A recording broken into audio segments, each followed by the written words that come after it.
First female of color to be a mayor. First female of color to be a mayor. So I open my browser and wear no trousers. Free older headlines first thing I see. Where did that come on? Like this first female and black mayor in Cornwall. I Googled the election quote to see a new section. It wasn't a headline, but it was the same thing that I seen. First female of color to be a mayor. First female of color to be a mayor.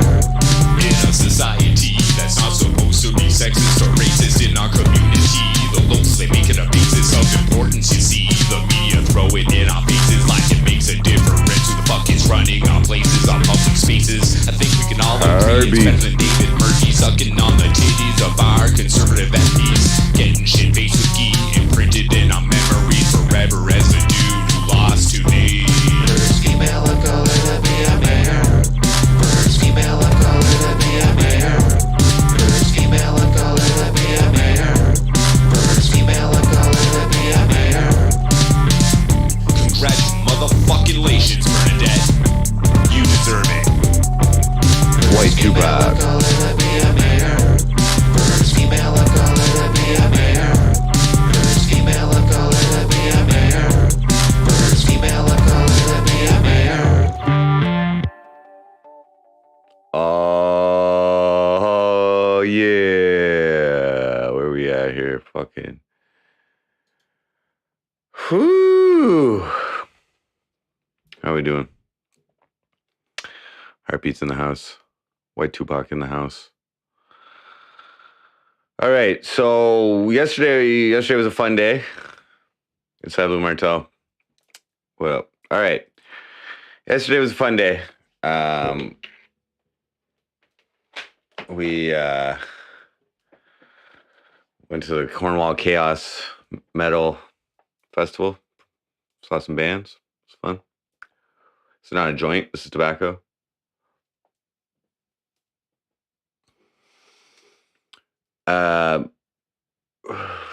So now, okay. All right. So I guess I gotta run for mayor. So I got 25 signatures. It was the required amount. Let's see what. Oh yeah, I better put a donation goal. If anybody wants to, am I inspired? Okay, I'm not counting my chickens till they're hatched, as in until like I officially go pay for this shit and whatever. But I am going to do a donation goal. If anybody would like to contribute to the well, it's $200 Canadian donation or nomination filing fee. I will gladly accept any contributions as of now, since I got the signatures. All right.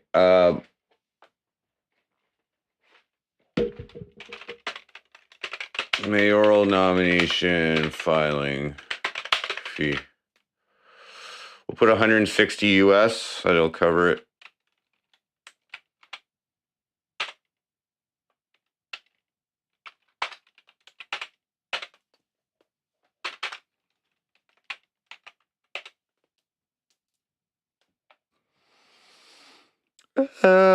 We'll give her a couple days there. I'll probably get paid out, go in there tomorrow, but we'll say 16th.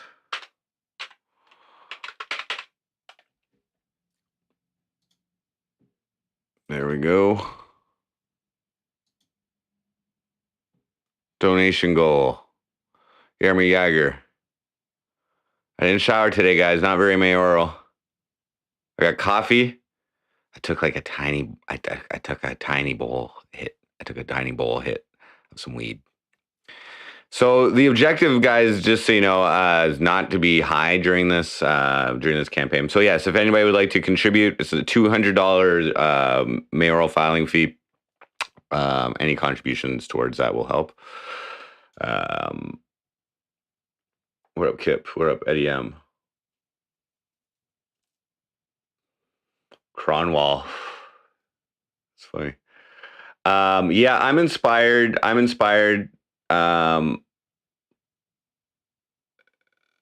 See, there's a lot of trickery I can do with this. So, like, for instance, like throughout this campaign,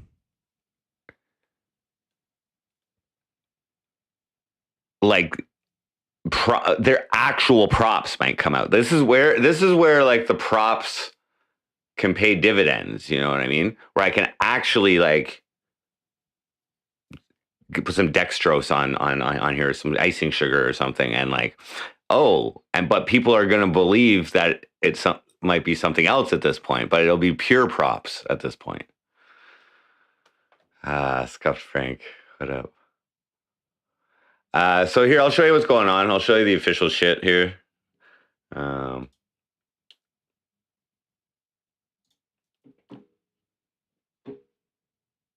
not going to do too much today. I don't know. I'll probably practice some songs or something.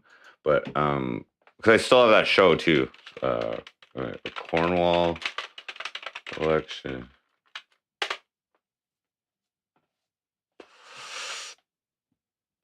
So here's what's going down. Okay, it's on the Cornwall, Ontario website.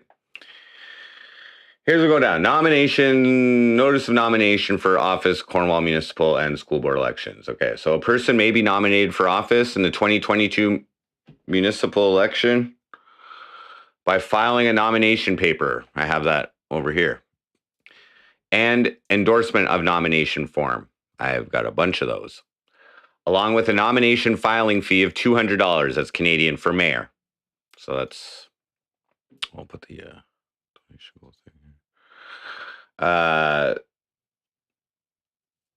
qualified person. Yeah, what's a qualified person? Tetris effect. Payable by cash, debit, or credit card, certified check, money, or blah blah blah. The forms can be filed in person or through an agent, but must be signed by the candidate. So I'll be filing the forms in person. Adam S, what up? Justin Smith, what up? Snurgonzo. I have 4 days. I have all the signatures, dude. It's just a matter of paying right now. I do have the cash. It's not, but if anybody wants to help, it's not a problem. Dragging ass. This is perfect timing. Nominations must be submitted in person and by appointment during regular business hours. So I have to make an appointment, and then I have to go and do it in person. Between May the 2nd and August 18th. Nomination papers may also be filed between 8:30 a.m. and 2 p.m. on August 19th, which is nomination day. It's not business hours. It's not business hours. During regular business hours. They're only open Monday to Friday.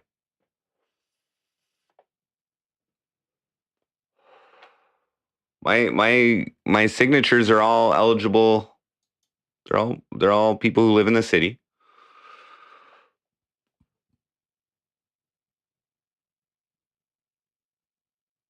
Dirt. Everybody's got dirt, but it's like dirt is subjective almost, you know, like I'm sure I can find some, you know, decisions they've made that were at least poor. How to be nominated. Obtain a nomination paper from the office of the clerk or designate or from this website. So I got it from the website. Clearly indicate the name and address of the person to be nominated and all other information required. A person seeking office must be a qualified elector in the municipality or district school board. A qualified elector. I don't know what your issue is with qualified. Always winning. Trevor Leahy. Hopefully they don't call all 25 people. They didn't have to provide their phone numbers.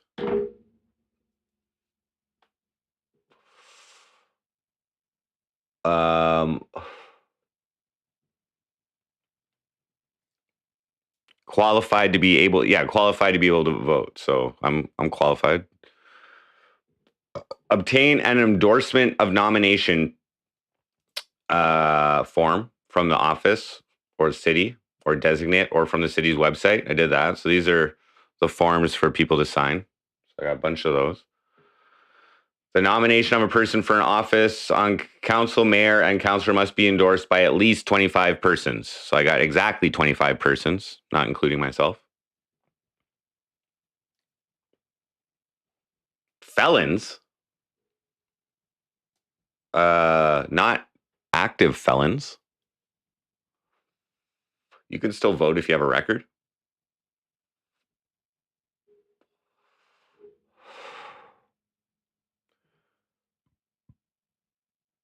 Clearly indicate the name and address of the person endorsing the nomination and all other information required.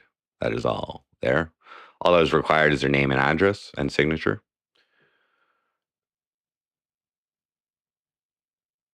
Felons? They're not even called felons here. Like, it's not, we don't use the term felony here. There's indictable offenses and there's summary convictions. And I don't think you can vote while you're incarcerated. I think that's the law.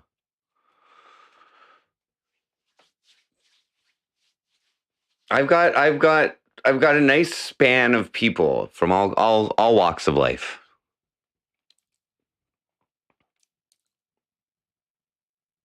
When is the election? October. It's like October 19th or something. October 18th or 19th. You can't vote if you have any felonies in the US? Or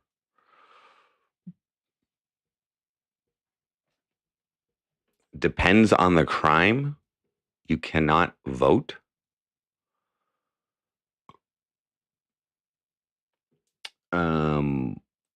I'm not too worried about that.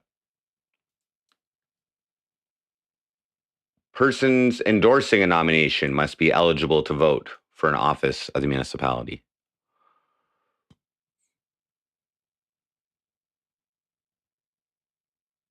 Ski mask is not.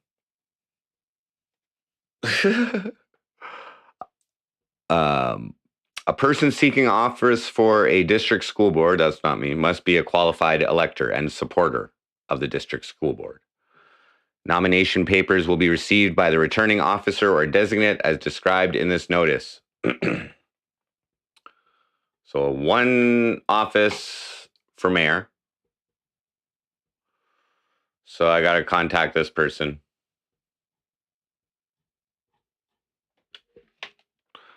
And set up the appointment.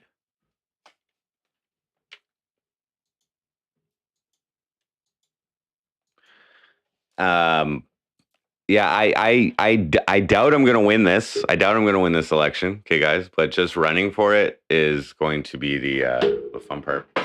So,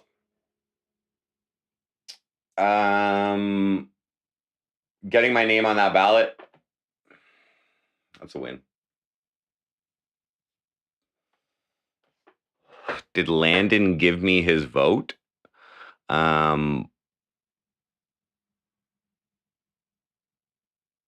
But there's been no voting. There's been no voting.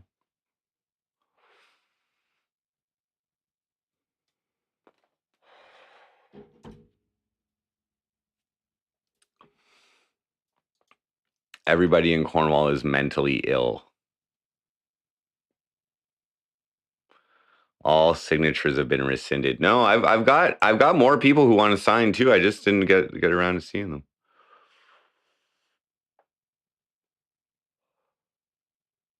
I'm pretty sure I can endorse myself as well, but I didn't do that.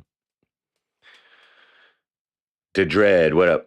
So yeah, guys. So it's gonna be fun. It's gonna be fun. So I'd like to start. I'm gonna make a song. It's gonna be MC Frosty featuring Jordan Pops. Okay. I'm gonna get real Mayoral on this track, on this beat. But I want to feel the emotion. I want to write it. I want to compose it,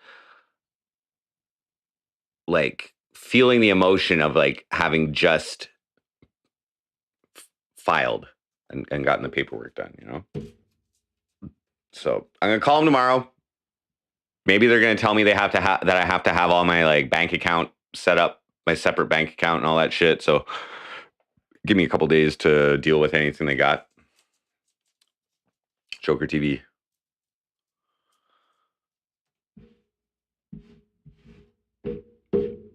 And then I think what's appropriate. Okay, so yeah, we're gonna have to make a song. We're gonna have to make a song real fucking quick, like one day. And I think it's gonna be called. I think it's gonna be called Cornwall. May I be your mayor? Okay, I've been thinking about the slogan for the campaign. Okay, I'm like, just run with it. Vote Jordan. Just run with it. But I kind of like I'm coming. Vote Jordan. I'm coming. I was listening to some of my tracks earlier, and they rile me up. They rile me up on the inside. I have to be prepared to not be nice as well throughout this. I might get it attacked or like verbally attacked, like nothing I can't handle. But like, there might be resistance as well. People might not like this idea. I'm not going to worry about it too much, though.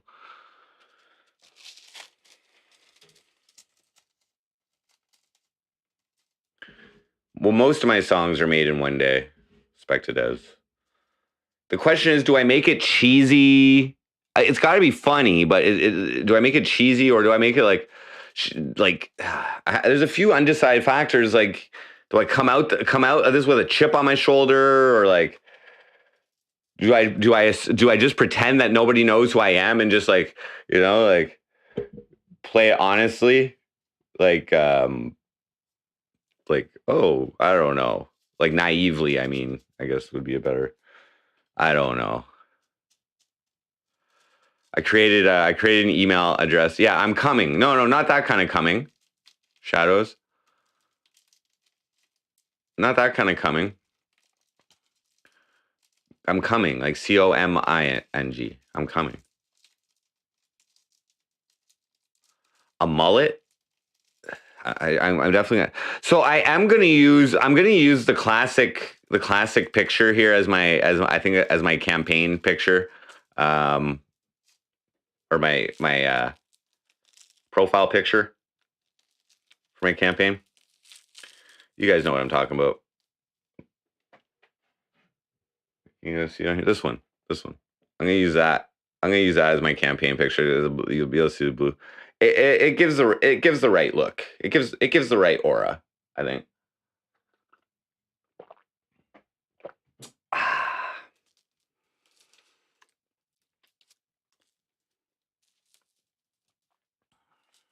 I still got the blue hair to connect it. I know that's an MC Frosty promotional photo, but yeah, I must have it downloaded somewhere here. It's just a really great picture.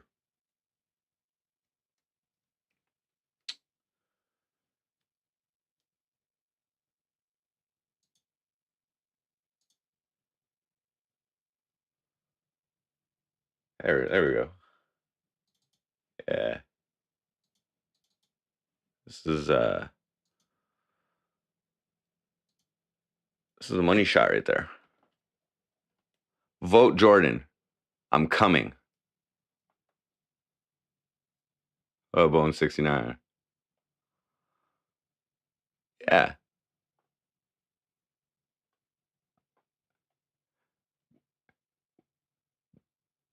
We need a new face running this city. We need a new face of Cornwall. Lawn signs? Yeah, Tetris effect.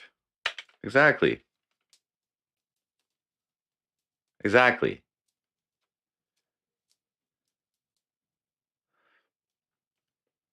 Yeah, I was like 36 or something in that picture or something.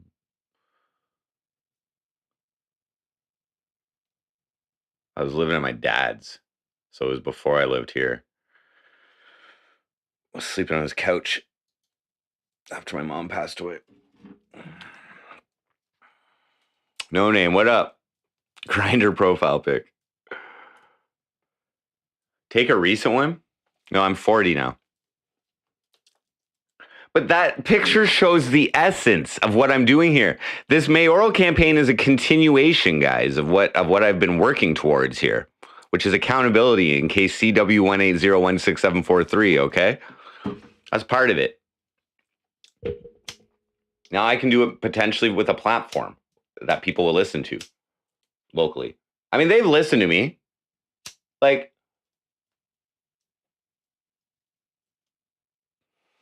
it's not current enough. I know I don't have that hair actually on my head anymore. Like this hair that exists right here, it's no longer there. Like, this is a fraud. I'm already fucking frauding the community. God damn it, I can't get that look. I wish I could get that look again. Oh, fuck, I was so styling back then.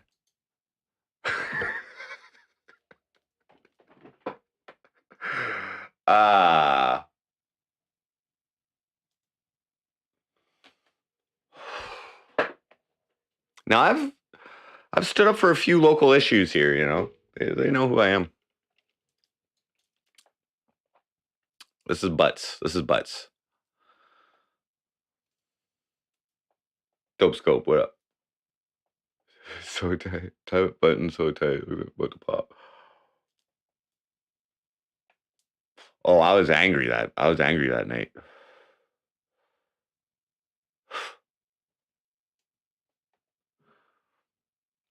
I remember I walked halfway across town. To get some bleach from this chick who like offered to let me use her hair bleach. And I walked home. I was like, I gotta get that look. Snurgonzo. Campaign mix, nice. Yeah, I don't know. I got my GoPro. Like that was just on my fucking old shitty mobile S7 or something. But get a wig. Can I replay the tennis racket assault?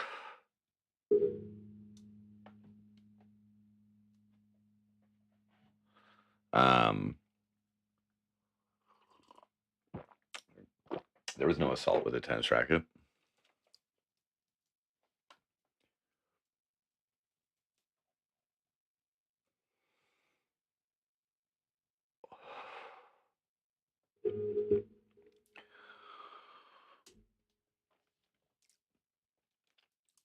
Attempted assault? No. Aggravate. That's what I stopped. I stopped an aggravated assault. I was a hero.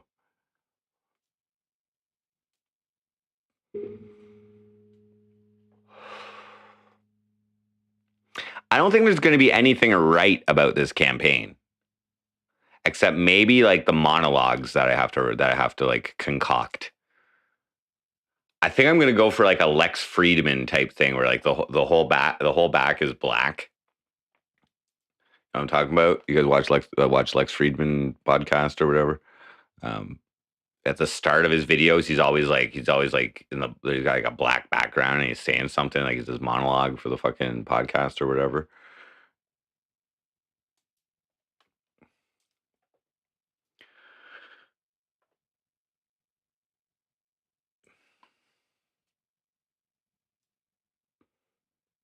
I didn't watch.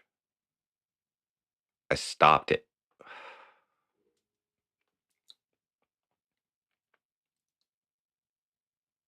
Nobody's going to take me seriously.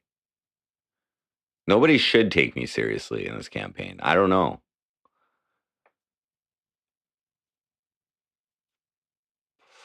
Snack size still out. Tickets to the show sold out. Nope. I've got about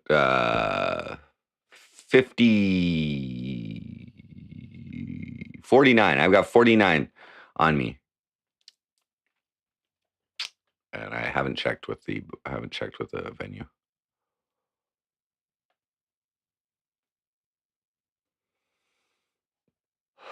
So yeah, so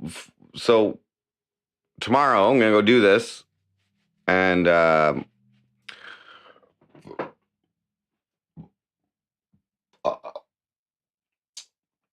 write a song. But is that like Cornwall? May I be your mayor? Yeah, I guess we'll go nice. We'll go nice. I'll I'll take some pot shots at the previous mayor. Take some pot shots at the current mayor.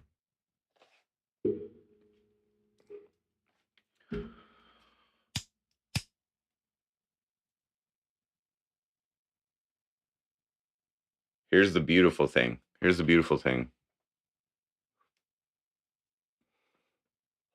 My campaign page won't be banned from the Cornwall Police's Facebook. So I'll be able to comment on there. I'm going to just comment super, super nice.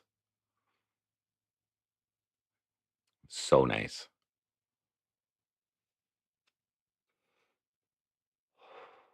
How much nicotine can I scrape off the walls? Probably a lot. I haven't washed these walls in a long fucking time.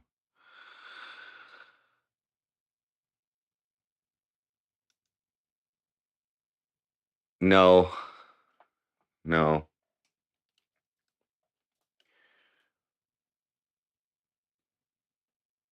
But it's like I have a fresh account that I can observe how they'll treat me.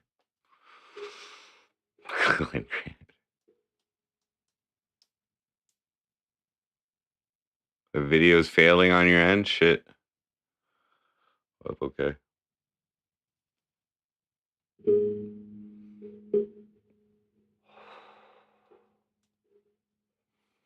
Glenn Grant.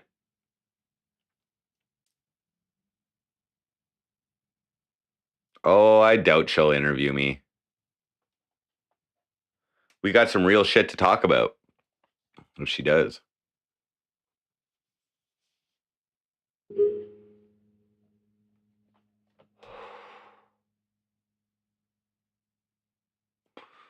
Yeah. So here's the plan for content. Okay. So we're going to have music, and hopefully music videos. Okay. We're going to have live stream campaigning on the streets. I'm going to try and round up some podcasting. Okay. Talk to a few maybe local figures, invite them on a podcast.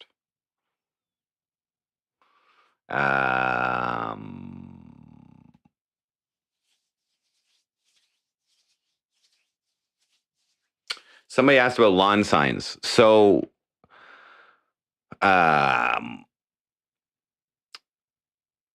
technically, I'll be open up for like political contributions, like fundraising. So, that's only eligible to Ontario residents to give it like a tax deductible political contribution.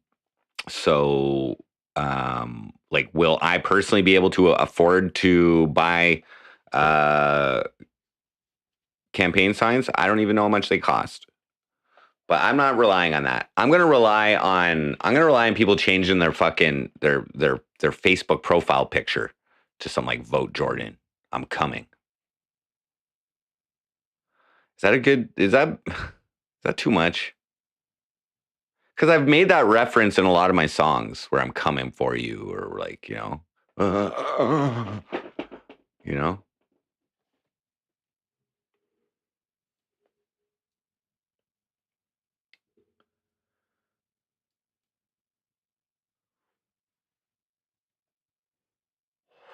You're wrong, Spected as.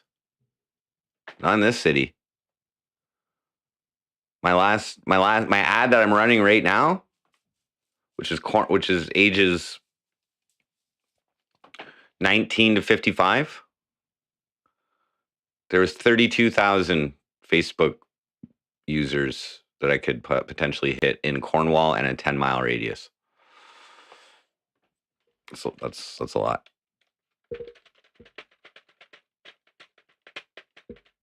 Coming. See, I would write it COMING. It's the same thing, isn't it? I'm coming. Well, Madman Diary. Relic 187, what up? Smoke meth while doing a campaign. So I'm not saying there is going to be any such type of theatrics going on throughout this campaign.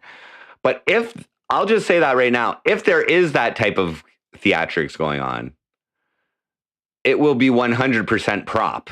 100% prop. This is where all of the other props come into play. This is where they pay dividends. You know what I'm saying? Because now people are going to think it's real.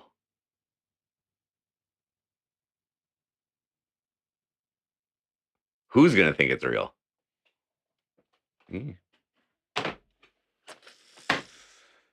Go back to the drawing board on the slogan. maybe I can have a few slogans. I like the run with it thing though, because that way every time Chad Maxwell sees like something, he's gonna know. It's just gonna ring. That's like a rent free. That's like a rent free thing for just specifically for him.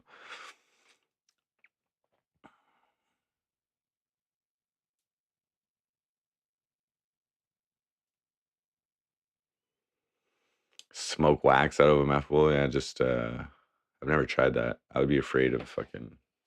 I'm not even planning to smoke weed. You know what I mean? Like very, very limited weed use, and I feel like shit today. I took a little bull hit, but I feel like shit today, knowing that I'm not gonna be smoking weed for the next while. Like, it's just better to be clear headed. Well, I was thinking. So I was thinking, McFarty the bum. I was thinking either vote Jordan, just run with it. Just run with it. Just run with it.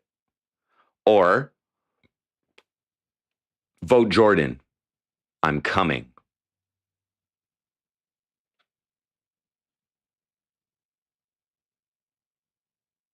That one makes me smile more. So I think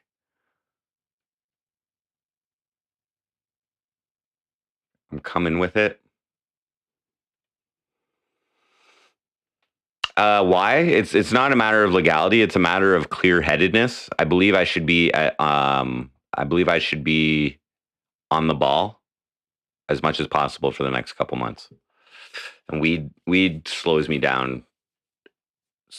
It makes me lazy. It changes my like my mindset a little bit.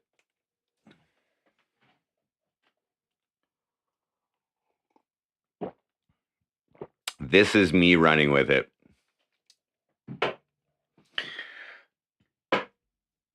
Or I'm running with it. Chad, just a message out to him. Yeah, well, I'm definitely gonna send him an email. I gotta send out like press releases. I think that's how like news organizations hear about news or something, is usually like a press release. I don't know if they're gonna. I don't know. We're going into uncharted territory here, guys. I don't know what the fuck I'm doing. Okay, this I can confidently say. I don't know what the fuck I'm getting myself into here. Okay, exactly. I got an idea.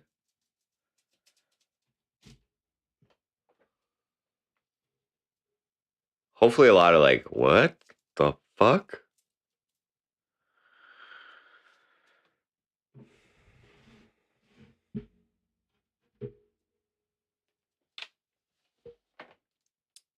Hate goes here. I have so far received the required amount of endorsement signatures.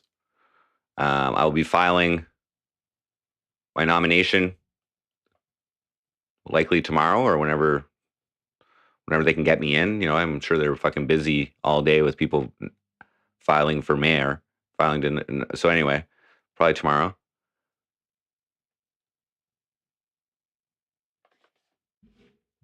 And we're going to document the experience through my MC Frosty channel, but I will have to run as Jordan Pops. Jordan Pops is who the people have endorsed.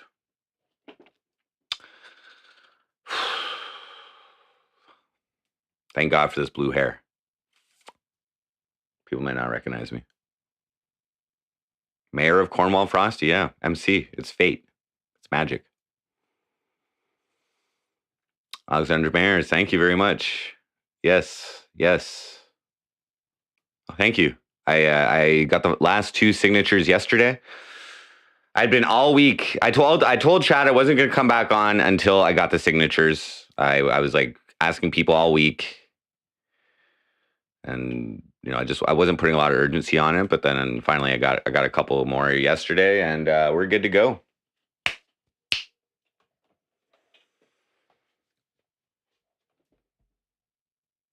I will win. That would be a long shot, I think. But you never know.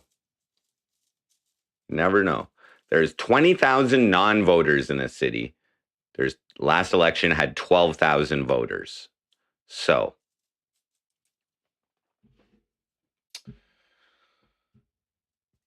my objective is to flip non-voters into voters and to have them vote for me. The silent majority. I have to win for IP2. Well, that's an interesting point. That's an interesting point. That would be amazing, right? I think the live streaming will be interesting.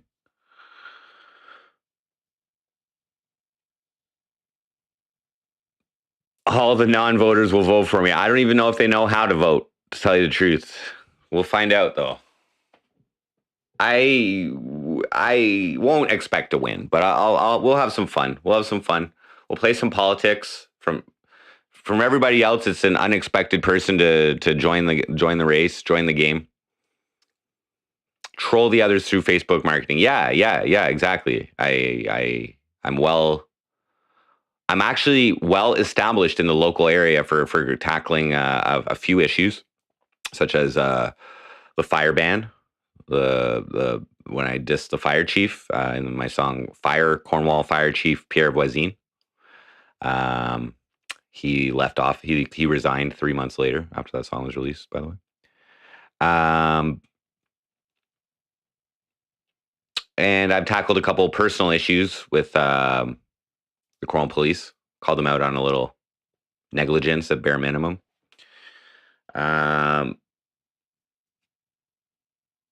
If not downright corruption. And not all the cops here. Not all the cops. Just the ones that I've been involved with. That's all I can speak for. I'd love to get a fucking whistleblower, though.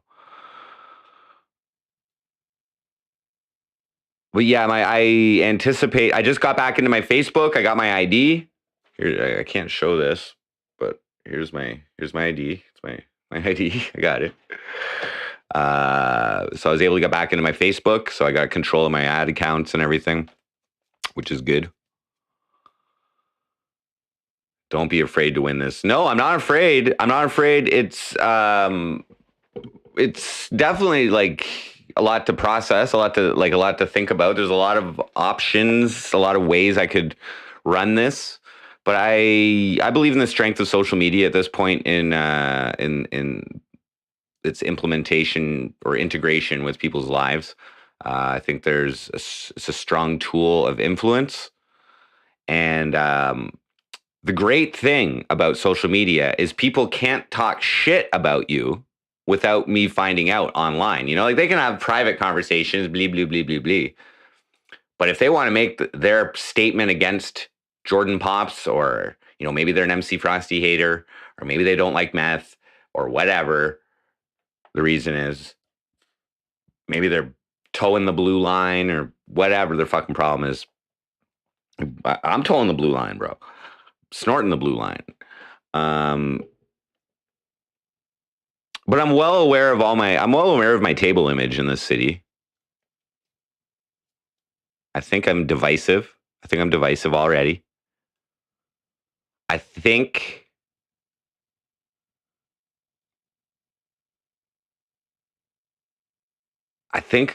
I'm going to make people regret talking against me on social media. I think I'm going to make them regret it. Like, I have no issue writing a diss track on the common folk. You know what I mean? On the civilians. You know what I mean? During a political war. Like, if I can win this election through musical troll warfare, I will gladly This is what I've been training for.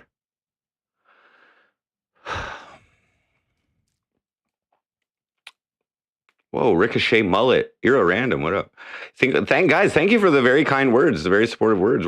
I'm going to try and win in my own way. I don't think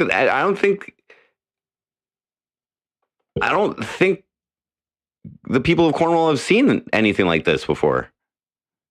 And I'm like, I don't want to like, build myself up too much because I haven't really like delivered much IRL content.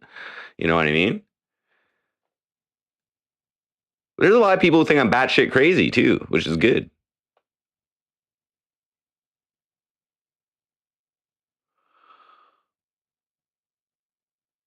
What the hell am I even talking about? I don't know. Am I not talking about the campaign? Am I just like shooting the shit?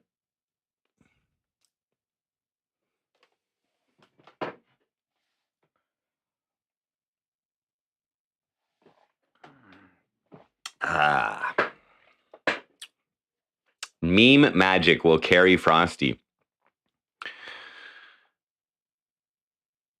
There's already someone in town who made a meme against me. Fuck. It was a very poor meme. I maybe only chuckled for a moment. But it was really low budget.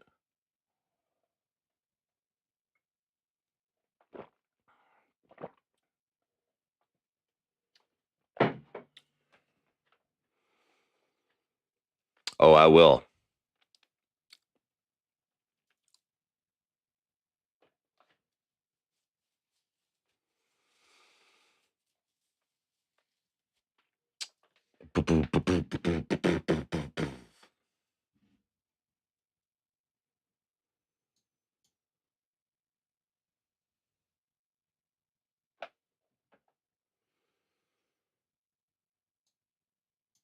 So,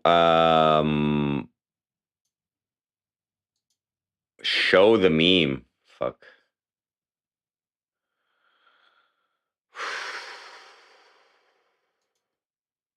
Let me think. Somebody sent it to me in a private message. Who was this person?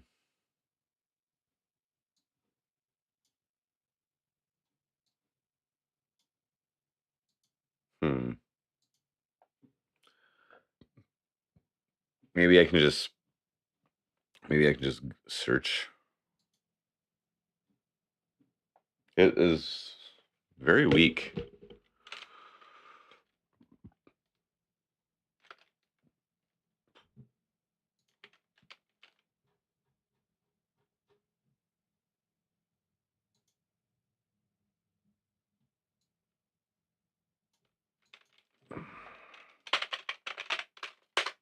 I think they put me as Mick Frosty.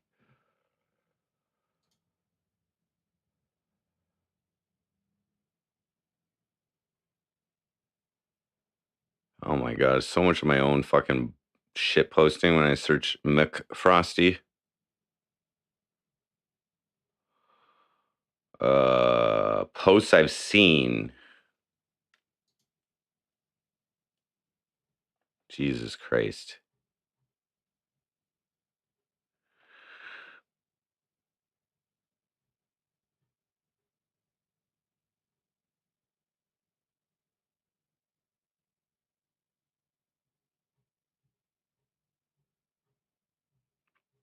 Fuck me. Maybe the guy deleted it. Posts from public posts, maybe. Oh, wait. I just remembered who sent it to me. Okay, hold on.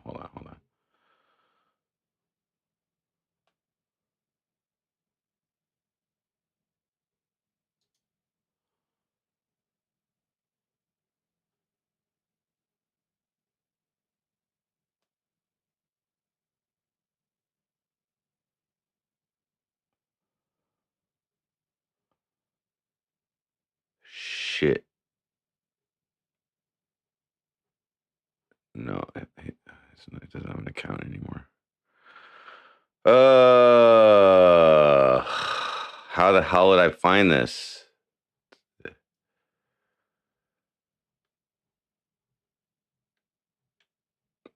I have too much. I have too much posting.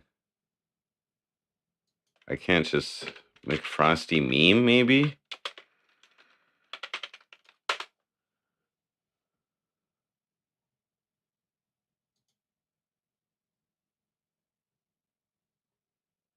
Huh.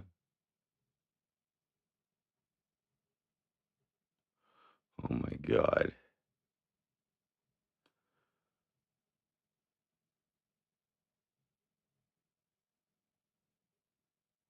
Yeah, I don't. I don't even know.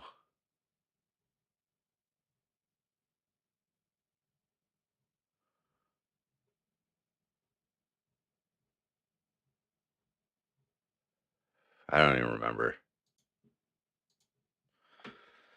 Later, Alexandra. Shoe nice.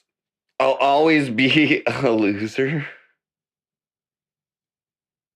I think that's like the whole point of running for mayor. Come to TikTok.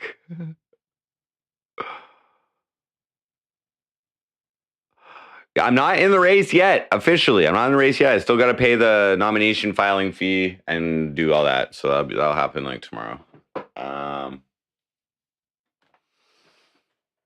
Off TikTok? Nice.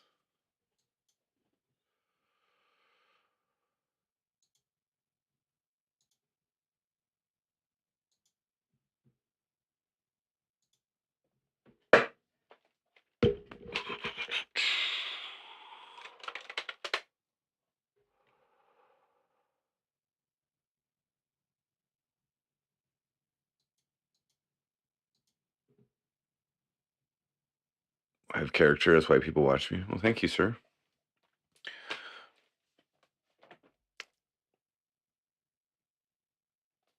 Get me to 1K followers. Whoa. Whew. I like support. Butt snake. Holy shit. Dress up like a noble and live stream myself raising the fees from the peasants downtown. No. I'm just asking you guys if you guys want to support the cause, you know? I can't do like official campaign fundraising through this once this starts. You guys could donate to the show and I can use that cash for whatever, which is likely going to be to support the campaign, but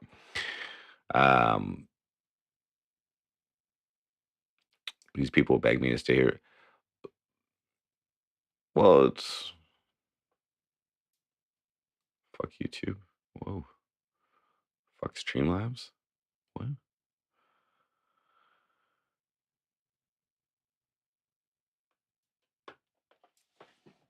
I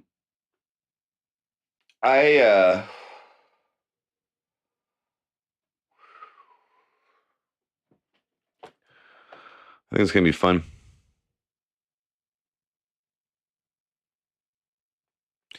Yeah. So little monologue videos is gonna. I think that's gonna be like the strength of the campaign. Well, this video is just me talking about things, black background, whatever, reinforced with live streaming, reinforced with social media presence, strong social media presence, exceptional social media presence, addressing any issue.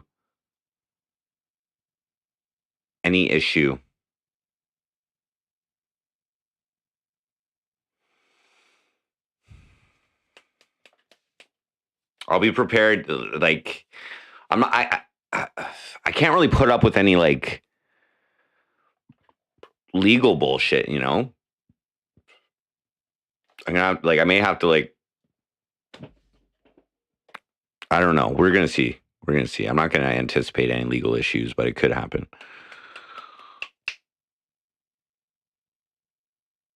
Later, no name. I do have a TikTok. MC Frosty 00. My music is also on TikTok. You can use my music in your fucking shit. The sewer people.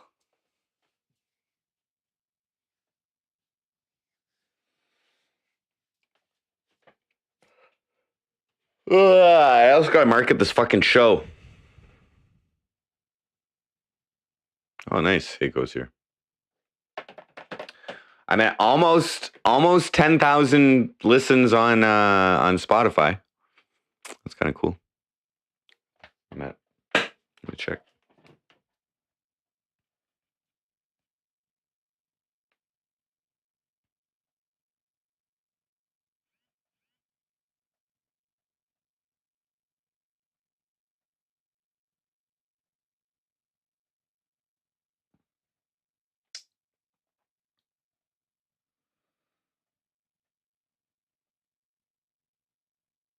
Oh shit! They changed their fucking.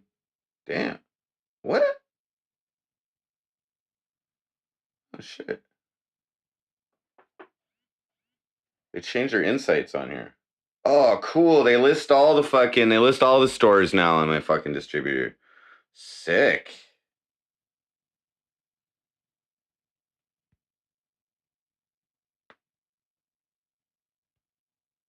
But now, what?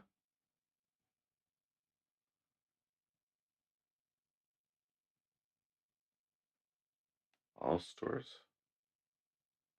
Spotify. Filter. All time. Oh, cool. Anyway, okay, so I got 9K. I got 9K on Spotify. That's pretty cool. What about YouTube? Does it show? Whoa. Is that right? It is right. 27K. 27K on YouTube on YouTube Music. It's because they took off Meth Cure's COVID-19. That's why it's different. What's on there, I believe. Oh, Ariana Scammy is picking up too. Nice. 7K streams of I Like Meth, it says. That isn't right. Maybe it is. It says only 5,400 on the thing. Crazy. Meth Cure's COVID-19 2K. Okay. So the numbers it's showing me here is different than the one that's okay, whatever. Hey, that's cool. Deezer, Apple Music, 1,000 on Apple Music, 678. Cool. Wow. 39,000 it says. So all audio stores that the distributor sends out to me, it says 39,000 of just my audio. That's pretty cool. Yeah.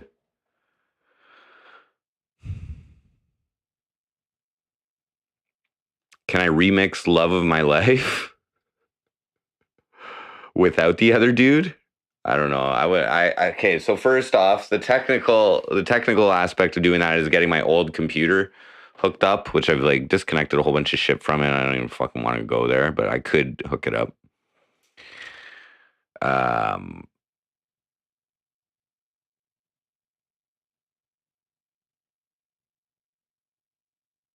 That's pretty cool. I haven't made much money off that 39,000 though. I made like $100.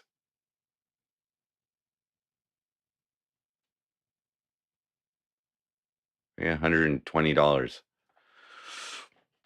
Anyway.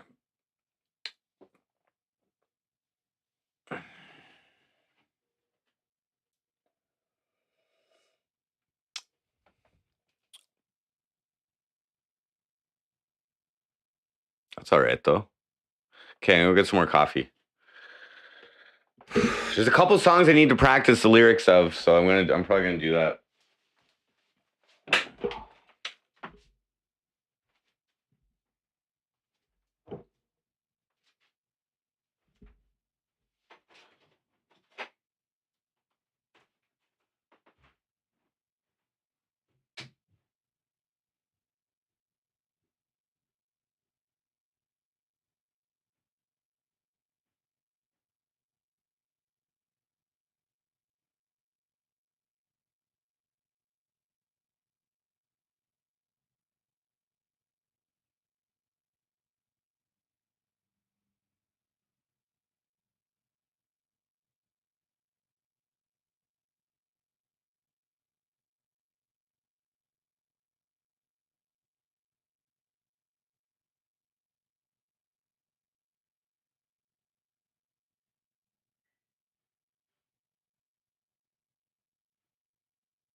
$30 per 10K views.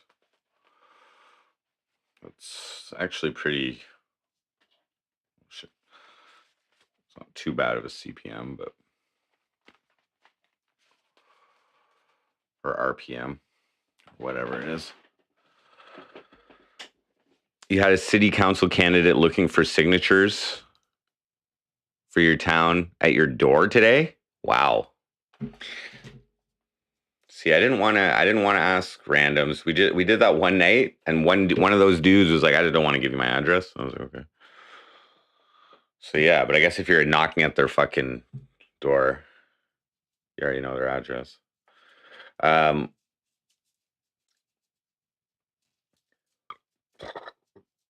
That's cool. I'm happy with the insight analytic improvement with my distributor for my audio.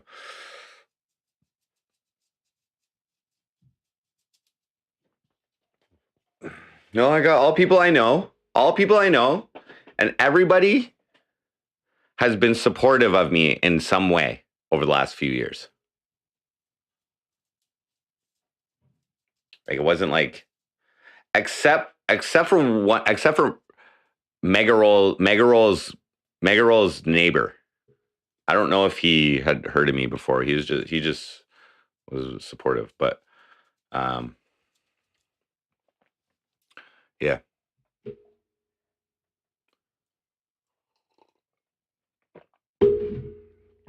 Yeah. So word of mouth. Yesterday at the show, at the concert, there was a few people already who knew about my own MC Frosty show on September the 2nd. So that will it's nice. Word's getting out there. See how many people show up. I don't know how many advance tickets will sell. I don't know. I haven't got any requests to purchase tickets yet, but I just did a preliminary advertisement.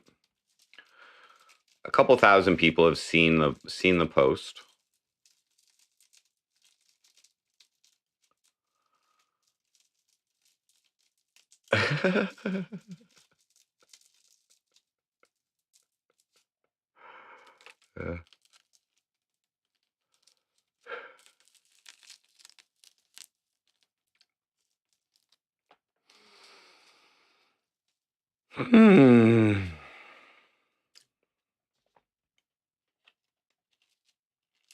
Oh, by the way, there was, for those who were watching last night when I was at nighttime, when I was like waiting for the bands, there was this dude that sat down beside me. He wasn't on camera, but you probably heard us talking a little bit.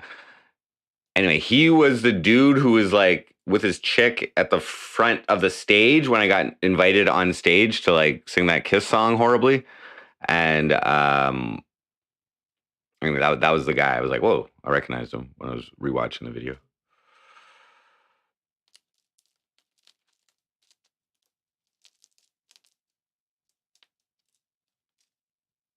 He handed me props. I can understand why you'd have these, these assumptions. I mean,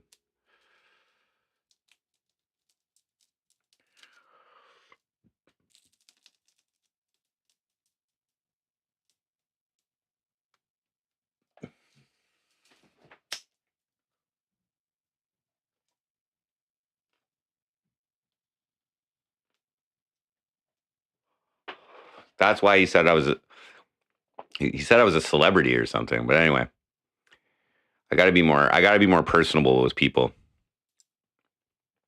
That's for damn sure.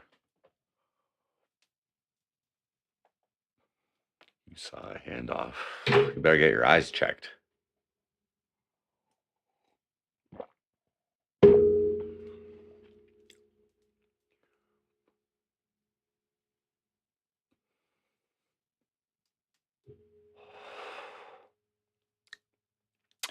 We could look into.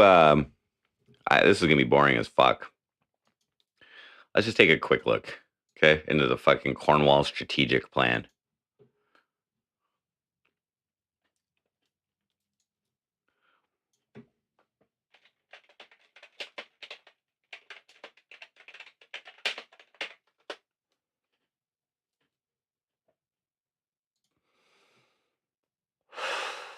Oh, Lord.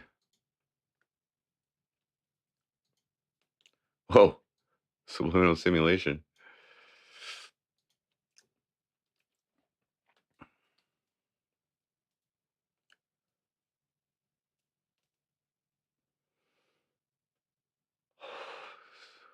Cornwall City Council has outlined its mission, vision, and priorities in the following strategic plan. To view other City of Cornwall plans, please click here. Mission. Here's the mission, guys. This is what I'm getting myself involved in. To provide services that enable a financially, socially, and environmentally sustainable community which will care and provide for the needs and values of its residents. Oh. Because everybody's got the same needs and values. But okay, that's a wide array of needs and values. Okay, but that's good.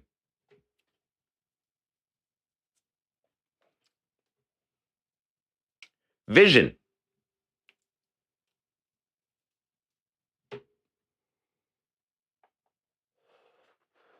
Well, Jimmy B, if I was to win the election and become mayor of Cornwall, the salary is $55,000 a year. So that would disqualify me from social assistance.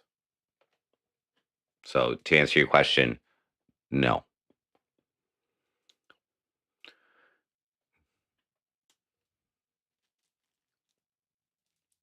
That's a great question, though. What kind of message does that send to the rest of the residents? Exactly, is that you don't have to let your financial position inhibit your dreams.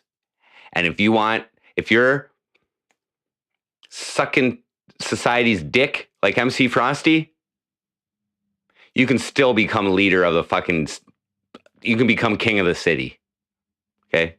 You can go from sucking dick to king of the city. That's the message. The world is your oyster, basically, is the message that I'm sending. Shadows. What happened to my head? It's been collecting sunlight for decades, leading to this exact moment when the vitamin D maximized its fullest potential. What's the message if I don't win? Clearly the system's rigged. Clearly the system's rigged against people who are fucking financially unstable. You know what I mean?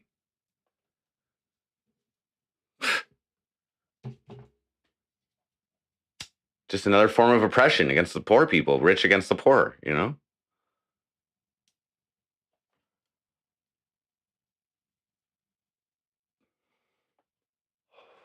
Dreams? I thought this. No, I only initiated it. There are definitely clips of me years ago talking about running for mayor. But I was going to run against Bernadette Clement, and then I dropped it.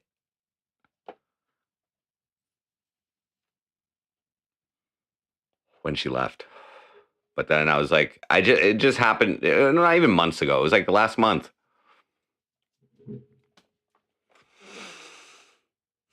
From a Big Ten law school. I'm in Canada. I'm in the United Canada of America. Okay.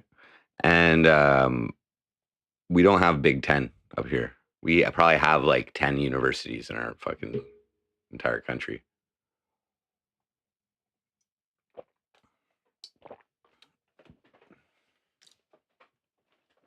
I identify as poverty. I identify as a white rapper. Middle-aged. Blue hair. Welfare bum. Yep, that's me.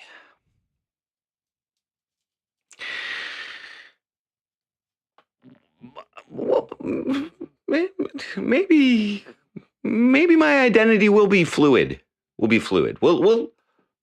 leave my identity as fluid for now. Okay? If I'm allowed to be. Okay? Maybe MC Frosty at this moment. Maybe Jordan Pops at this moment.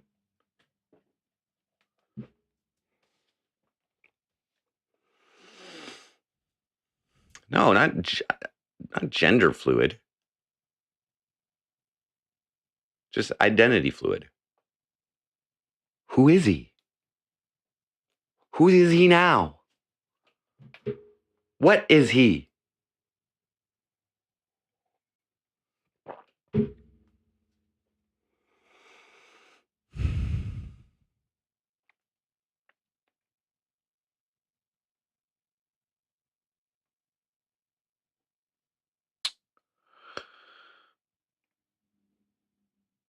Oh yeah, we were looking at the fucking vision and shit. Oh yeah, okay. The vision. The city of Cornwall is recognized as a welcoming and healthy community.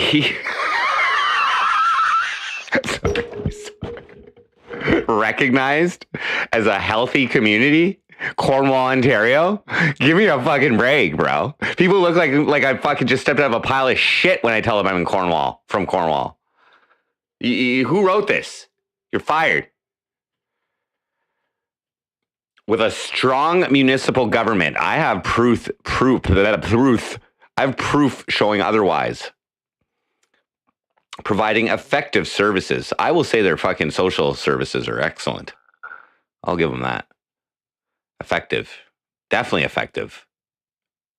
I've been able to crawl right out of a gutter with the fucking social services of this fucking municipality. Damn straight. Shout out to EBZ, bro.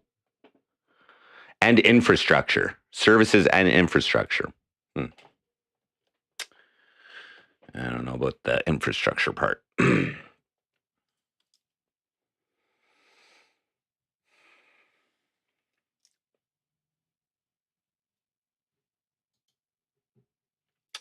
Okay. Identify as a black woman. Cornwall's second female mayor of color, Jordan Pops. 2022. Yeah, I know.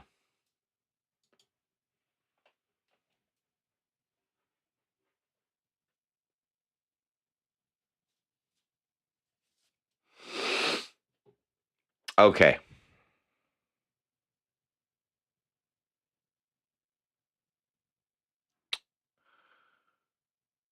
Priorities. Here's the priorities, guys. Okay. Here's the priorities. This is what I'm jumping into. This is what I want to. This is what I want to be part of. This is what I want to do for the next 4 years. Okay. The priorities: developing the waterfront through ownership, partnerships for business, and recreational opportunities. We've taken so many walks on that waterfront, guys. Whoa, it certainly is a priority. Attracting, enhancing the workforce that meets demands of local employees. I foresee an issue with this, just saying. When Canada adopts universal basic income, it's coming. Guaranteed livable basic income. This is a different level of politics, but it's coming. You're going to have trouble with this, okay? This is why it might be smart to implement a little bit of a fucking municipal minimum wage. You know, that might attract a little more workers coming here. Might attract some people to stay. Might increase the overall pay grade, competitive fucking wages in the city. You know what I'm saying? Yeah. Never going to happen, though. Growing quality of housing stock, including affordable housing. Well, that shit just went out the window with this fucking inflation now, didn't it? I ain't complaining. I got affordable housing, but there's many people who don't. How are you going to do that? Should I be reading all this shit? Do you got bullet points? Oh, there we go. Pop-up businesses. Sorry, we're getting back to the waterfront. This is how they plan on developing the waterfront. We got geniuses. We have literal economic geniuses in the current council. I'm not speaking insulting about anyone, okay? I'm trying to conform to the code of conduct already, guys. They're geniuses. at growing this city. Every single person in council and in mayorship and in any part of Cornwall politics since I've been alive, I haven't lived here my entire life, but since I've been alive, they're fucking geniuses. Our fucking city is amazing, guys. They're fucking savants of growth and prosperity. Oh my God. Let's get up some pop-up businesses on the waterfront. Yeah, those work real well. Sports and recreation opportunities. Okay. Development of Point Malign Park with budgeted funds. I don't even know what the fuck that is. Sustained pressure to own strategic parts of our waterfront. Are they playing dirty? Sustained pressure to own? Are they trying to like push people out of their property? Sustain that pressure. Press them. Press them. Quandale Dingo. What up?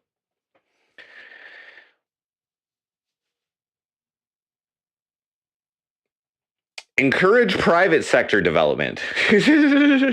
Like they want to sustain pressure to own strategic parts of the waterfront, the municipality, but they will also want to encourage private sector development. Yeah, that makes sense. And this is 2021. This is before the big inflation was really starting, or maybe it was around the same time. What up, Courtney Knight? We have obtained the 25 signatures required for me to be nominated for mayor of Cornwall. Well, nominated to run. So, yeah. I just got to go and pay that $200. I am running a donation goal if anyone would like to contribute. It works out to about 160 US. So I am running a donation goal right here.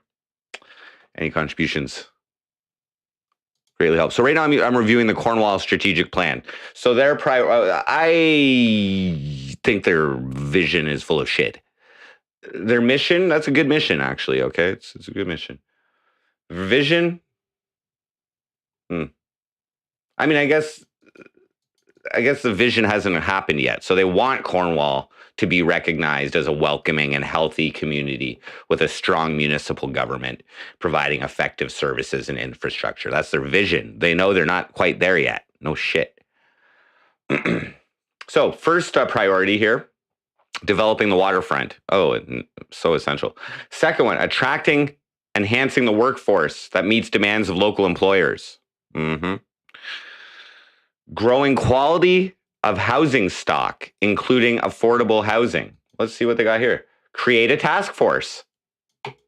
That's step one. Create the task force, guys. Create the task force. Create rental licensing registry to enable a database and adherence to applicable bylaws and standards. The fuck is that? I heard about that. A rental licensing registry? Say what? You want to be able to look people up in a database?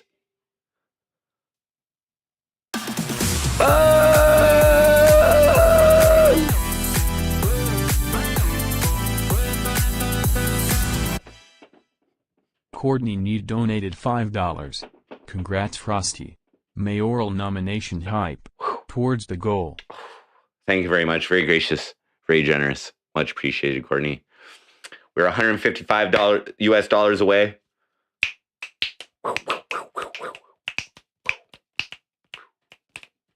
Whatever we get will help. I'll cover the difference. Merchant 2.0. Frosty for president. Well, I'm in Canada, bro. I'm not even allowed in your damn country. Oh, that's another thing we can add to the list. Banned from the USA. Mayor of Cornwall. That'll look good, though, if I try to get in the States, though, I think. I'll be like, yo, I'm mayor, dude. Let me in. It was just weed, man. Let me in, bro. What even gotta do this fucking waiver, dude? I'm the mayor. Obviously, I'm cool. Man, fuck that ban. It was like so 2004.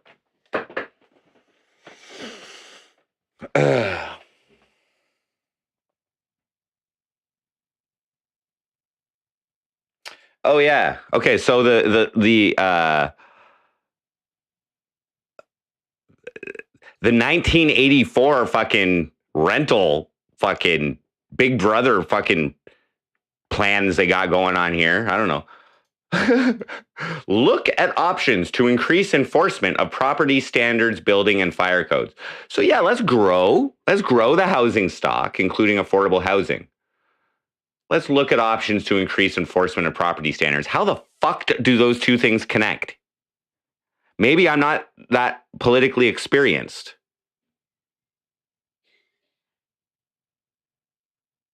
Here's my solution. Here's my solution to this. You want to grow the fucking housing stock? Expand the boundaries of the city. Take over the outlying areas. Build from here to there. Create jobs.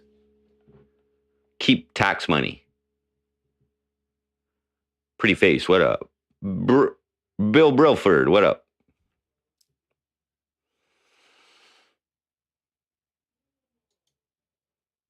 Whoa, well, Spectadez, I was elected my students' council prime minister in my final year of high school, while on meth, by the way.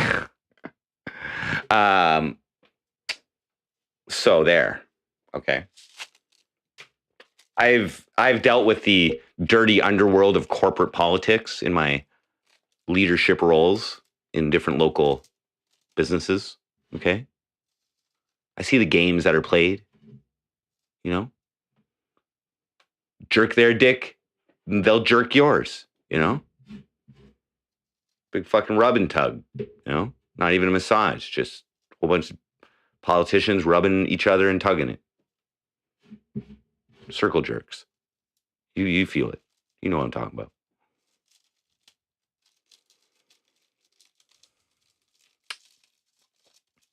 Okay. So again, the genius level in Cornwall strategic planning is obvious here. Economic development and pursuing diverse population growth of 50,000. They haven't reached that 50,000 yet. God damn it. It's been so fucking long. They just keep going between 46,000, 48,000. People stay, people leave. It's like fucking, you know, rise in pregnancies or something. I don't know. Bertram, what up? We got 3K subs? Oh, yeah? Cool. Do we? We're at 3K?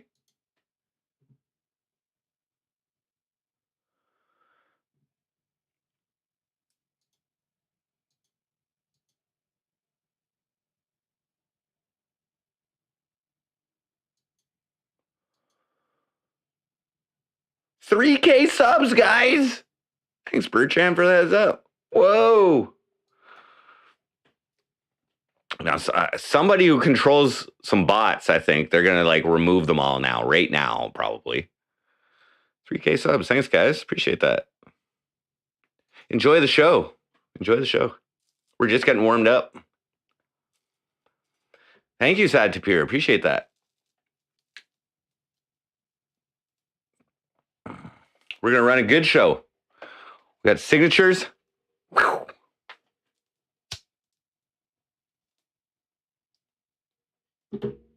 I'm just reviewing the Cornwall strategic plan.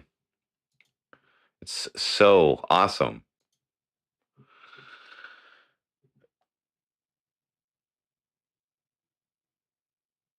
AdSense, Andy. I don't know. Okay, wait, okay. Economic development and pursuing diverse population growth of 50,000. Okay. All right, let's see their plan. Better branding for areas of the city. Better branding. Well, fuck, I'm a branding expert. I don't know how MC Frosty running for mayor is going to affect the branding of this city, the marketability of the city. Oh, if I get elected, stocks are going up. That's for sure. Marijuana or cannabis tourism would be fucking fantastic for this area. You know?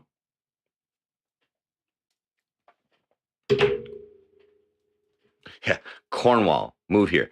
The question is, what's my campaign slogan going to be? I really just like, I'm coming. I'm coming. Vote Jordan. I'm coming. I'm coming.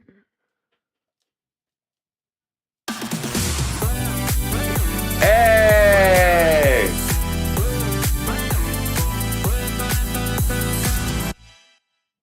Farmers United donated $16.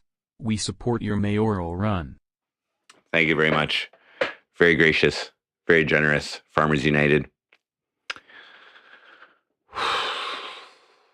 In a way, I'm like a big pile of manure that's running for mayor of Cornwall. So, yes, I will fertilize the plantations. Whoa, just watch that word. Of Cornwall, okay?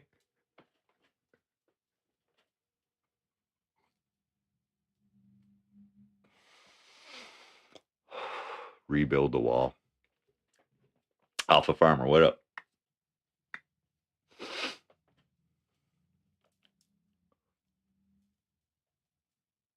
So yeah, the nomination fee is $200 Canadian. So I just put 160 US. I did the exchange. I think it works out to like 204 or something Canadian. So probably some fees taken away and whatever. I'll get the difference. Will Nancy be first lady? No, but I do intend to still live here if I win. Guys, what I need, okay? This is the only way I'm going to win. Okay? Let's review this again. I've shown this. I'm all about the numbers, guys. I'm all about the mathematics on this, okay? And for the record, guys, this is just a little just so you guys know, okay? I've created like a little bit of a conflicting image, let's just say, for like, you know, public office and all that, right? For myself as MC Frosty, not myself, but for MC Frosty. And some people are unable to separate MC Frosty from the man, Jordan Pops, who's running for office, okay, who will be running for office. So, oh, by the way, guys, if for some reason I don't get, like, they don't let me run or some bullshit, I'll refund all of these. I'll refund all these donations to you guys. So anyway, the point is, some people might think I'm a drug addict or something like that. You know what I mean? So when I actually, like, if and when I actually, you know, have some props, like some icing sugar or something like that, you know what I mean?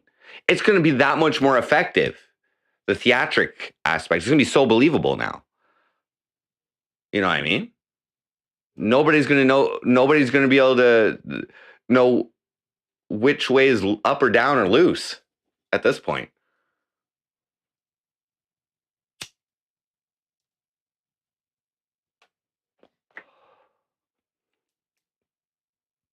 Todd Kutchke, what up? But I'm going to stay sober for this campaign. That's all I'm telling you guys right now, is I'm staying sober for this campaign. So whatever you might see will likely be actual props. If I choose to go that way. You know what I mean? Like, you know, like, I'm all about mental health. You know what I mean? That's the one thing I'm really a proponent of mental health, you know? And you know, overcoming that stigma of addiction that addicts carry with them and, you know, weighs on their shoulders throughout their whole life.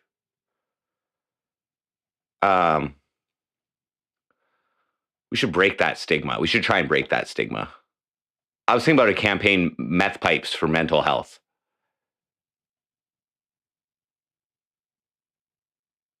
I don't think meth pipes are illegal. No. Well, there's a lot of directions I can go. There's 2 months of campaigning. everything I do has to be noticed, though. You know, like every little action has to like grow the visibility in the campaign. I don't want to be wasting my goddamn time here. You know, this is tobacco, dude.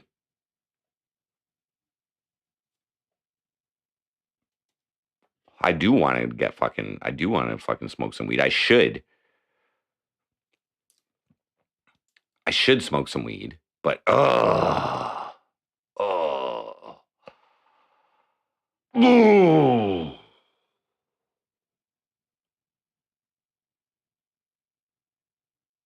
Have I ever been to rehab? No, not officially. When I got okay, when I was 19, and this is this just goes to say, you know, the strength that I've been able to overcome some of my mental health issues in the past. When I was 19 and I got arrested for selling marijuana, cannabis, I believe they call it trafficking or something to that effect. I explained to the officer that I was only doing it to support my habit of 2 to 3 grams per day. Sorry, I was going to say 3.5 grams, but 2 to 3 grams per day of cannabis when I was 19. And that addiction was debilitating, to say the least. So after I got charged, or during my interrogation, the police officer provided me the number to addiction services. So I promptly signed myself up for treatment for my cannabis addiction within a week of being charged, and that put me on the road to recovery.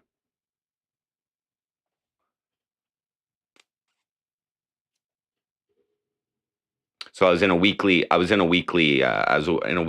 treatment program. Not really rehab, more just like meeting with an addictions counselor. I pleaded guilty to simple possession since it was my first offense. They allowed that. And on my sentencing, the judge asked me if I was still consuming the illicit substance of cannabis, to which I admitted that my addictions counselor and I were on a plan where I was slowly weaning myself off of the devil's lettuce. And that was unacceptable to the judge. He could not, in good faith, sentence me while I was continuing to break the law for the exact same thing that he was sentencing me for. So he gave me 30 days to be off of the drugs. So I quit that very day for 23 days. Pissed clean. I went back to my sentencing. And he sentenced me to 8 months probation with a conditional discharge.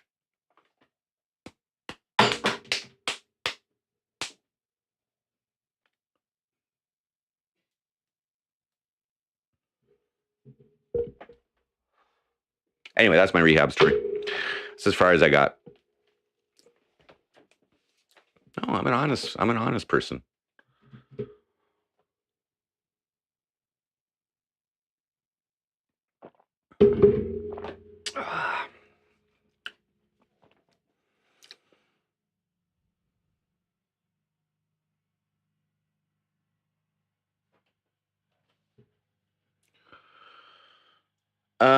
Strategic plan? Yeah, where were we here? So what's their plan? Economic development and pursuing diverse population growth of 50,000. Better branding for areas of the city. Yeah. Market that shit. Attract people. Do it. Attract remote workers via incentives.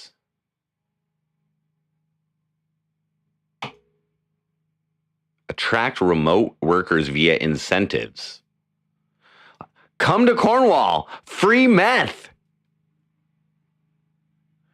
Focus on reducing number of vacant commercial spaces.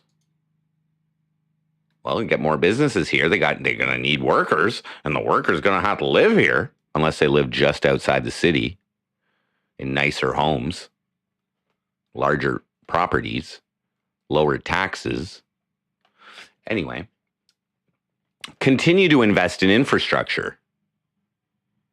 What up, Discount Donut? Yeah, I'm reviewing the strategic plan of Cornwall, Ontario. I thought I'd educate myself and see what kind of pile of shit I'm fucking getting involved in here. I should be able to talk about it.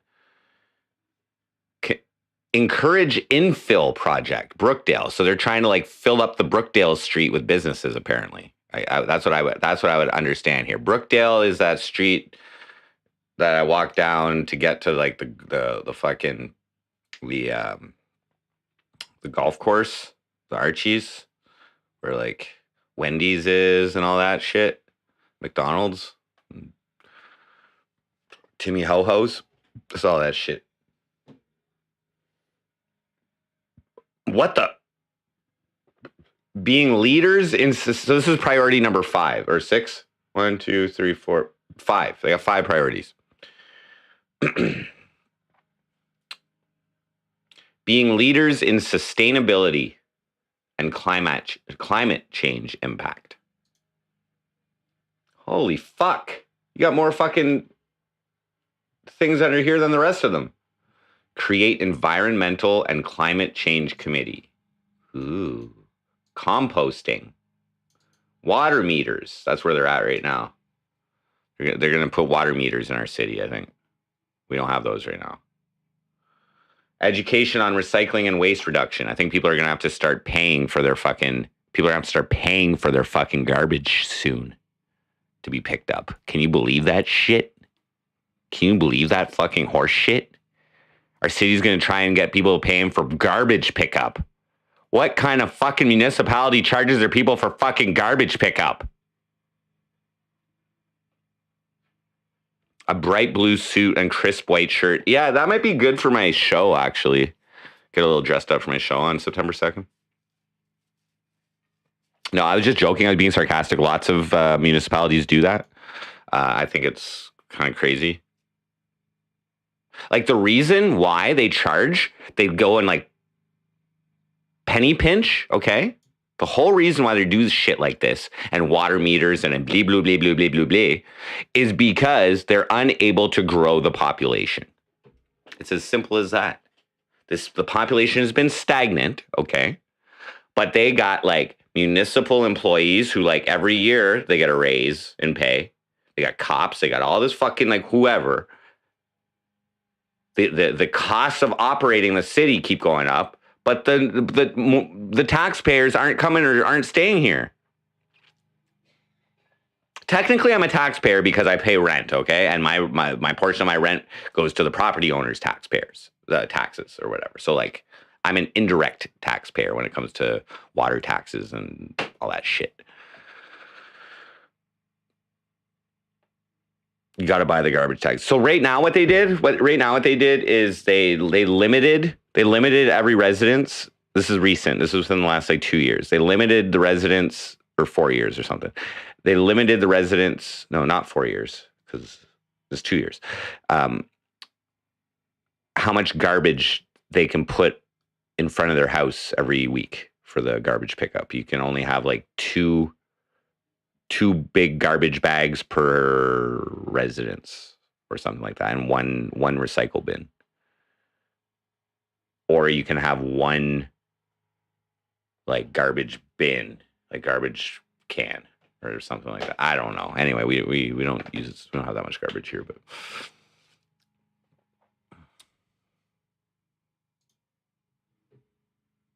plastic bag ban.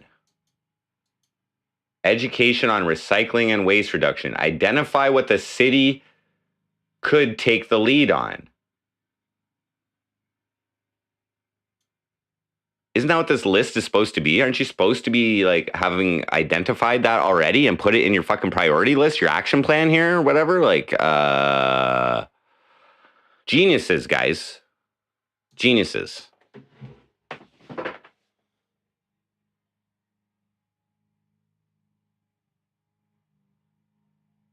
amazing. I can't wait to run against these people.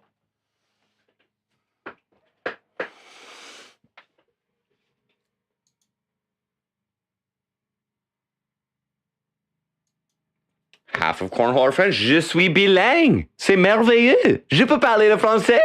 Oh oui. Je comprends. Aussi. C'est merveilleux. Oh. Oh. Oui, oui, oui.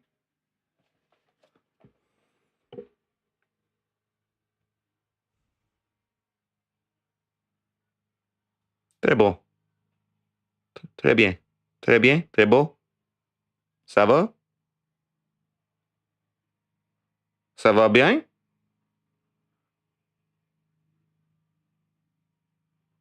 Ça va bien? Hey chat, ça va bien?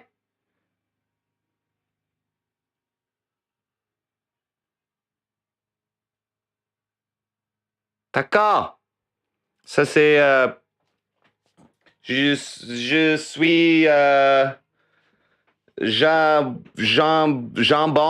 jambon.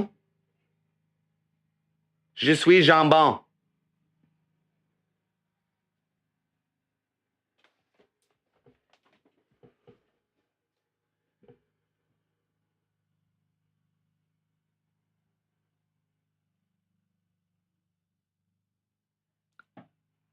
I'm not making this up, okay? I took French until grade 10. I think grade 9 was my last year, maybe. I was in a 50-50 immersion school growing up, my elementary school. But it was like English people teaching me French, basically. English people who thought they could speak French teaching me French. Yeah, big ham, exactly. Je suis un jambon. Je suis jambon.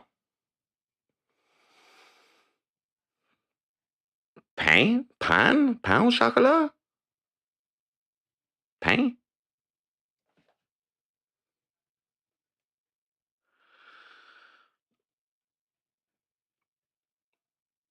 Je parle français. Je comprends le français un petit peu. Ma grammaire n'est pas la meilleure. Mais si vous parlez français, je comprends. Et si moi parle l'anglais, ça c'est ton problème si vous ne comprenez pas moi. Ça c'est ton problème. Ta problème. Et si vous habitez dans ma ville, si vous habitez dans ma ville et tu parles pas l'anglais, tu peux sucer mon coq.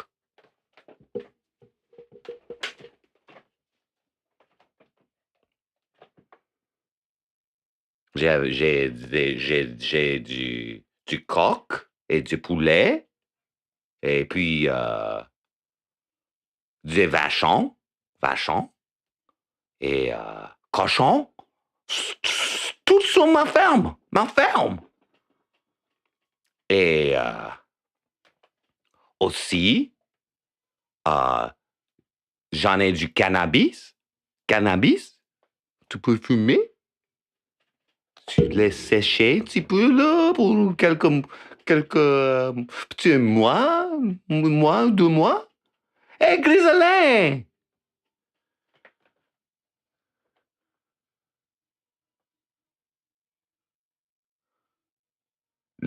C'est le phoque.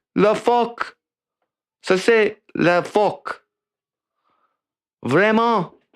Oh, la phoque.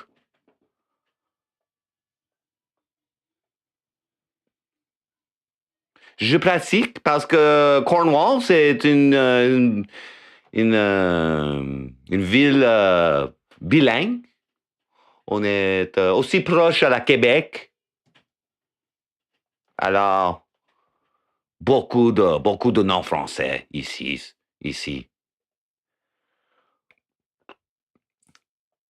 Phoque, c'est P-H-O-Q-U-E. P-H-O-Q-U-E.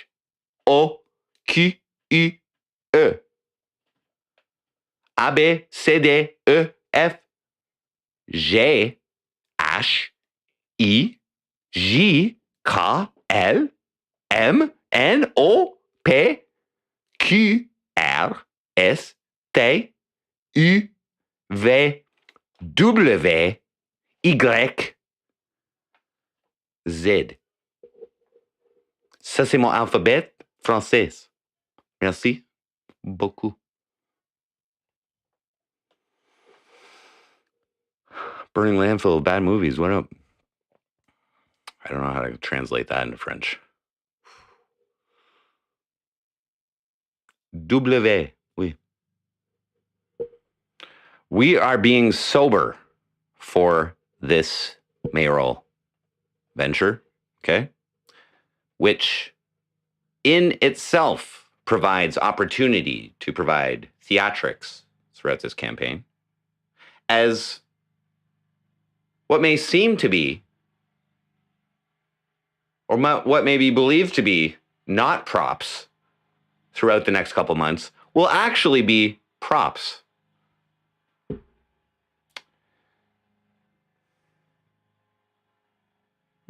Stigmas work against people. Maybe me.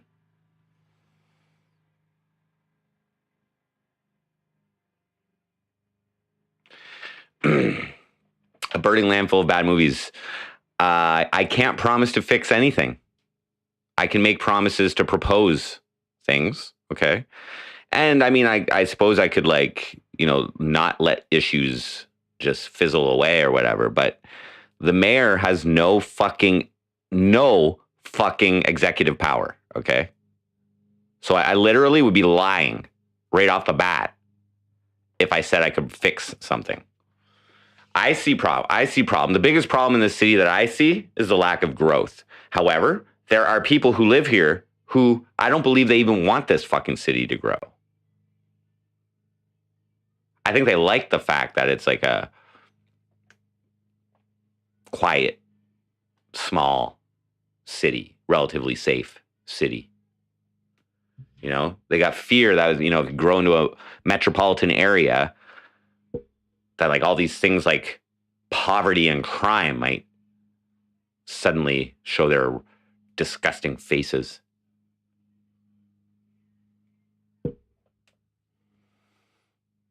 Yes, Grizzling. And then there's a class, the upper class of Cornwall, which there aren't many of them.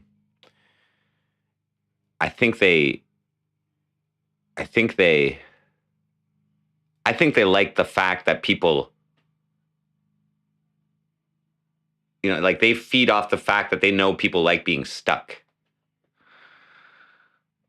It's just really weird how my city, like, what are animosity? It's really weird how my city came about, like how the inflation of like rental properties and things like that really affected my city, apparently.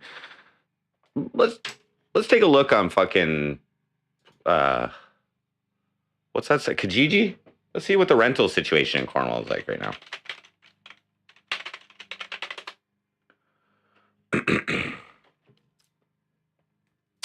I would have to say that the money probably influences Cornwall. Yes. I would say, like, you know what I mean? I don't know. I can say that I've felt oppressed, and I think the reason was because I was poor, you know? Maybe I should have got a good job, and then the cops would work for me or something. Rent, real estate, Cornwall. For rent, check it out. Long-term rentals, short-term rentals.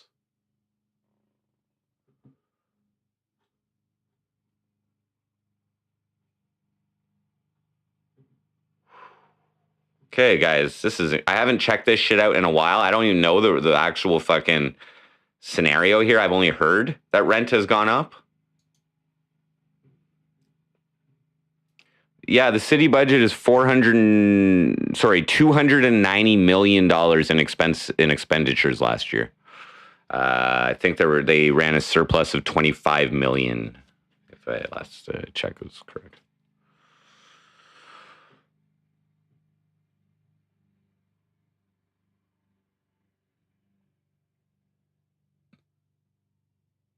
Will I lower the cost of homes? Matthew Collins. I can't guarantee that. Okay. I could maybe like try and do like a rent freeze or something. Let's just take a look here. 3-bedroom single home, $2,500 a month.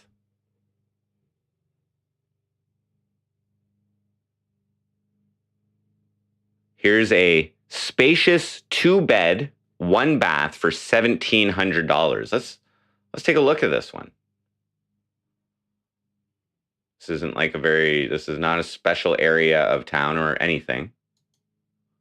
Ooh. $1,700 for a 2-bedroom apartment. Utilities included, water. That's it. 1,000 square feet, guys. $1,700. Yikes. The last 2-bedroom apartment that I stayed in with a bathroom that I rented was $650 plus, $650 plus, and I was in 2017.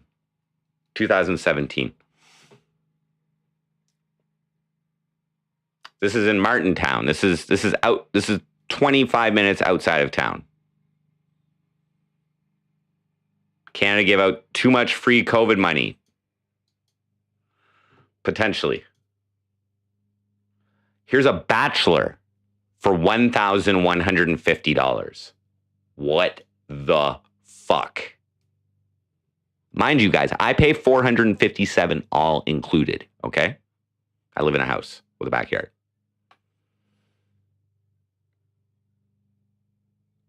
This is like, wow. This is in an apartment building, Laurenville Apartments. So it's in an apartment building. Wow.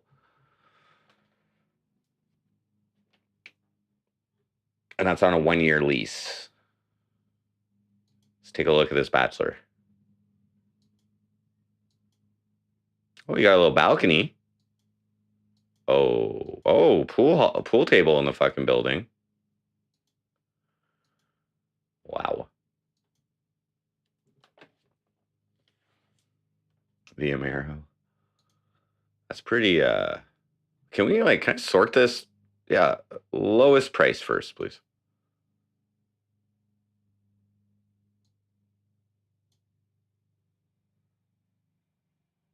So here's a room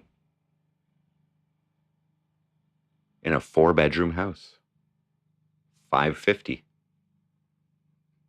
Similar to what I have.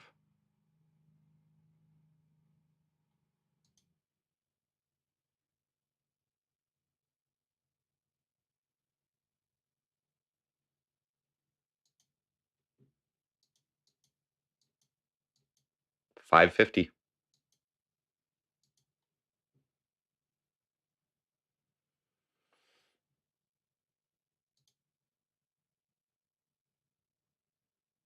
Next cheapest is $800.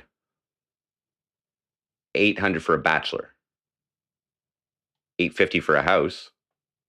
1-bedroom unit in a 2-unit detached space, partly furnished. No smoking and no partying. That sucks. 1 bed, 1 bath in Ingleside. That's half an hour away. $900 apartment studio. $950 bachelor. Oh my God, guys.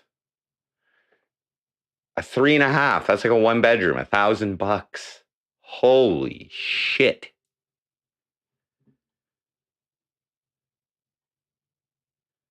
Bachelor. $1,200. 2-bedroom and a den. $1,200 plus utilities. $1,200 apartment. Jesus Christ.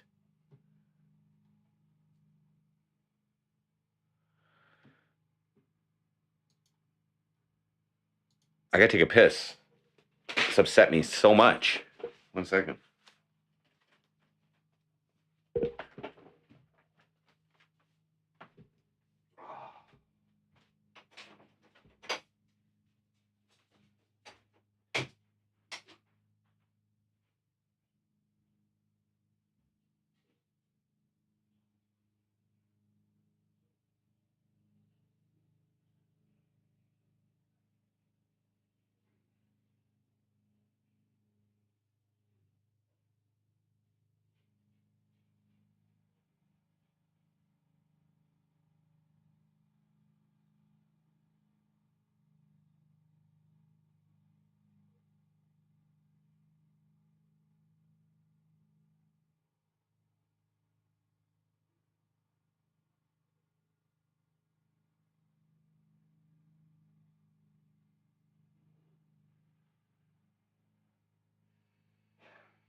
That's really quite startling. I didn't realize it was that high, the rental prices. That you pay $1,000 for 1 bedroom in Edmonton? Yeah, like that's cheaper than here.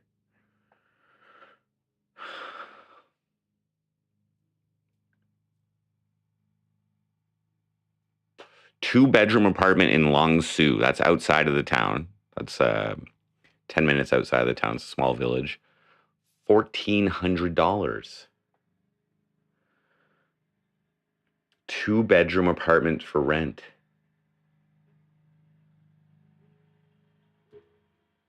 Yikes.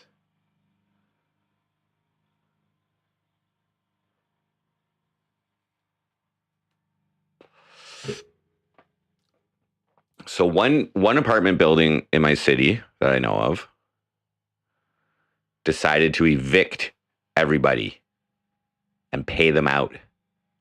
Or they tried to evict everybody and pay them out under the law that you're allowed to do that if you're doing if you're renovating your building or whatever. So once the company who runs the building realized that rents were going up, they decided to invest into their building. Whether they're doing legit renovations or not, I have no idea.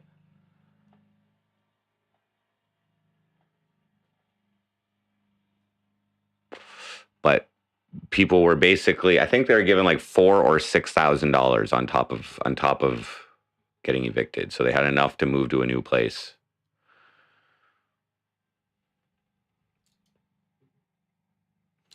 But okay, so here's the question. Clearly inflation is happening, right?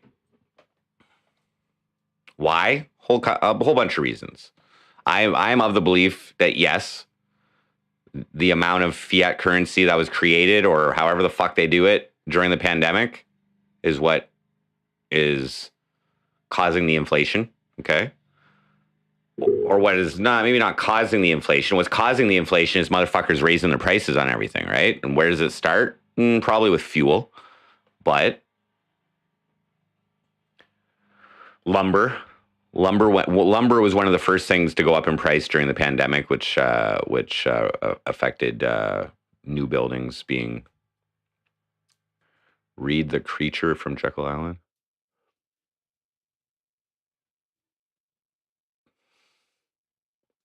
But that is capitalism, right? It would be communistic for me to roll into a mayoral seat and try and put like a rent freeze on everybody, right? That's, you know, maybe there's like a concerted effort going on to like get low income people out of the city or something like that. They'll be like, oh, they can't afford it, the city anymore. Cornwall is gonna be high end. US keeps printing. Yeah. They have to keep printing at this point. That's crazy though.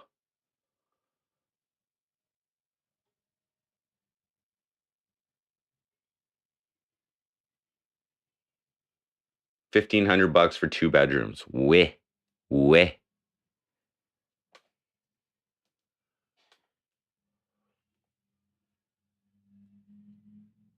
So,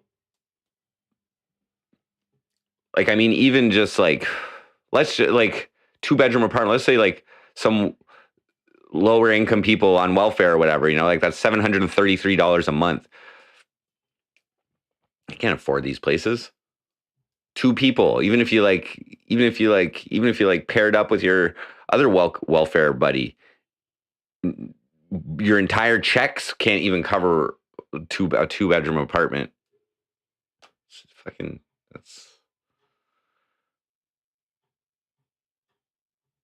It's weird, like. But there are like housing.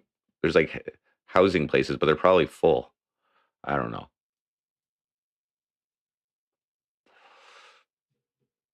So my solution, municipal minimum wage. Okay? Municipal minimum wage. Give the low-income workers more money so that they can afford this bullshit. And then what happens? The landlords raise their prices again. That's what happens. And everybody raises their prices. Amber, what up? And the game is played. More money available. Corporate greed. They want it. Free money isn't real. You're right. I happily spent it all. I had to keep this economy going myself. You know what I mean?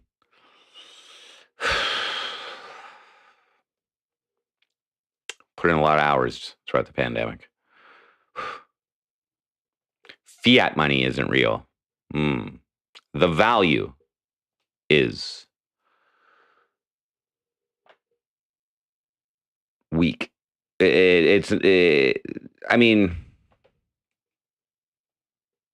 it's determined, right? It's like, it's real because people accept it. But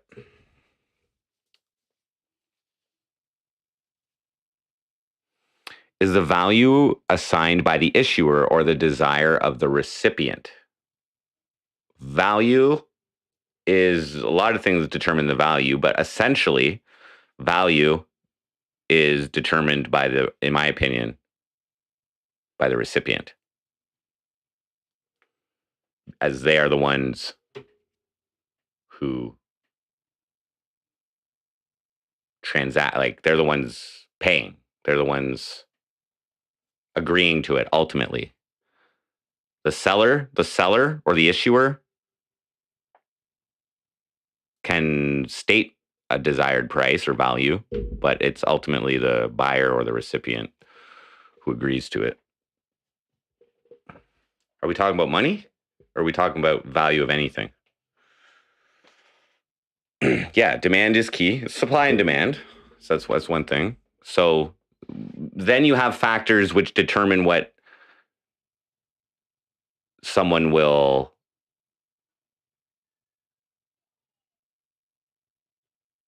like. I mean, the value is set. Yeah, like the value is set by the issuer, but it takes two to tango when it comes with valuation.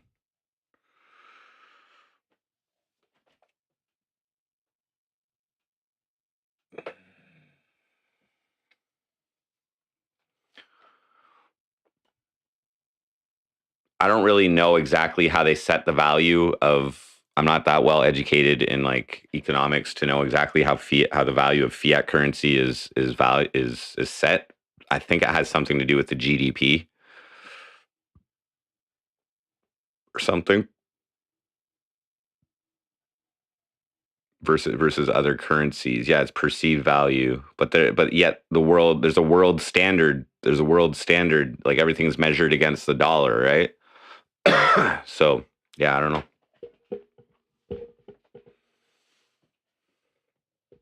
Thank you, Spectadez.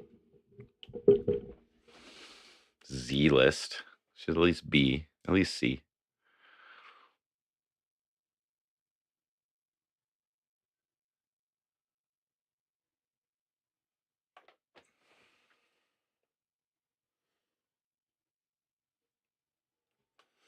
But yeah, scarcity of valuable assets generally increase the value of things.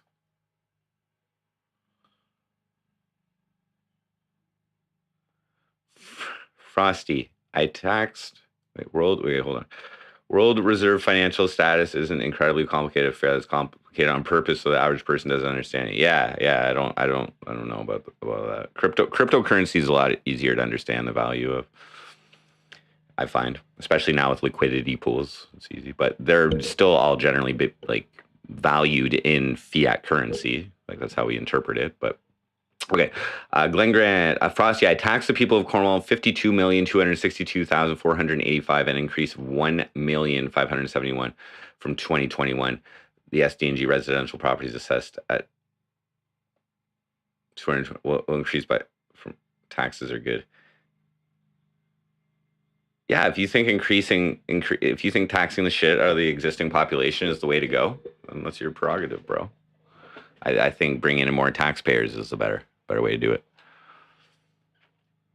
Financially cripple until they submit. Is that not what's going on? I don't know. I don't think that plan works out. I think people will rebel. I think starvation makes people do crazy shit. I haven't been to that point too much in my life, but starvation motivates. Sell local industry futures, local exchange. I don't know if you're serious on that. Local industry. Cornwall was rated the second worst entrepreneurial city in Canada, I think about 3 years ago by I think Maclean's magazine. I don't know how much future we got here. I like the idea of like cannabis tourism personally for an area like of like some type of tourism is good, you know. Vaccines, what up?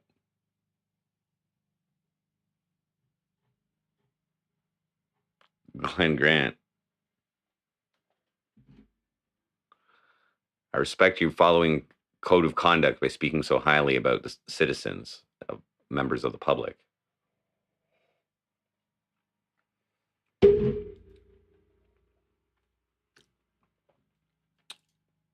Towards industry. Yeah, so the main industries, the big time employers in the city right now are warehousing. So we've got like Walmart logistics shit and like I think Shoppers Drug Mart and a whole bunch of stuff here. That's like the thing. We went from like manufacturing for a while. For a while, we were like a mill city, a paper mill city. Before that, a cotton mill city. But that was like the biggest employer was Domtar. But I think the whole climate change shit decided to get them to move the fuck out of town. So now it's a lot of there is still manufacturing here, but just a bunch of smaller companies. But warehousing is the big thing. Cannabis stores are popping up left and right, which I think is going to saturate the market or not. Maybe there's fulfilling a demand, but it's weird how they compete with each other because they're all selling the fucking government weed, which doesn't have a lot of push.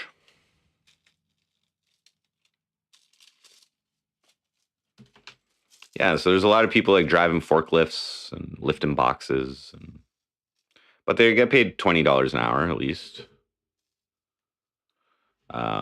There's some packaging places here too. Like there's a bacon packaging plant, which is a fairly big employer. The place I used to work, Sigma Point, that's not a huge employer. I think they had like a workforce of around 200, but they're pretty well respected actually. But they're fucking. This is what I don't like about business. There's not a lot of like, unless you're like in the trades or your fucking business has a union already pre-established. My feeling is that some businesses stay operational here because they know it's a low income area, and they like when I worked at this Sigma Point place, they said if you guys organize a fucking union, we're gonna be in Mexico in the next month. You know what I'm saying? Like that's like a local business. Like every telemarketing place that I've worked at has been like anti-union, anti. You know, so that I don't know if I'm for unions or not. I've never been part of one, but I would imagine that like it's probably better for the workers.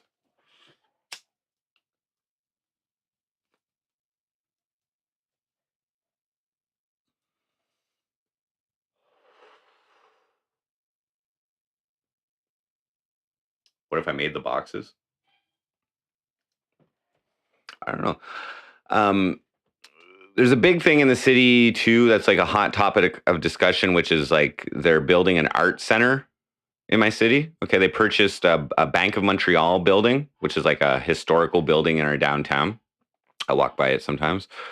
I haven't really shown it off, but there's an art center being constructed there, which came to, I believe, a cost of $7.3 million. 1 million of that was fundraised by the local arts club or fucking whatever community. I don't know. But they'll have like a performance. They'll have like a stage in there, and they'll have like little studios. And so, like for instance, an artist such as myself would be able to rent that place and perform there as well.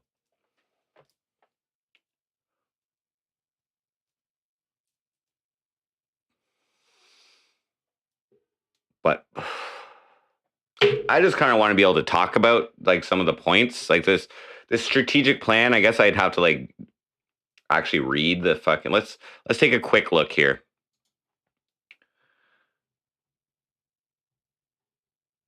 Like this is ridiculous. Like this is the shit they put on their website to like.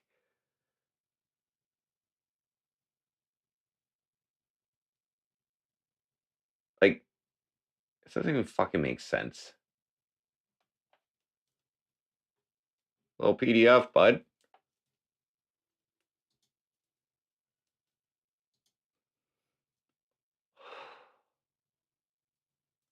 So here's their plans for branding, guys. Oh my God. A new welcome sign at Brookdale and Water Street. We've seen that new sign. It's right there. We've seen that. Oh, it's so nice. That'll get people to live here. That'll grow the population. Enhanced signage along. This is for economic development and pursuing diverse population growth. Okay. They put a new welcome sign. Enhanced signage along the waterfront trail. That's going to bring a lot of people. Oh, the Chuck Charlebois recreational trail established on a portion of it. Yeah. Yeah. Okay. New signage. Cornwall Historic Walking Tour. The Cornwall Business Park has received new signs. Get that branding, guys. Get that branding, guys. You put up all the fucking signs you want. Nobody's moving here, bro. Oh, they redesigned a Cornwall snowflake logo. How it's like they're inviting me to run the city.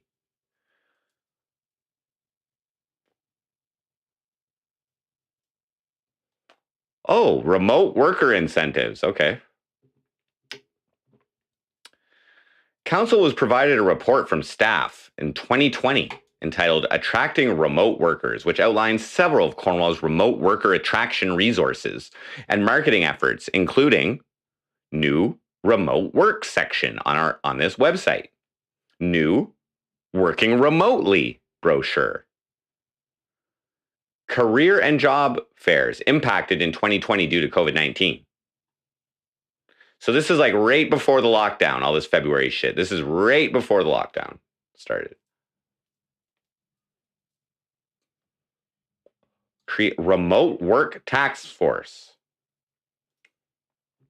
Staff had a meeting with the staff from Topeka, Kansas. Topeka runs a nationally recognized remote worker incentive program. Their incentive program has been prominently featured in outlets such as CNN, Forbes, and NBC.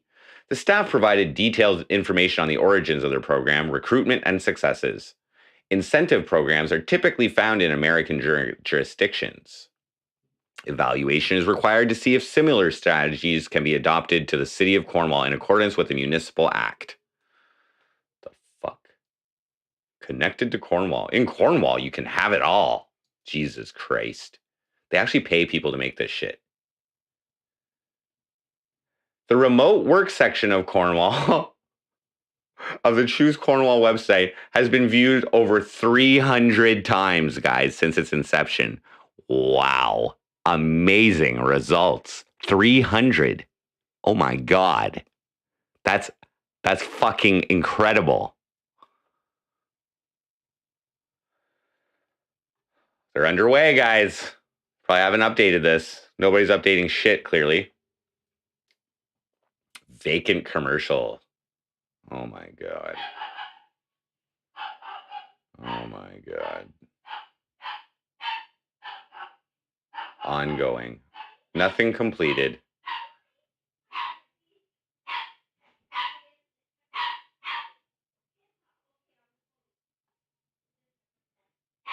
Infrastructure.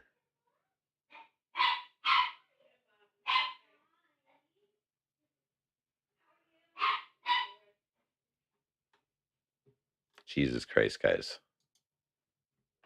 What am I walking into?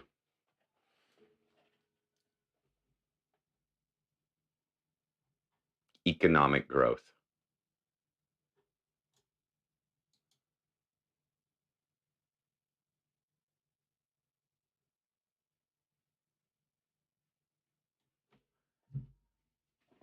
I'm dumbfounded looking at this.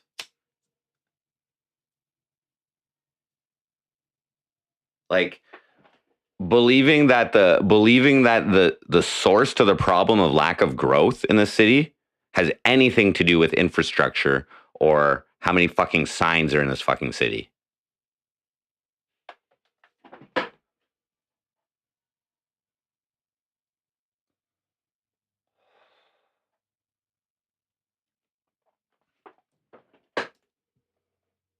Oh, can I move my business to Cornwall? They got fucking signs. Signs everywhere. Signs. Holy shit. They renovated that waterfront pretty fucking good. Let's move there. Let's go. Holy shit, MC Frosty lives in Cornwall? Like, that's just as good a reason to move here. Might see that celebrity walking around with his fucking camera or phone. Let's move to Cornwall to meet MC Frosty. Just as good a reason as any.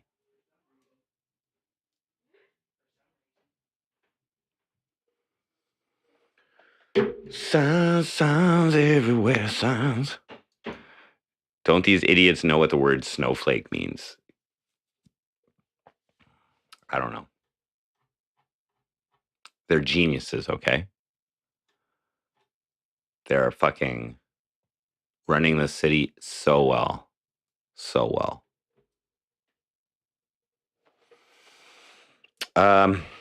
Dare I check?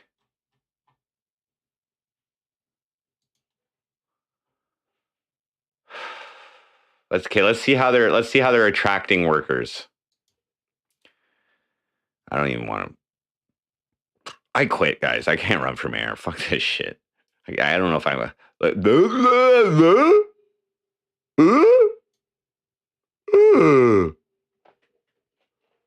get workers. Let's get workers here. Let's see what we can do.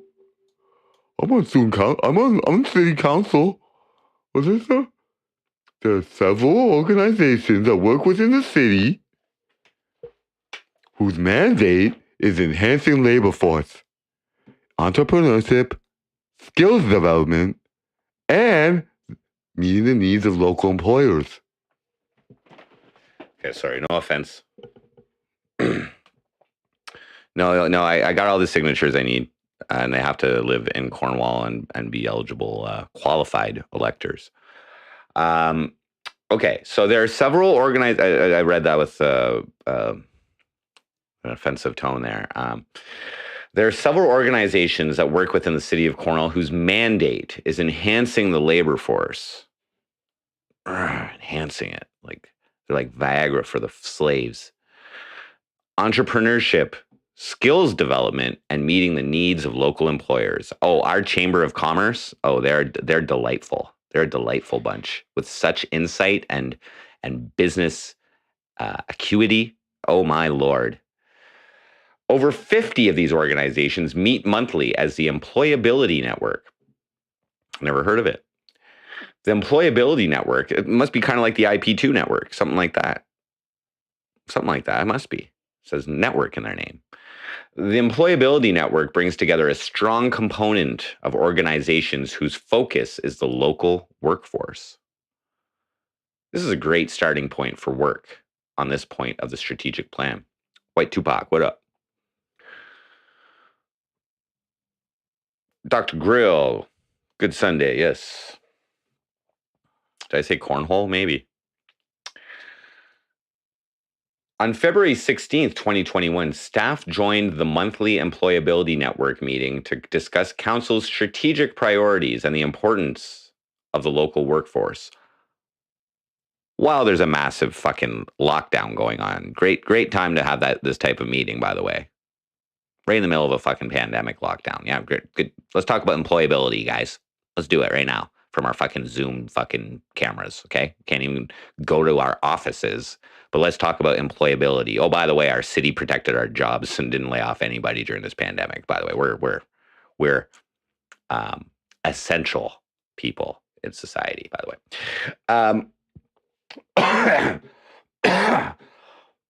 Excuse me.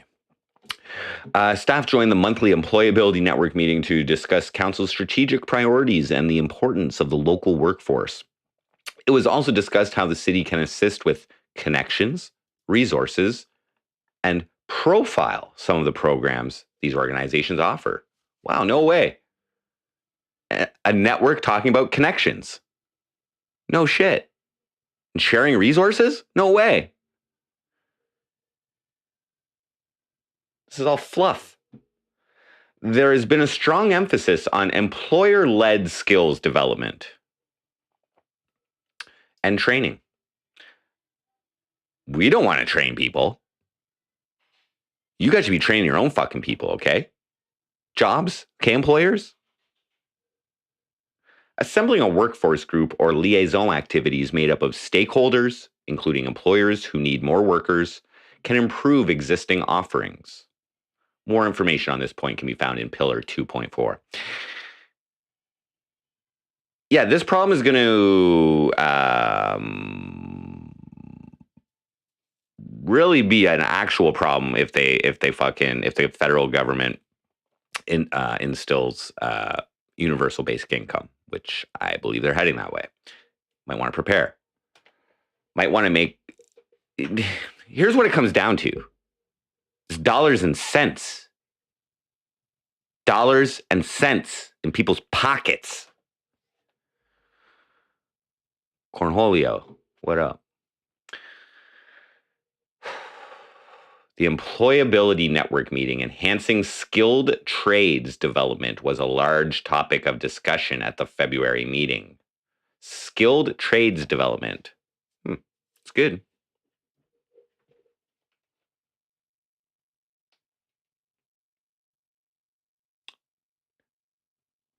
What I'm noticing here is there's a lot of words being written here.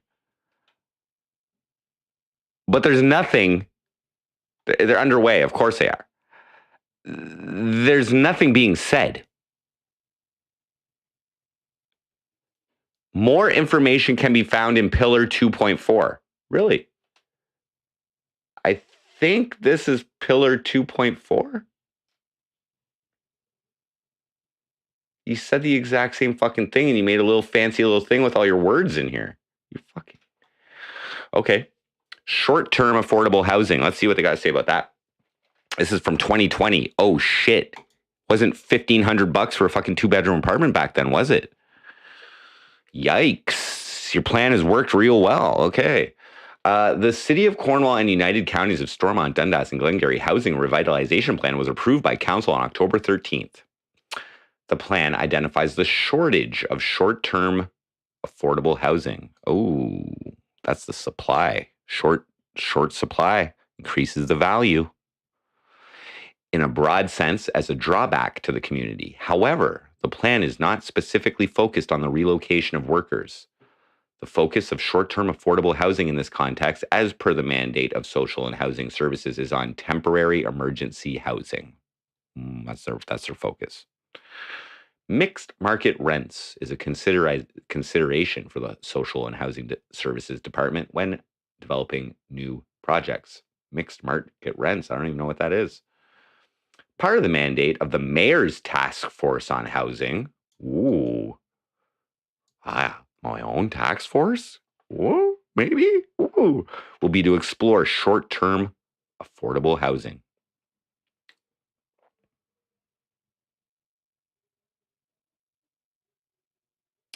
Currently, the Housing Revitalization Plan and the 10-year Housing Plan are the only two city documents that reference exploring short-term affordable housing options, but not in the context of relocating workers. This is an area for the mayor's task force on housing. We'll explain further. Where is it? Not even started yet. Immigration.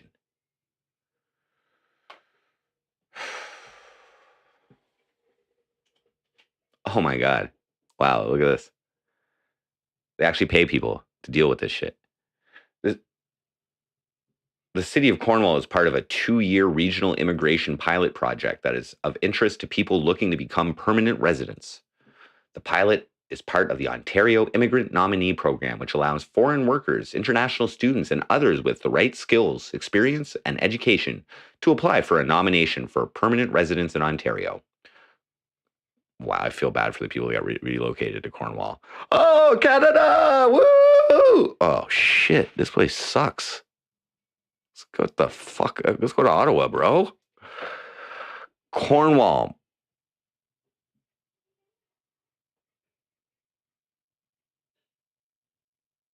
I have never had any issue with Ontario Works. No. Cornwall was one of 3 communities chosen to support the program in 2020, and then that goddamn pandemic came. The pilot is designed to help employers fill labor gaps in professional, managerial, and in-demand occupations with foreign workers and international students that otherwise may have settled in larger communities. The program began in summer 2020, and as of February 2021, oh my gosh, has had 19 applications. God damn it. We're growing, guys. We're attracting that workforce at a fucking incredible pace. I can tell. The federal government, through Immigration, Refugees, and Citizen Canada, provided $1.157 million in funding to establish the Newcomer Employment Welcome Services Center in Cornwall. The office opened in summer 2020 and is located at 55 Water Street.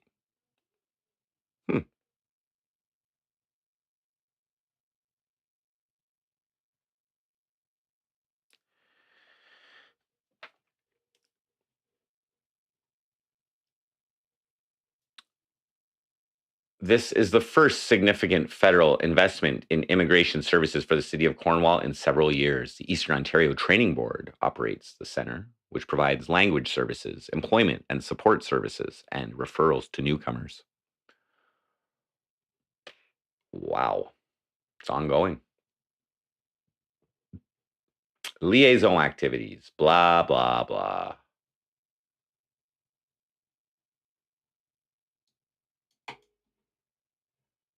The Choose Cornwall.ca job board has emerged as the most popular and comprehensive job board in the region, connecting thousands of job seekers with local employers each year. The job board delivers 168,000 page views in 2020, which represents an increase of 70% over the previous year. Wow. They use views. They put importance on views. Huh. Huh.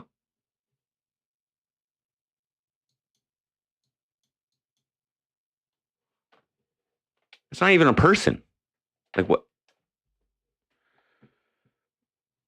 Yes, Ali Bree. I am. I've acquired the required amount of signatures to endorse me for nomination to run for mayor. So I'm not officially nominated yet. I need to be nominated before the 19th. So within the next couple of days. So I got to go pay $200 Canadian. So I'm having a donation goal here. If anybody would like to contribute and help out with that nomination filing fee. So I'm going to do that tomorrow.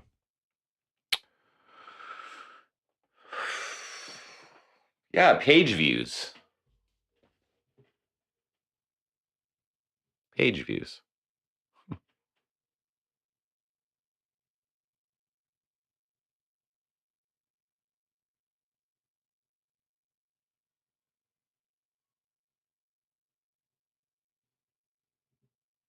Hmm.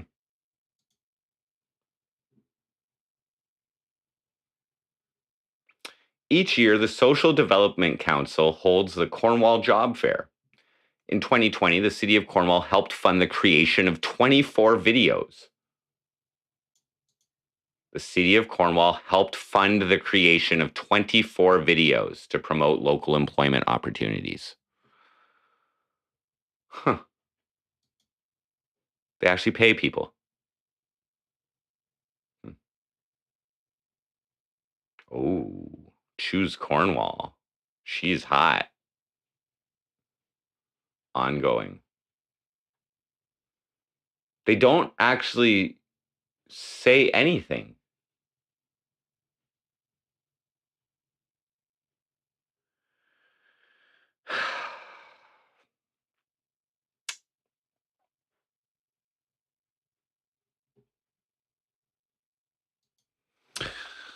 Yeah, so once I get nominated, the next step is running a campaign and convincing people to vote for me, I suppose, is the objective of a campaign. Basically, marketing myself and, hitting the pavement, talking to the constituents.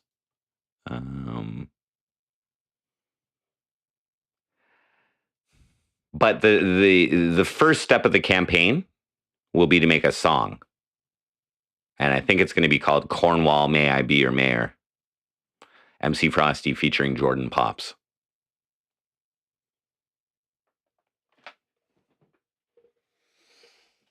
I'm probably going to have to make a press release, send it out to the local and national news outlets, or maybe I can let them find out for themselves and let them contact me. I'm gonna have to make a Facebook page and all that shit. I already created an email address, so I'll be fine on that.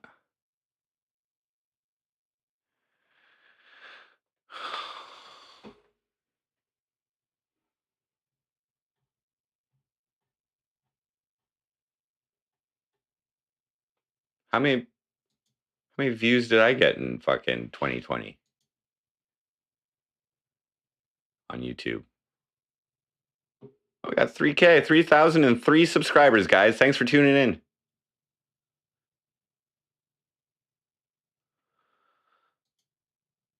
Let's say they don't accept a nomination. Well, then my next trip will be to the legal aid because they have no reason not to accept my nomination.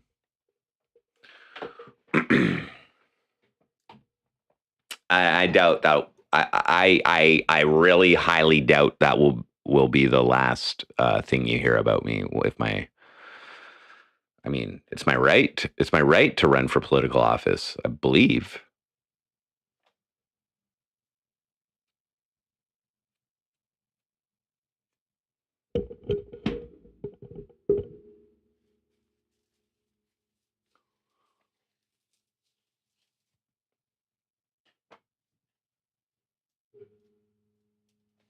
These rights don't exist anymore. Yeah, but I'm like there could be some resistance. There could be. I don't know. They'll probably treat me fairly. Like they have to.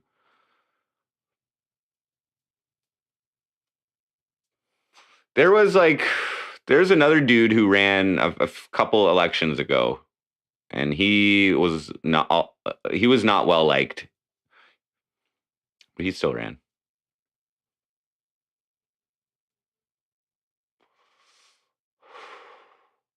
He didn't have. I don't think he had quite the type of edgy branding that I've been using, but or marketing tactics.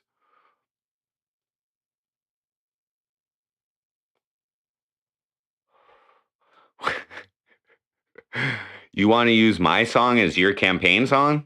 Glenn Grant, you go right ahead. You just give me all the credit.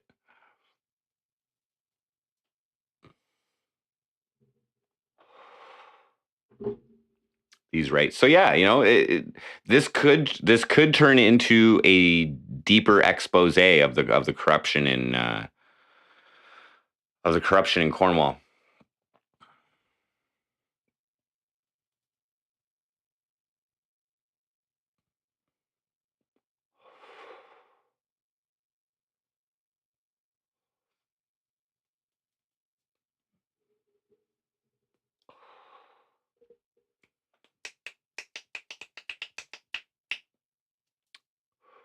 We'll see what's happening. We shall see. What was I looking at? Oh yeah, 2020.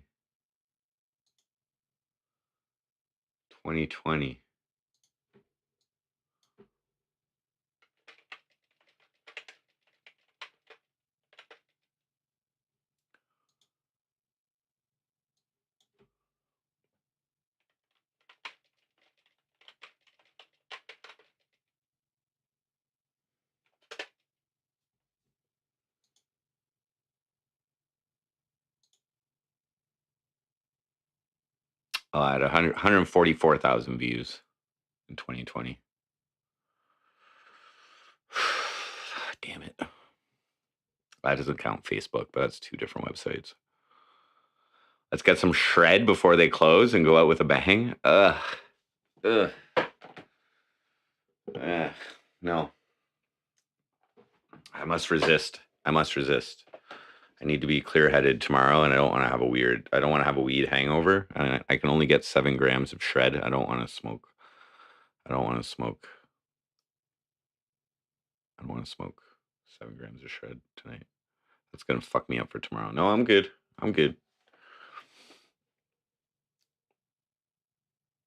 Make a website about I will change it.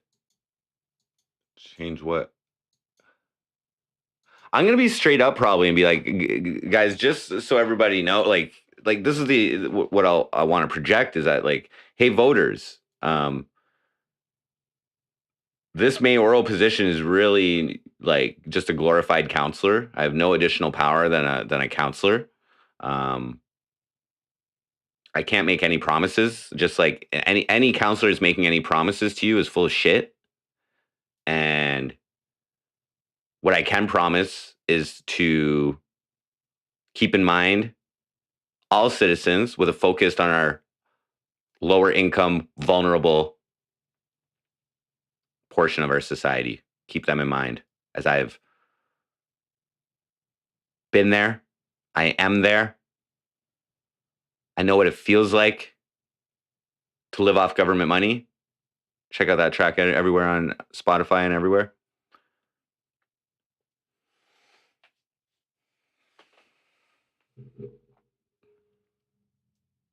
And accountability. Accountability is something I'd like to promote as well. What I've observed is people in positions of authority dodging accountability.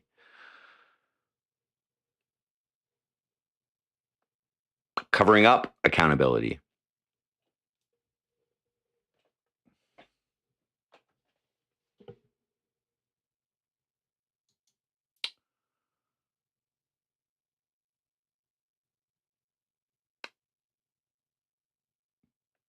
But do I have a meth pipe in my hand while I'm making these monologues? That's the real question. No meth, but just a meth pipe in my hands.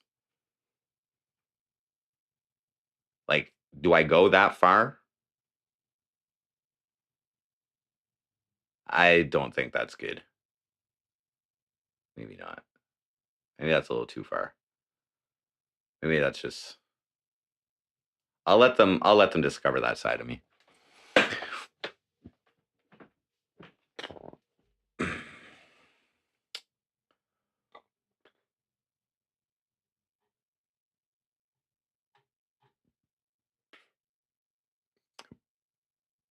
Vote Jordan. I'm coming.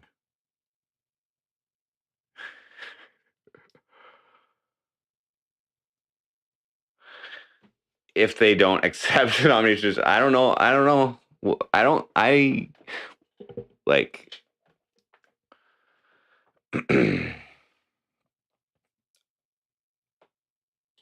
I think I have a valid lawsuit if they don't.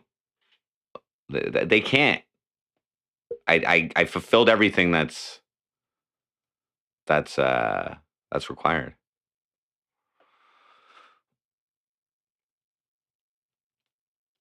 No, I'll have to like go down to legal aid, which again will increase taxpayers' expenses on my fucking life. You know what I mean? Because legal aid's included with Ontario Works. So I mean, legal aid's included with many low income people who even aren't on welfare. But yeah, it's included. So I'll have to go and probably see a lawyer, and that might be difficult. I don't know if I'd be able to resolve that in a matter of days. So we'll see. Better Call Saul. Well, I liked Breaking Bad. Yeah, it was good. I wouldn't watch the whole series again, but I watched a few seasons of Better Call Saul. I was watching the last season. I think I watched like the first 6 episodes or something, but haven't caught up on it.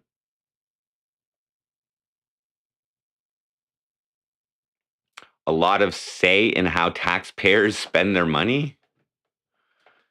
Whatever.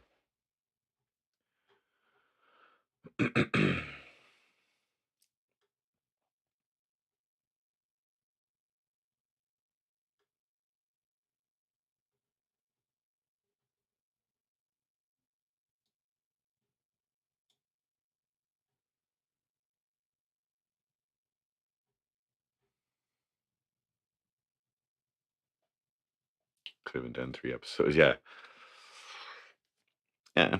I like the actor though. He's a good actor. Whatever his name is.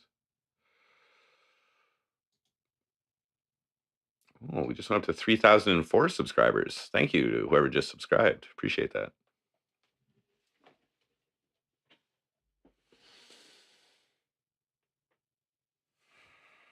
So, I'm going to take this moment and sing a song.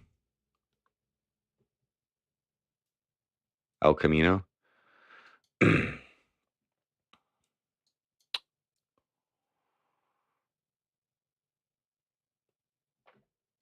Breaking Bad was important. You know, it really put meth entertainment into the mainstream, and basically allowed me to effectively promote my song "I Like Meth."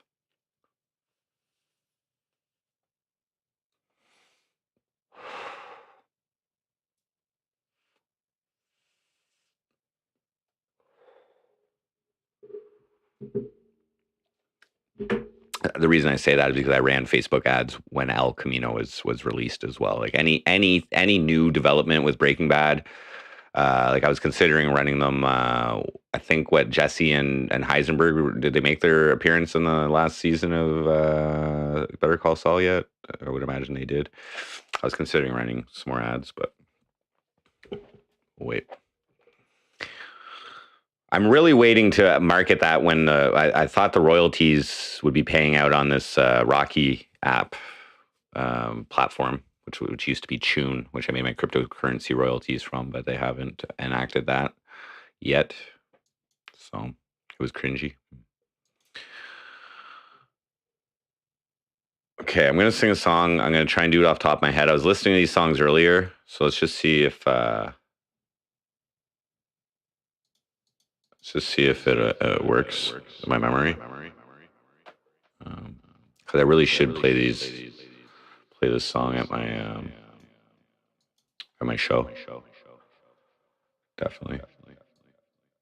Okay, let's. I'm gonna fuck it up, but I'll try.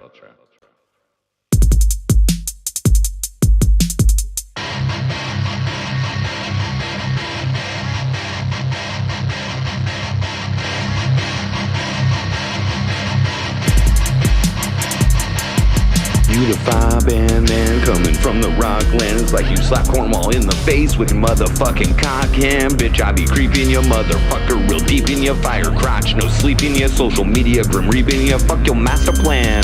Big man in Afghanistan, we in my kitchen now. What? Beg my pardon? I'm MC Frosty, slut. I'm flame retardant, like a 95 Jan Arden trolling, made my big dick harden. Come on, fire. Cornwall Fire Chief Pierre Voisin. I know we got some councils playing for the home team, bitch. Level of meaning like nothing you ever seen. This my fire crotch next to Chief Fire Band Voisin. Fire.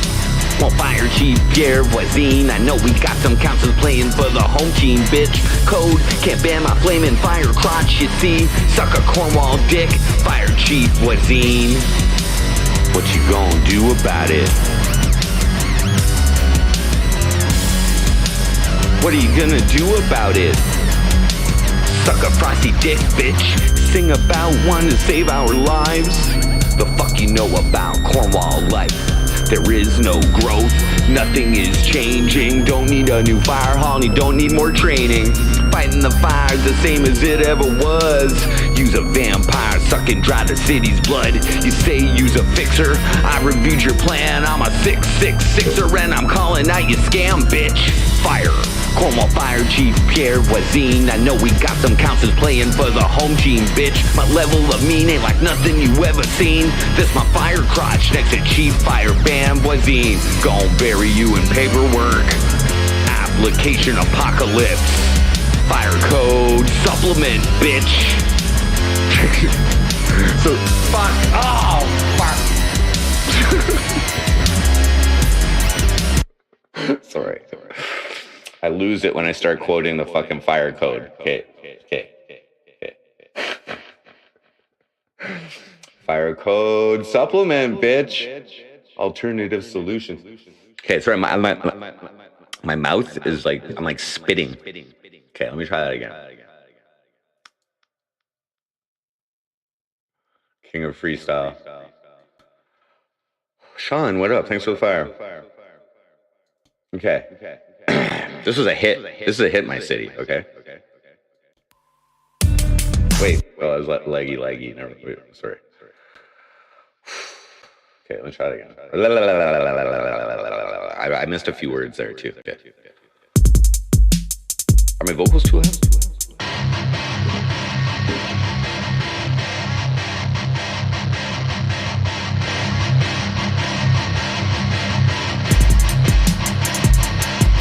You the fire band man coming from the Rocklands, like you slap Cornwall in the face with your motherfucking cock hand. Bitch, I be creeping ya, motherfucker, real deep in your fire crotch. No sleep in your social media, grim reaping ya. Fuck your master plan.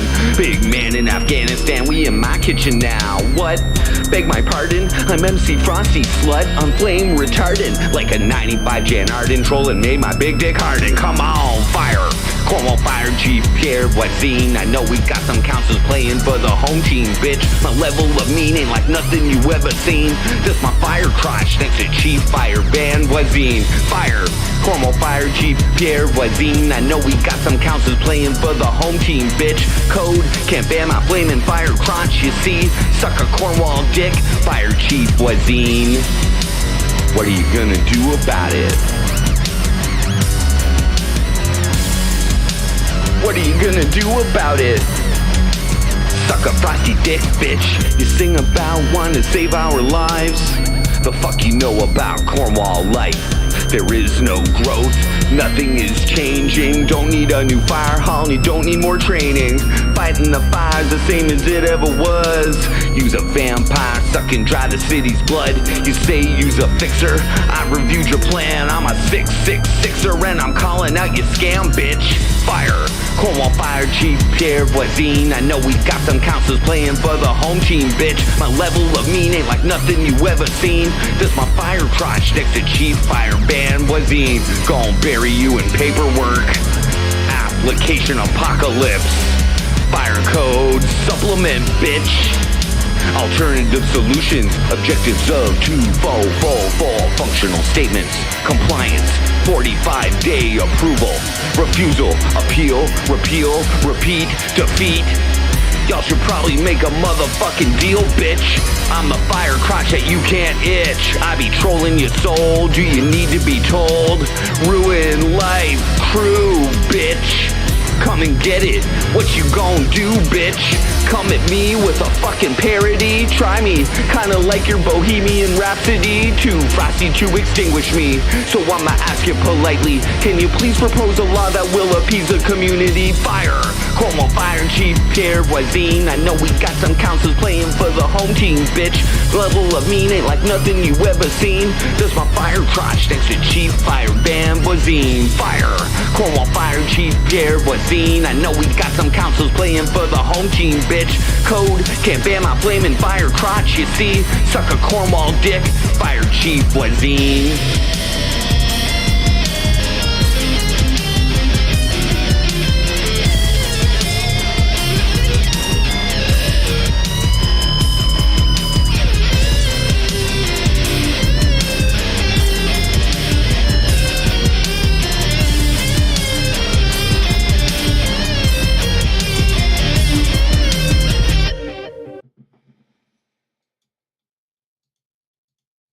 All right, not bad. Spit coming out of my mouth, which means I'm well hydrated at least. So that song. Oops.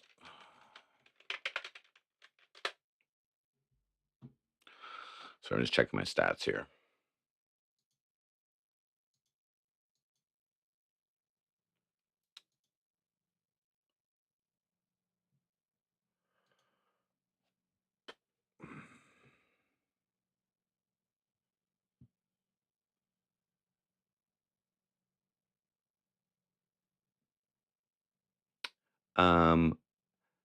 That burn ban was unconstitutional, Glenn Grant, okay? Did you not see how many people signed those petitions? Why don't you consider your fucking constituents for once in your political career, Glenn?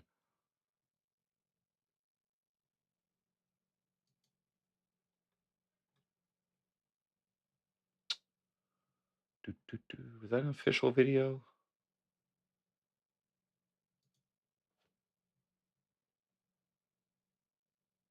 Oh, it sure was. Okay, so here's my official videos. Okay, so here is my second political song. First female of color to be mayor. The first female of color to be mayor. That's when Bernadette Clement got elected. That was the headlines in the newspapers, so I just decided to quote it. 2.3K views on that one.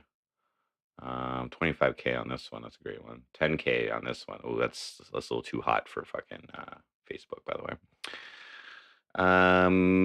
Inspector Chad Maxwell, I'm running with it. 14,000 views. Oh, and by the way, it's like a 50,000 person population in the city. So 14,000 out of 50,000. It's 1 in 3 almost, you know. Tommy McKay, The Trolls Are Calling, 12,500. Danny Aikman, You're a Beach, 5,000.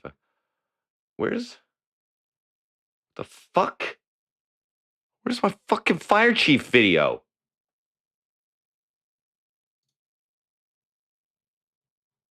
Did I not put that in my fucking...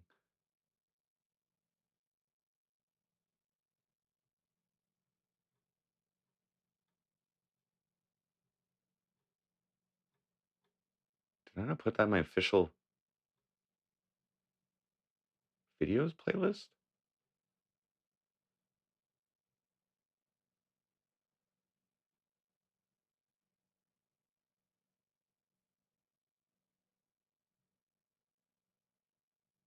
Meth cures COVID. Oh, there it is.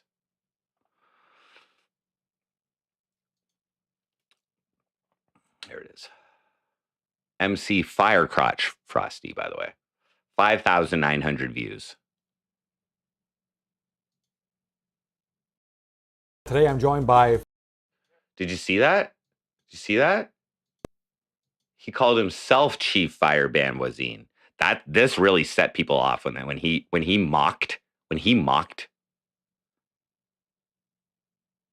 the fact that he was getting rid of people's ability to fucking have a fucking bonfire in their fucking backyard and like changing the permitting and all that shit. He mocked it by signing his name out of the fucking local golf tournament. Chief Fire Ban Voisin. That upset people. I will let you know. You must remember, Glenn Grant, how upset that made people. It even upset some constituents enough to make a fucking diss track. Today I'm joined by Fire Chief Pierre Voisin. It's been almost a year. I'm quite concerned, actually. People in this city have already paid for our services. We've already failed, right? To train, and to train, and train some more. I got him.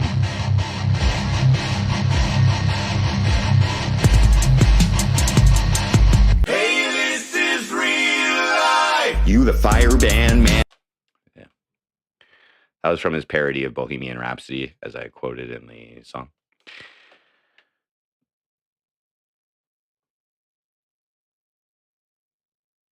But see, what I really focus on, guys, is not necessarily the 3-second views that you get on Facebook that count as a view. It's so that's 5,900 views. It's the people. It's the amount of people it reaches, which is 11,000. Oh, and I also ran ads in his hometown of Rockland for that. So the views on this one are a mix between Cornwall and his hometown. But when outsiders come into my city, okay, when outsiders come into my city and think they can lay down the law, okay, my city, okay, that's when I have to stand up for the people, say something, in form of musical troll warfare. I'm an artist. What can I say? So the other song I need to work on is Danny Aikman, You're a Bitch. Now, unfortunately, our chief of police, Danny Aikman, also retired. So these songs almost aren't even relevant. But I just love the beat, Let me see how bad I do this off the top of my head, okay? The last one wasn't bad. I listened to both these songs today, so it's kind of fresh. And this song does have some backup vocals, but I don't want to lean on them. I should take them out. But can I get your name and your badge number, please? My name is Joe, and it's 217. We don't facilitate protests, that's for sure. We just make sure everybody knows what the laws are. You don't know what the laws are. You don't know what the laws are. You don't know what the laws are. I do know what the laws are. Thank you very much. You don't know what the laws are. No, it's not our duty to do that, sir. I disagree. I disagree. Go ahead and protest. I do disagree. Go ahead and protest. Go ahead and do that, sir. It's your right. Okay, thank you very much. Have a great day. Have a great day. Have a great day. Have a great day. Chief Danny Aikman, you're a bitch. I'ma say it again, I'm a top tier snitch. Fuck you and your whole bigger clip. Your time now, sucker Frosty dick. Y'all complain. Fuck's gonna deal with me. I'ma do what I do and make them black corrupt police force shrouded in lies. Didn't have to put up a fight to make motherfuckers uphold my rights. Musical troll warfare might fucking rain your pussy. I bet you're tight, bitch. It actually involves a protest against the Cornwall Police Service. Okay, so I just wanted to advise you, again, my name is Jordan Potts. I will be protesting against the Cornwall Police Service in regards to case CW180-16743. Constable Detective Tommy McKay, Inspector Chad Maxwell, and their superior, Constable Detective Tommy McKay. Roll call, motherfucking bitch. Let's rule my crew, gon' make you wish that you had simply charged that bitch. My crock up in your vaginal itch. Losing your legacy one track at a time. Google your name and find my rhymes. Fact that track to find the truth. Cornwall corruption ain't nothing new. You have some bad pigs under you. Got some bad that make you bad too. And that motherfucker's why I've come for y'all. Frisk Frosty, find a sea salt 8 ball. The sea salt 8 ball. Danny, you're a bitch. Chad Maxwell, you're my bitch. Tommy McKay, you're my big fucking bitch. It's your right. It's your right. It's your right. It's your right. It's your right. It's your right. It's your right. It's your right. It's your right. It's your right. You have corrupt pigs under you. Bunch of bad cops. What you gonna do? Is this what it takes to get through? Fuck me.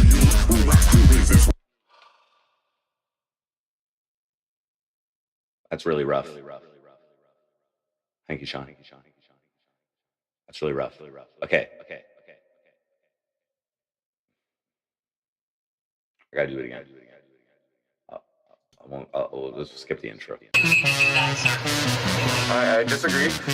I disagree. Go ahead and protest. Go ahead and protest. Go ahead and do that, sir. It's your right. Okay, thank you very much.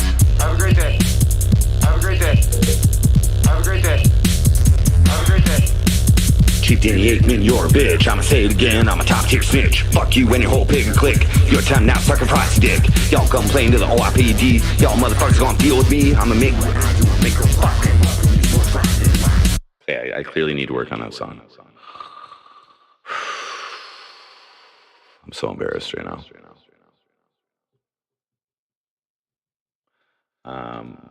For those of you who aren't aware of where those samples came from, very cringy. One of my most cringiest moments as a political activist in Cornwall.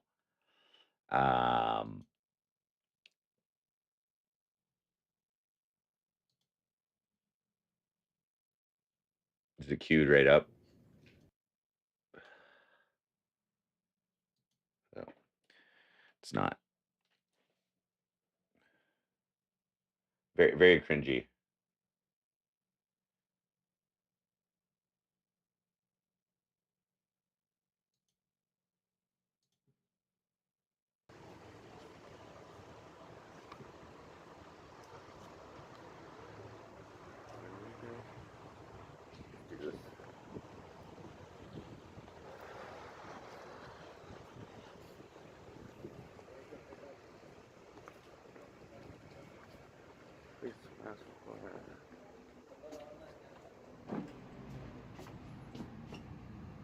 Doors lock at 4:30.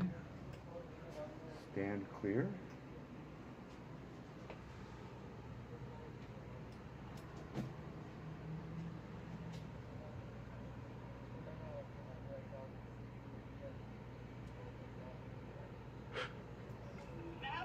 Hi, I'm looking to speak with someone about well, if there's any, actually to let you know about a protest that I'm doing, and I need with the police to facilitate it. It's next week. My name's Jordan Pops. We don't facilitate protests, that's for sure. We just make sure everybody knows what the laws are. Okay, can I speak with someone about that, please? Like, you don't know what the laws are for the protest? Oh, I checked with bylaw office. I just want to make sure, but I was also under the impression that it is the police's duty to facilitate this type of thing. No, it's not our duty to do that, sir. I disagree, but it actually involves a protest against the Cornwall Police Service as well. Yeah. Okay. So go ahead and protest. Oh, I will. Can I get your name and your badge number, please? My name is Joe, and it's 217. 217. Okay. Okay. So I just wanted to advise you again. My name is Jordan Pops. I will be protesting against the Cornwall Police Service in regards to case CW180-16743, where they've refused to ensure my safety. Yeah. Constable Detective Tommy McKay. Yeah. Inspector Chad Maxwell, and their superior, Okay, well, you Sean. can go ahead and do that, sir. It's your right. Okay, thank you very much. Have a great day. Have a great day. We're so polite. Oh, it is our duty. So technically, I'm still protesting, just so everybody knows. Like, I have not called off this protest. I may have been a little silent there in my protesting as of late, but they know it.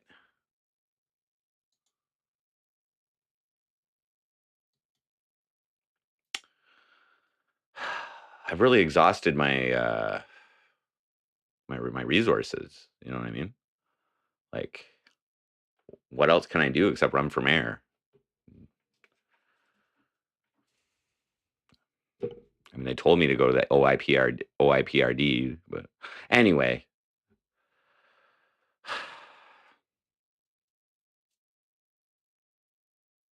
Maybe I can leverage that a little bit. Do.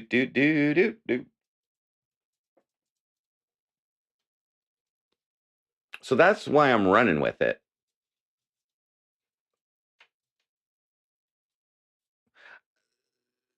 there was another interaction before that where I went in there and I tried to charge Tommy with obstruction of justice. I tried to bring up obstruction of justice charges against a Cornwall police officer, and that officer, I didn't catch his name, but I got his badge number. But he basically laughed me out of there, kind of deal, and he like told me that he was going to throw the fucking report in the garbage as soon as I left, basically, because they don't investigate their own, is what he said.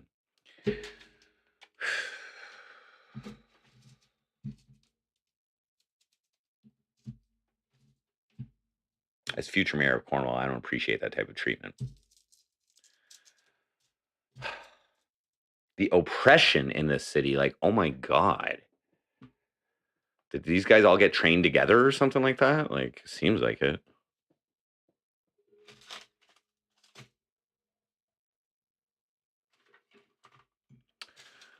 So,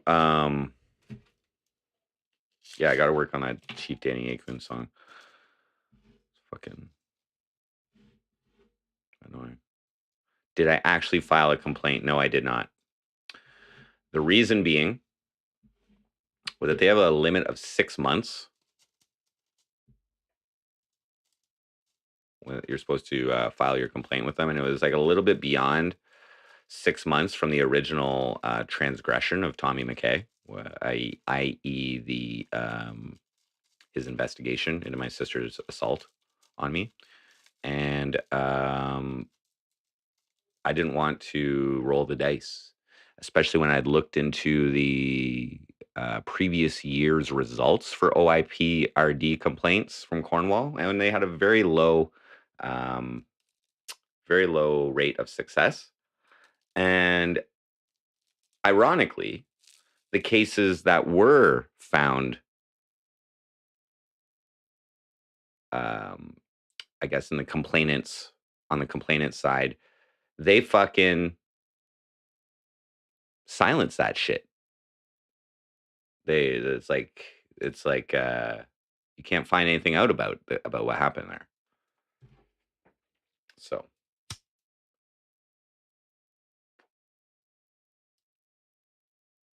no, because originally I was going to pursue the charges against my sister, okay? But my mom was still alive at that time. So I consulted with my dying mother and I asked her if she would prefer that I didn't pursue the charges against my sister at that time. And she said that, yes, she would prefer that I didn't pursue the charges against her daughter. So I eased off.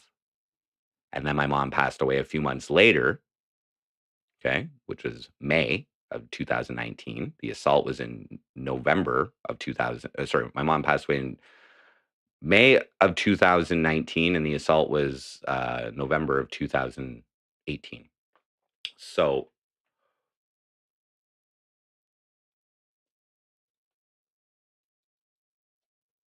it was like almost 6 months. I was like, fuck it. So I escalated to Chad Maxwell. And that's when he also told me to go OIPRD, and I told him it was over 6 months. I didn't want to risk it. And I asked him straight up if he has the authority to overrule his subordinates. And he does. He said he won't be doing that, though. So right there is him not doing his fucking job. He was staff sergeant at the time, and he got promoted to inspector the next month. And I just don't think he wanted to, like, I don't know why. He's probably got his boys back, and he probably didn't want to, like, ruffle any feathers on his way up, you know, or some shit. I don't fucking know.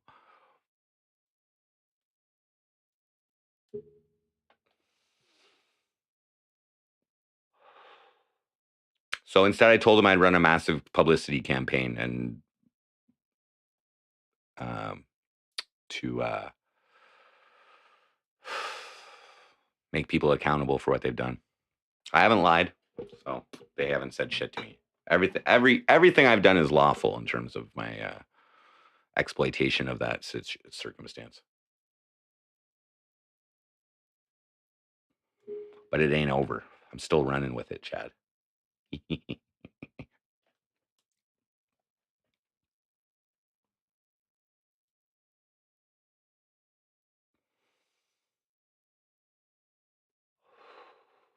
The police have, again, I'll repeat this for the millionth time, the police have since inhibited my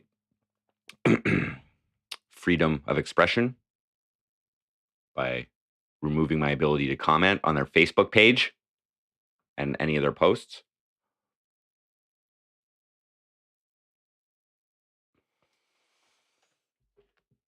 And with them being a government organization, which is supposed to, and actually being responsible as part of the Police Services Act to uphold citizens' fundamental freedoms and rights.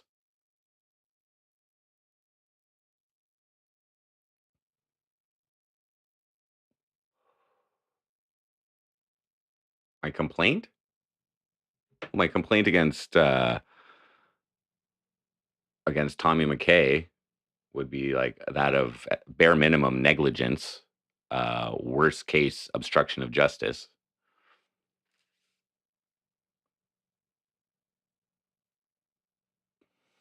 There was also another option I could have done. I could have attempted to bring charges upon my sister and whoever else through a justice of the peace. I could have attempted to do that, but I didn't.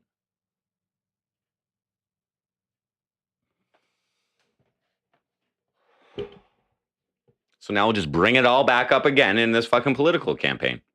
It's like the fountain of corruption that never ends.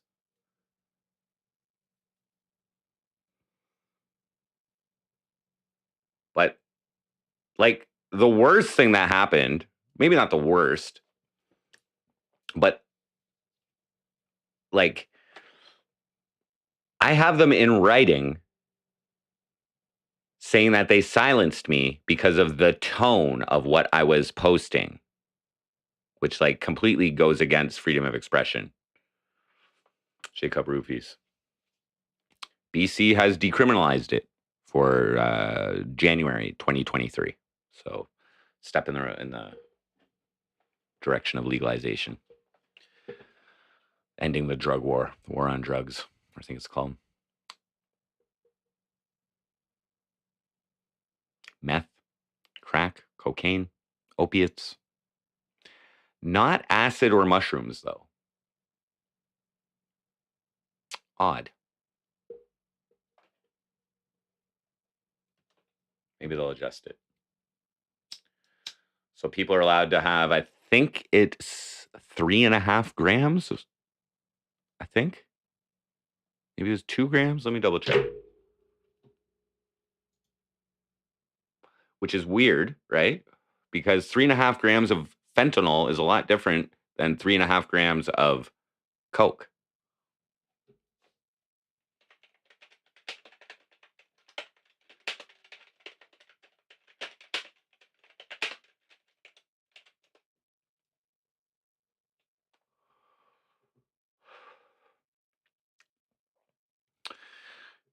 Well, that makes sense if you decriminalize a crime, that their crime rates will go down. That makes perfect sense. If they stop charging people with something, that their crime rates will go down. But I mean, you mean drug-related crimes? I see now. Okay. Yeah, I agree that it shouldn't be criminal shit, like for doing drugs, but drug-related crime, yeah.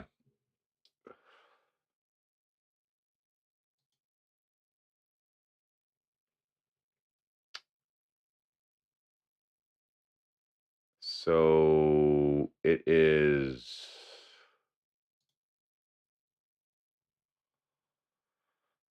2.5 grams.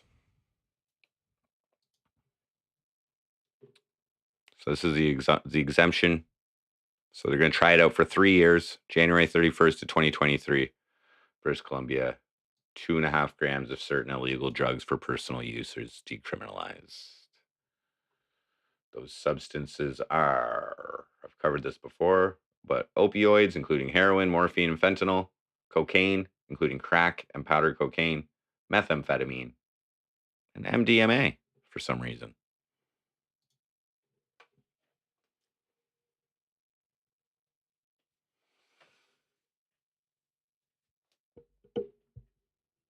See, what I think what I believe that'll happen is that's like, I don't know. It's probably going to stop people from snitching, for one. Like, they're not going to be able to catch. They're not going to be able to catch like people on possession charges and then convince them to snitch in these situations. um, but if the police just watch people, I mean, it's not like they don't know who the dealers are anyway. Like, but I would imagine, like to me, that seems like it's going to be like open season for drug dealers in BC. You know what I mean? Like, not open season, but like it seems like the drug dealing industry in BC is going to pick up a little bit. What if someone is high and commits a serious crime? Should they get additional prosecution for the drug use and the committed crime? That would lead to harsher sentences, keeping them off the streets. I don't know. I don't know. But if something like that would like be applied, um, it should also extend to alcohol. I don't know. Are there currently different, like, if you get in a, if you assault someone while shit faced, is it a harsher crime?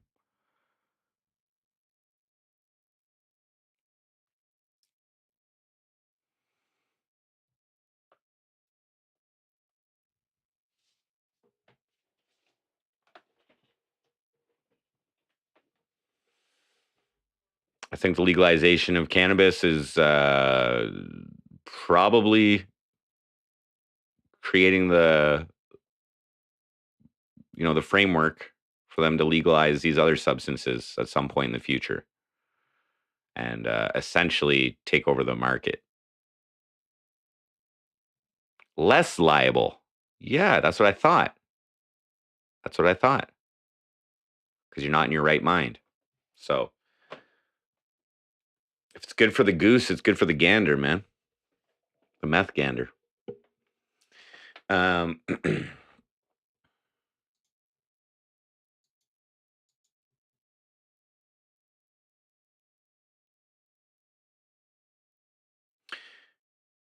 yeah, because prohibition is what creates the vulnerability for criminal enterprises to swoop in. You know what I mean?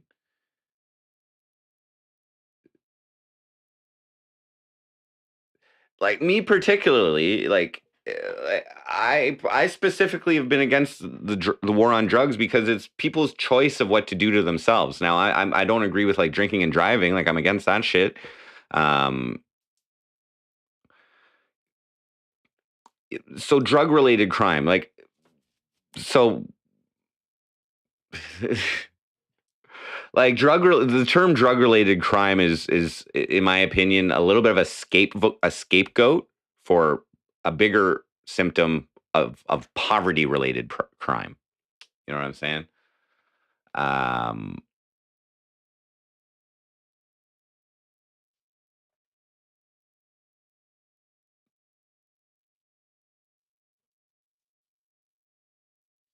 like drug use or drug abuse is often prevalent in low income communities. I think it's a symptom of poverty, which is a bigger thing, but maybe I could be wrong.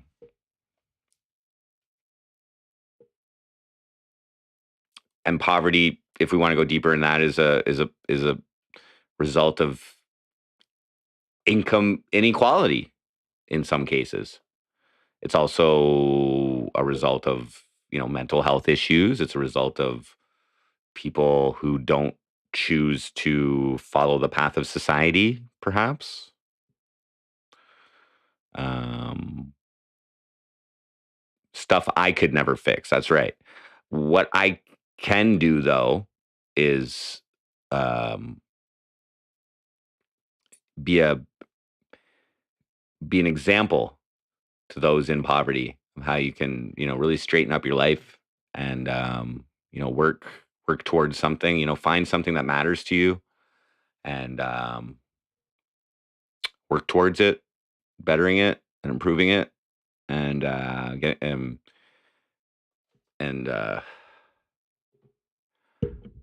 this reminds me, This reminds me. Let me just go to facebook.com/personal achievement. Yeah, okay. Yeah, this is sorry guys, I gotta switch to my other brain here for a second. Yeah. Yeah, I might have to lean on this brain. Just a little bit for some of these answers.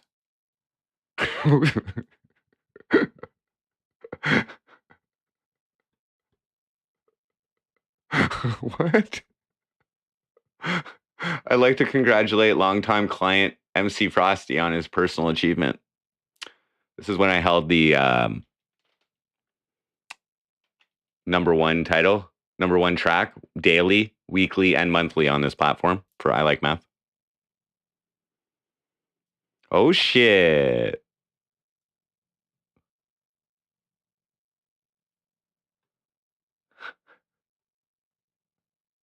Oh, I did set up a Twitter. Oh, I set up a YouTube too. Shit. Yeah.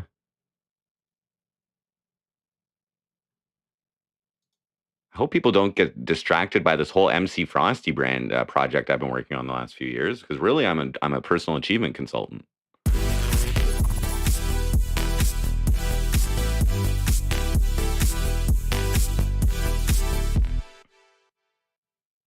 Michael Furberger donated $2.79 through Super Chat. Congrats on the mayoral run. Thank you very much, Michael Furberger. Very gracious, very generous. We're not quite there yet. I still got to nominate. I still got to go and file the nomination. So that's the next step. Apparently, I don't have to do it myself. I could send a representative down there just to do it for myself, just to do it for me. But I think I'll handle it myself. I believe. Don't you have some experience running for mayor? Do you have any advice for me, or any tips, any tricks? I can use all the help I can get. Nobody can make poor people stable. I agree. Nobody can make people really do anything they don't want to do. So I also don't think it's best to necessarily, even though I've been doing it, by speaking of symptoms of poverty. But when you take a look at individual people, and their reasons for being in whatever financial situation they're in, like, I think I don't think it's good to group them in. I think, like, one thing that might inspire somebody to achieve a better financial situation or whatever is different from somebody else's.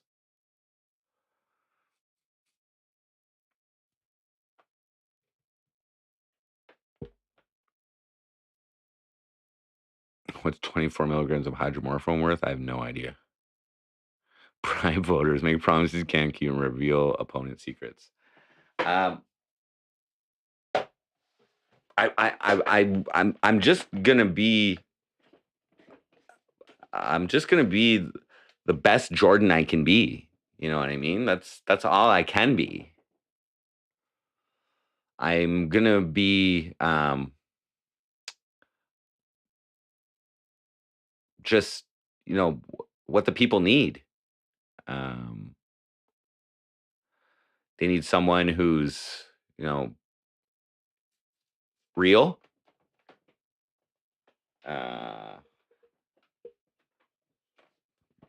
Who's not afraid to stick up for the little man.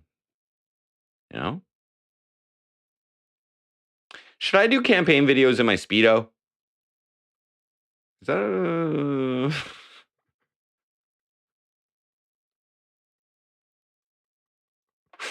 Let's shake these hips. Vote, George. Give me a V.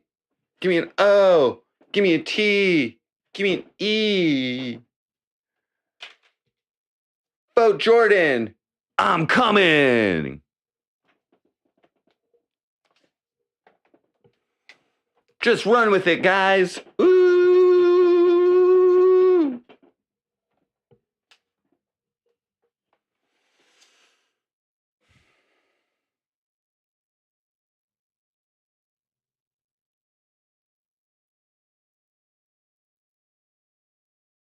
Boo! What I can promise is to keep an eye out for corruption. Now, the problem is, guys, the real big problem is this fucking code of conduct, which like doesn't allow me to speak publicly about confidential issues.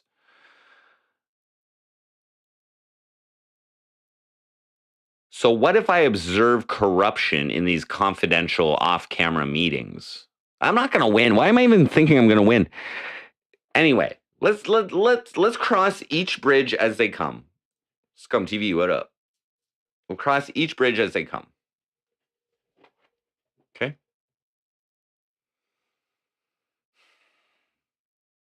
While being sober.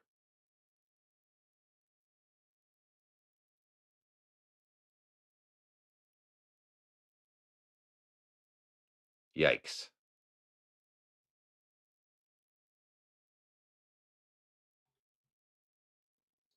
Yeah, dude. I feel as though it's best to be as clear-minded as possible for this mayoral run. I think, if people are going to attack me, in the political landscape during this campaign, if they're going to try and discredit me, if they're going to try and devalue my worth to the community, they'll probably bring up something to do with drugs. So I think it's best to also just be sober and be like, "What are you talking about? I don't do drugs."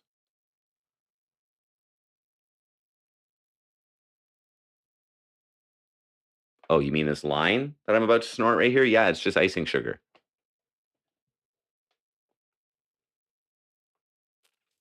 I snorted a whole bunch of things on the MC Frosty show. Went on a nice cayenne run there for a little while. They were running with the cayenne. Spicy. Icing sugar is like heaven. Oh, Rob Ford wasn't sober. He was a raging alcoholic and crackhead.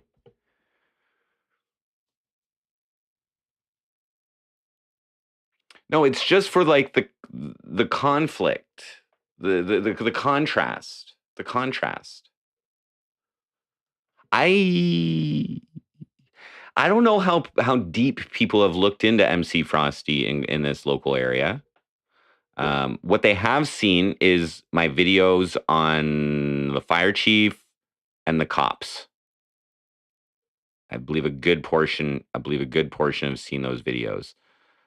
They've probably seen recently some Ariana Marie stuff, although I didn't put too much money into those campaigns. That'll be funny though.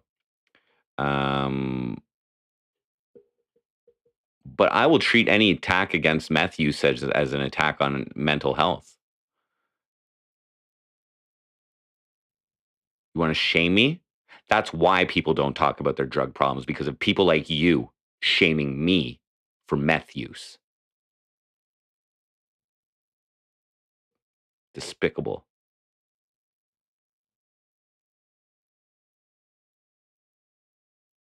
People fucking making the stigma just continue on, just prolonging the stigma.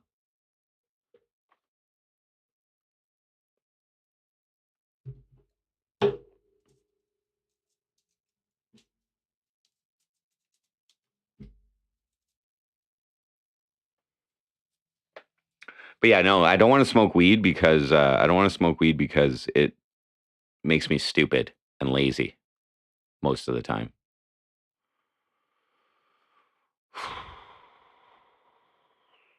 I just don't want to be that way. So it's gonna take me a couple days to get the weed out of my system. Maybe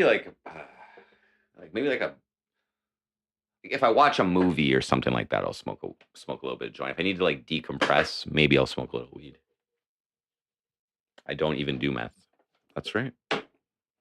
Exactly.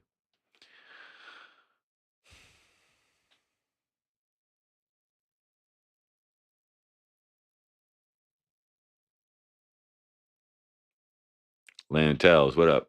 Real Glenn Grant in chat.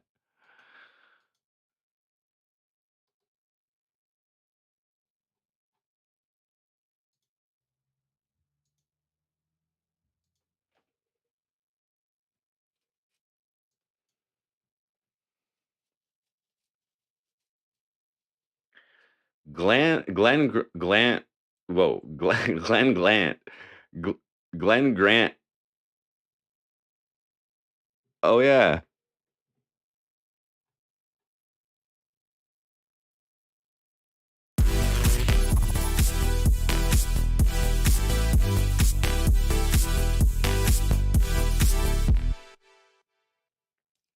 NYC Cherry Groove donated $10 through Super Chat. Add Michael Furberger's dono before people think you are stiffing the campaign money. Thank you very much. NYC Cherry Group, very gracious, very generous.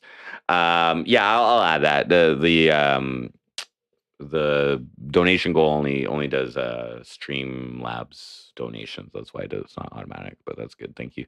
So I'll add because I put it in US dollars up here. So I got to figure out the exchange rate on 279.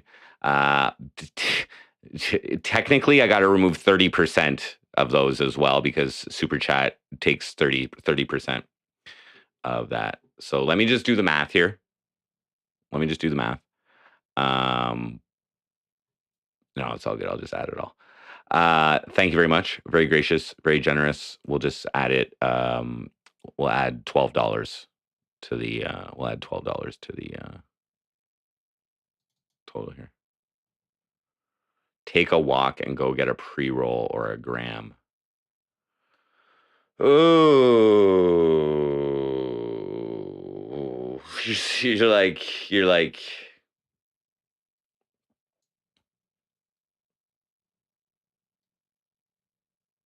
Hold on, so that's $33. We'll put 160, 33.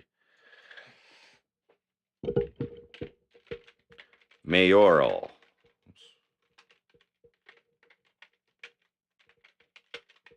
Nomination. Filing. Fee.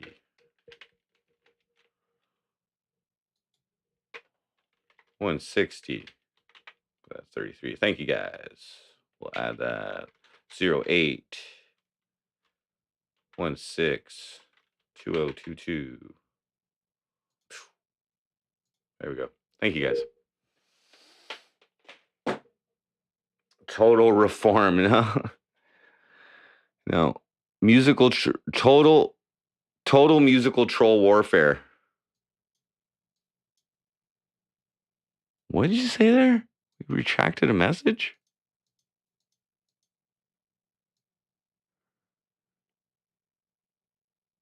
YouTube has to eat too. Oh, gotcha.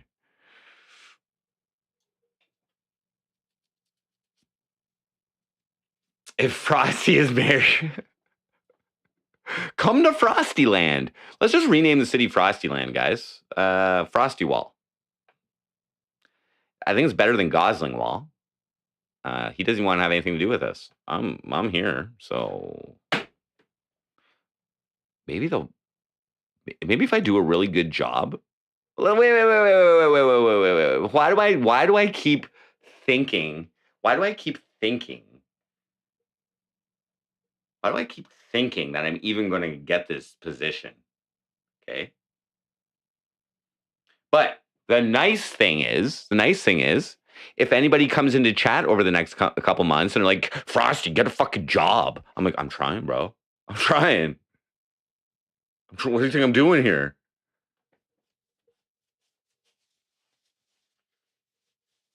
Just do it. I kind of want to lean on that. I'm torn. Vote Jordan. Just run with it. Or vote Jordan. I'm coming. Ugh.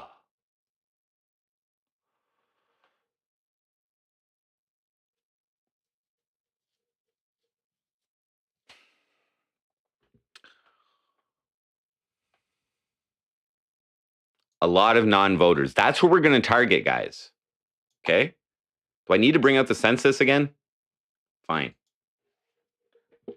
Kind of. 2018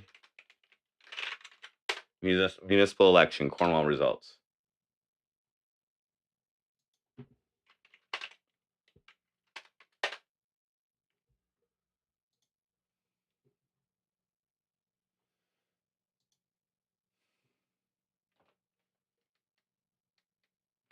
Okay, guys.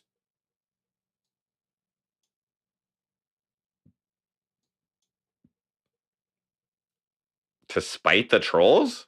To spite the job trolls? No, they've inspired me. The job trolls inspired me to just get off my keister and fucking do something with my life. So I decided to run for mayor.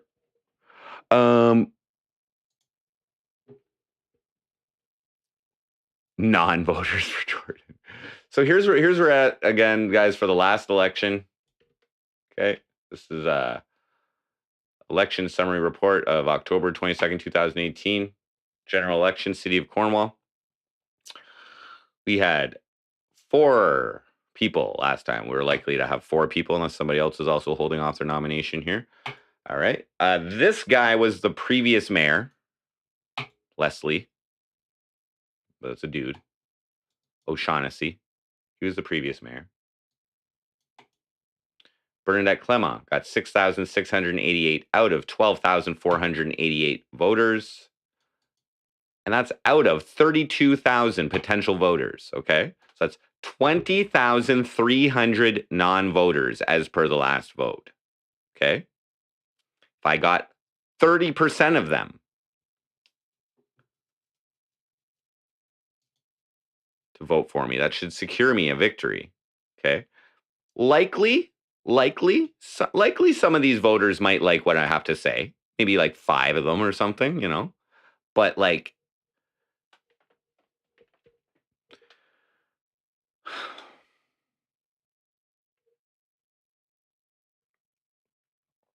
20,000 non-voters. That's like, this is what I don't understand about local politicians. Oh, I represent the community. No, you don't. You literally represent under 20%. Okay? Under 20% of the people who voted for you. Of the eligible voters, 32,794, you fucking got 6,000 votes. That's under 20% of the fucking people here. You don't represent shit. And I am not of the opinion that only voters get to be serviced or served by their elected officials, okay? Elected officials have the responsibility to serve all of the constituents, which is a stupid fucking idea in the first place. But that's the way it is. It's just the voters choose. Thankfully, I don't play that game, okay? I don't vote. I don't take responsibility for any of that fucking shit. I just run for office. I expect you to vote for me.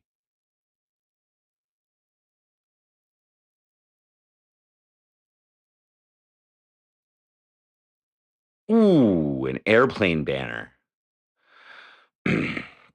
So we have a little airfield or around here if it's still open.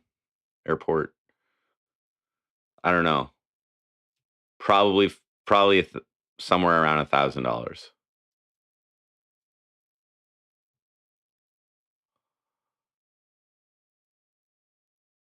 That's a ton of non-voters. Well, yeah, but the population includes underage people who can't vote.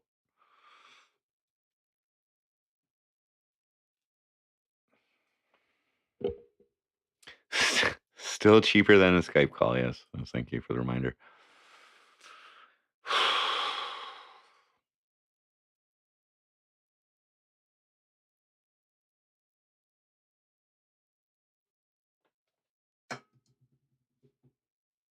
Now, there is also, I think, something.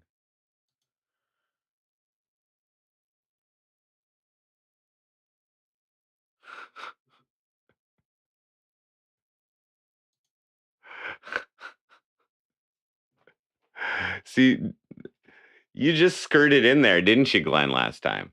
You just skirted in there. 1, 2, 3, 4, 5, 6, 7. You were 7th out of 10th for counselor. Oh my God. And then your other counselor's like, we don't want this position. You have it, old man. And you only won by like 300 votes.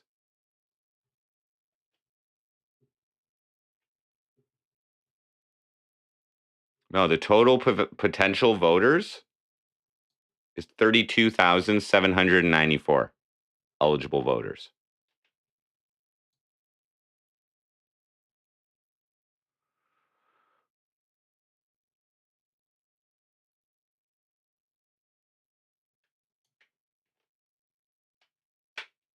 $12,488 people showed up. So I will guess that approximately that amount will come out for the next one.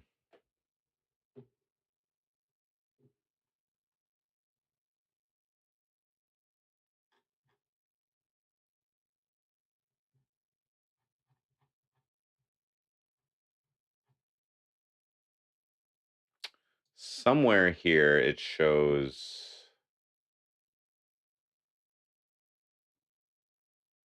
Oh, you can review all their fucking financials and shit too, I think.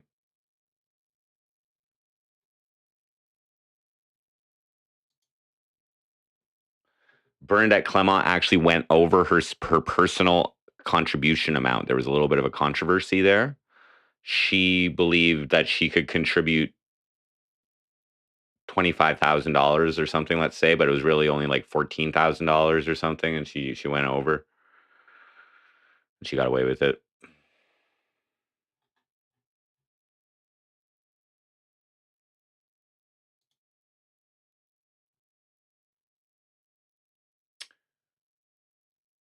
Yeah, so here is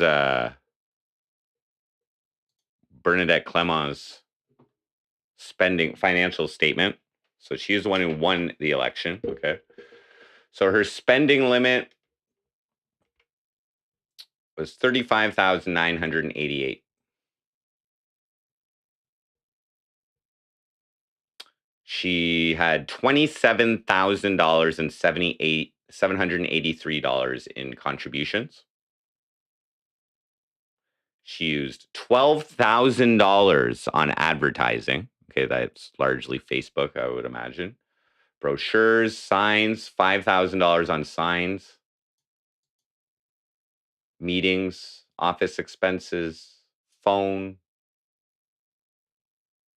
$4,000 on postage and courier. So I apologize. So she raised $27,783. She spent $26,653. If that happens, you give the difference to the community, by the way. So $1,130.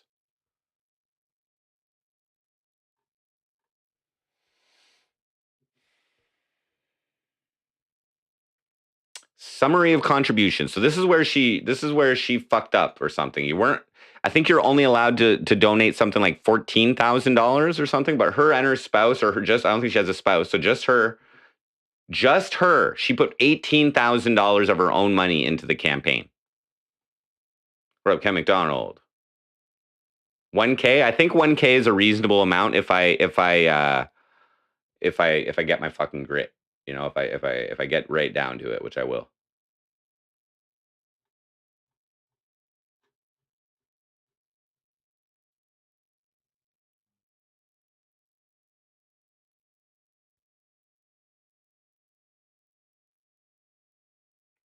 Yeah.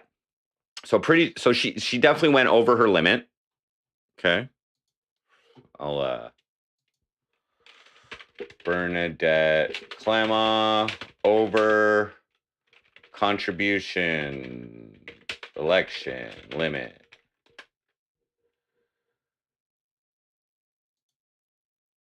So the corruption runs thick, guys.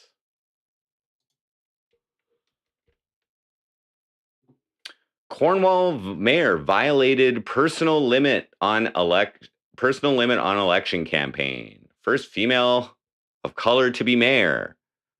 Violated a rule to get her job.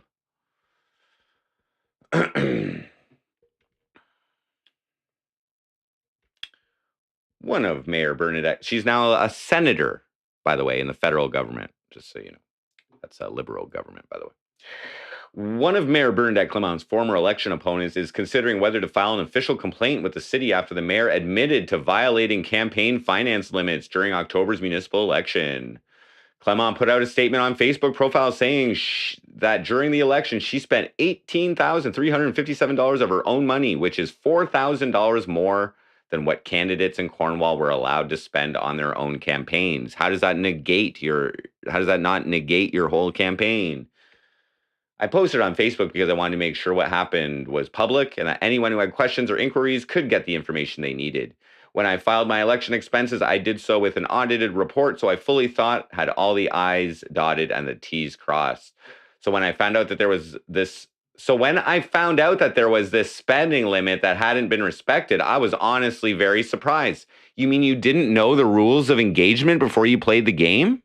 Oh, that's a common fucking thing. Oh, I'm sorry. I didn't know. Hey guys, I didn't know meth was illegal. What? What? What do you mean? I'm shocked, guys. I'm surprised at how illegal meth is.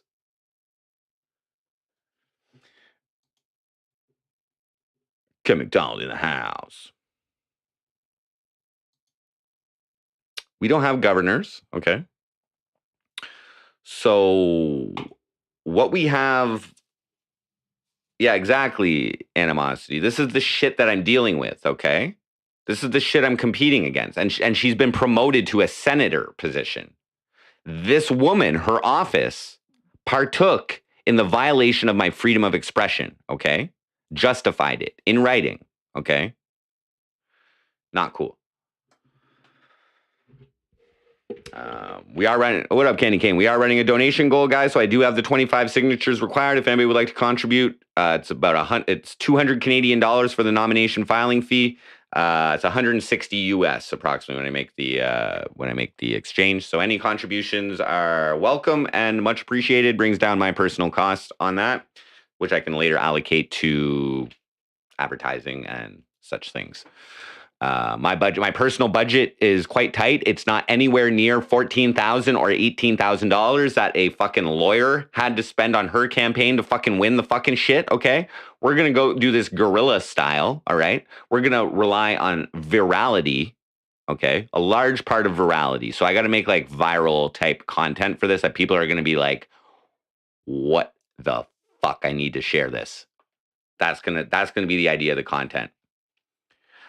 So governors. So what we have are so municipal elections. They're not partisan. There's no parties. There's no political parties in municipal elections.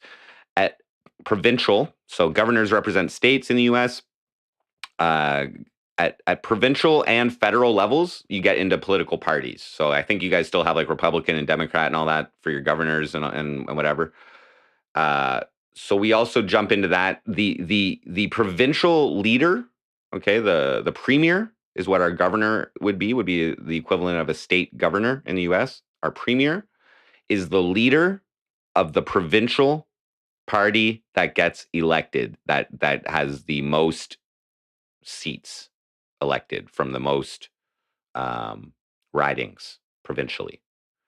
So because Doug Ford was elected amongst his party as the leader, he becomes the premier when conservatives, PC or whatever, get the most ridings won. So for me to become a premier, I would first have to join one of the political parties, such as the conservatives or the liberals, since they're really the only chance of winning. I guess NDP, New Democratic Party, they're a little more on the left side, but they potentially have a chance of winning a seat sometime. But yeah, the provincial politics are very similar to the federal politics, so it's the same idea. So you can't just run for governor as though you are a premier, as you would run for mayor, and that's due to the whole political party thing.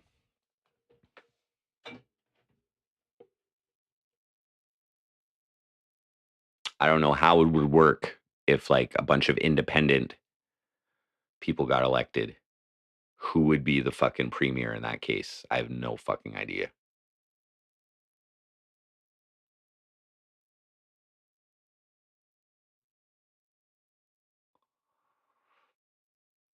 However, the local member of provincial parliament is an old buddy of mine, which is cool. He just got elected. First time running for politics. He got elected. Pretty cool.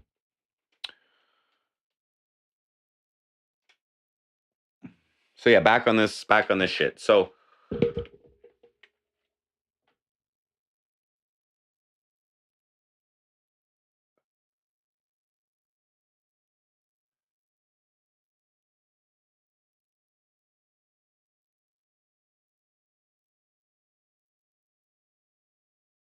oh yeah, there's confusion. Anyway.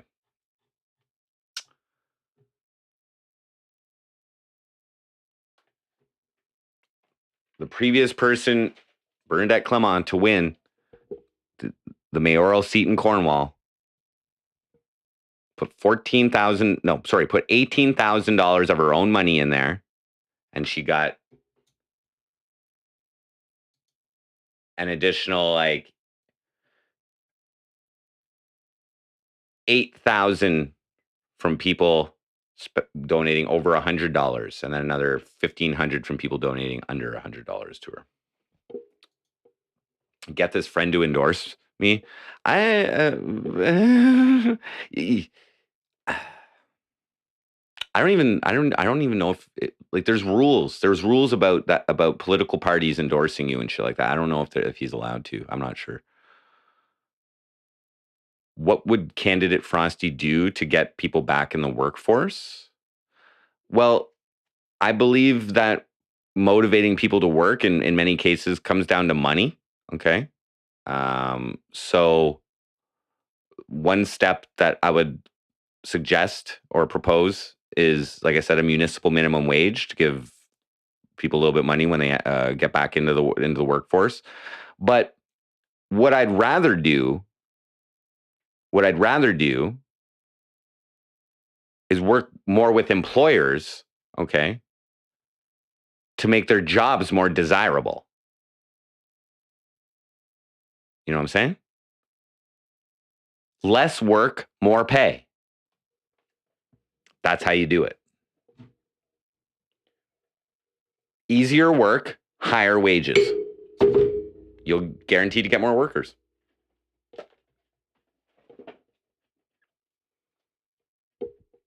If your job's shitty, you better be paying people for it more, you know? Like cashiers and shit. I don't even know if cashier's a bad job. I never did it. But they should be driving Lambos, basically, to have to put up with such a shitty ass job.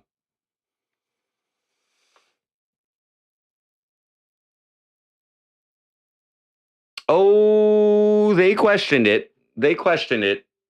Ken, let's see what else we got here. Let's see how she got off of it.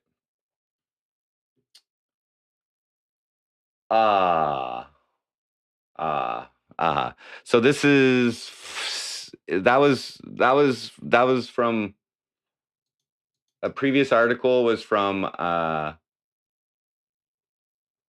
it says April 2019. Okay. So what it was determined was that it was the city's error.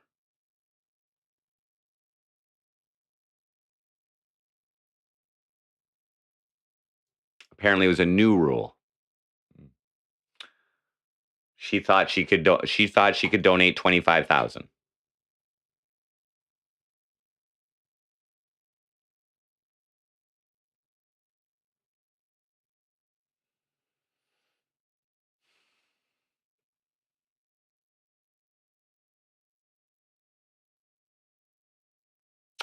So it was negligence because it was a new rule. Yeah. Well, they couldn't just tarnish the first female of color to be mayor just like that. Now, could they?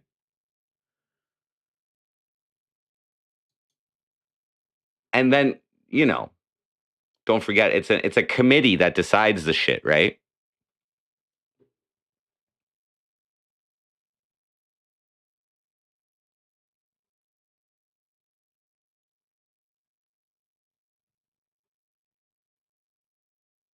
Yeah, I know that guy.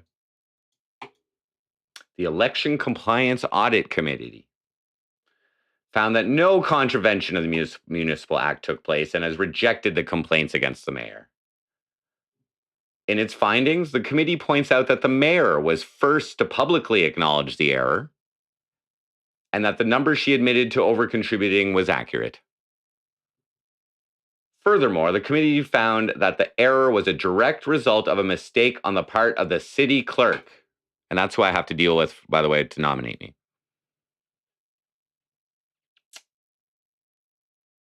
The mayor's self-contribution was specifically induced by the failure of the clerk to issue a certificate under blah, blah, blah, blah, blah.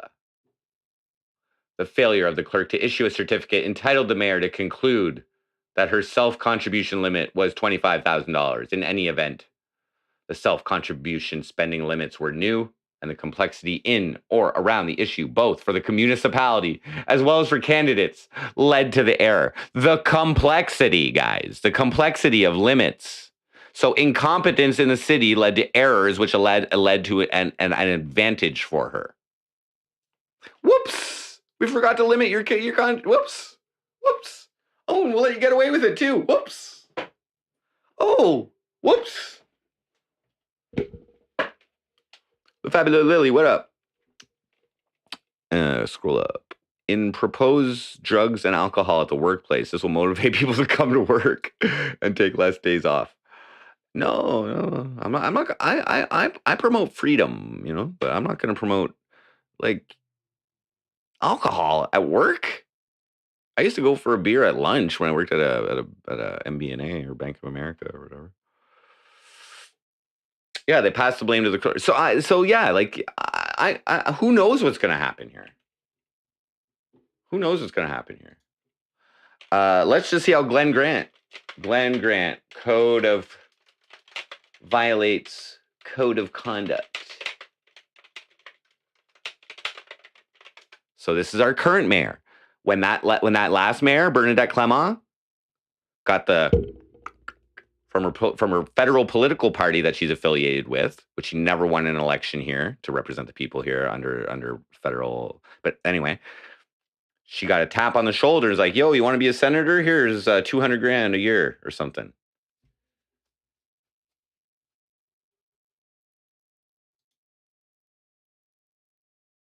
So she left, and then council elected one of the other councilors to become the new mayor. And this is like last week, August 5th. Cornwall mayor breached code of conduct in announcing candidacy.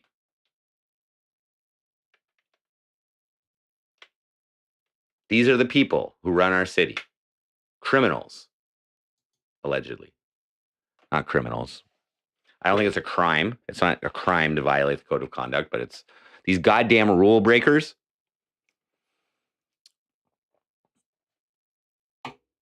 Oh, and that's, well, snert.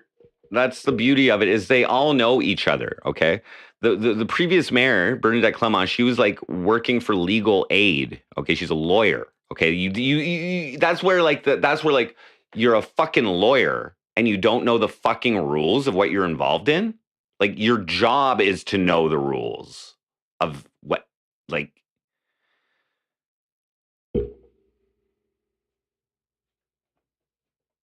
it's not an easy mistake if you read the code of conduct, though, which I've already fucking read, bro, and I'm not even in office.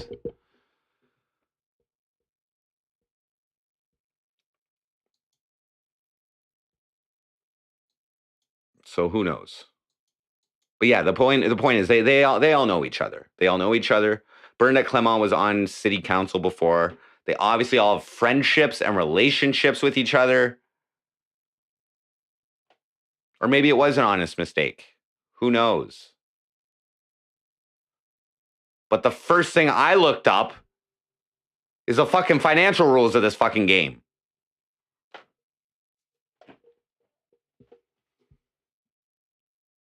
Cops don't know the laws. I've experienced that as well with Tommy McKay. And he even tried to make up some new laws during his fucking interactions with me.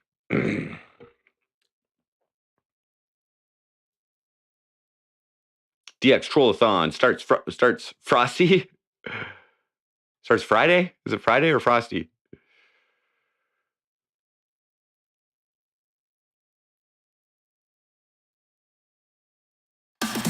Oh!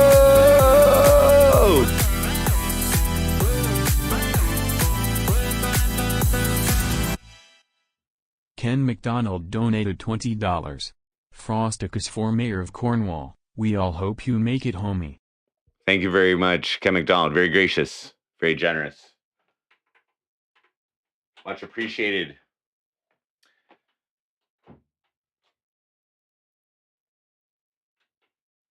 Appreciate that. I will. Will run. Oh, by the way, guys, if something happens and I can't run or whatever, I'll refund all of these donations. Like if they say I can't run for some reason, which isn't going to happen. There's no reason I can't run. I'm an eligible voter. I live in the city. I got no criminal record. And it's my right to run for political office. So fuck you.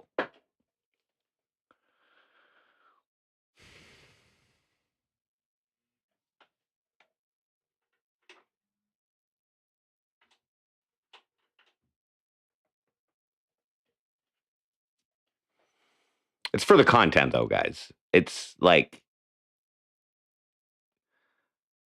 I wouldn't even be motivated to do this if it wasn't going to be entertaining for you guys. I'm pretty sure it will be. I hope to God I can create some content during this fucking battle. I know I can create some like musical troll warfare and market and like, but that's no. I want to get into some real life streaming situations. So, well, I'm going to. This is what I'm going to do, Ken McDonald. Is I'm going so here's what has to happen. Here's exactly what has to happen. Showed this earlier, but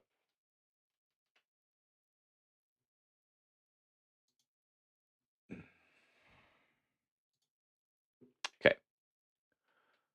So here's what's up. Nominations must be submitted in person and by appointment during regular business hours. During regular business hours, that's 8:30 a.m. to 12 p.m. They're going to go lunch break, and then 1 o'clock p.m. to 4:30 p.m. between May 2nd and August 18th, 2022. So in person and by appointment. So I have to call and make an appointment.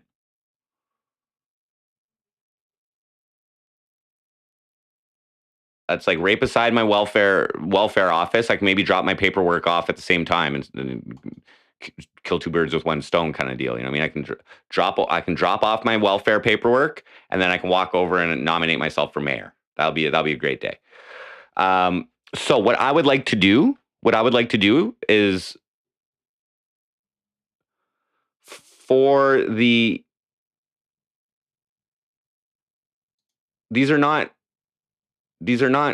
donations to my campaign. These are donations for the nomination filing fee. I'm not campaigning yet.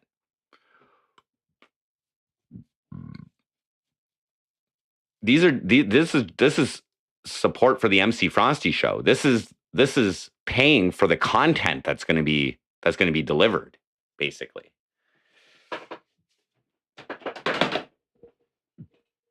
Yeah, that should be taken care of in one day. What they might do is they might have me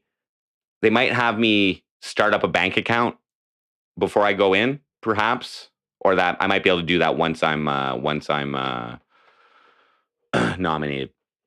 I don't know. But anyway, I'll talk to them but I'm going to request that I film the meeting, So I'll live stream the meeting because I want this to be as transparent as possible. And I want to document this as much as possible because I think this is an interesting story as well. Aside from all the fucking, theatrics that will result throughout the next couple months, I would like to also document this and have evidence in case something goes awry, in case something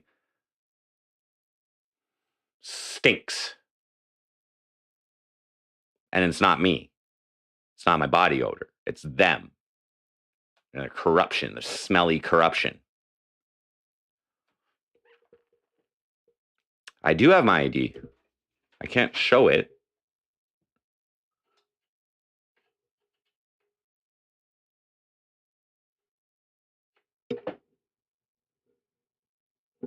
Can't show it.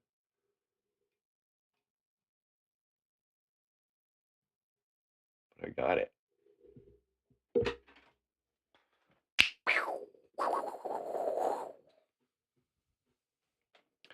I'm back on Facebook. Got my Facebook back account, which gives me access to my ad accounts and everything. I created an email address specifically for the campaign. I have a phone number set up for it. I didn't make the Facebook page yet, and I haven't started the first campaign song yet. I'm going to wait. I'm going to harness the glory of getting my name on that ballot tomorrow. Hopefully it'll be tomorrow. Should be latest Tuesday. I'm going to transfer this cash, even though I got the cash. I'm still going to transfer that cash. And I'm going to do this sober. I should go get a pre-roll, but can Nancy work the campaign hotline?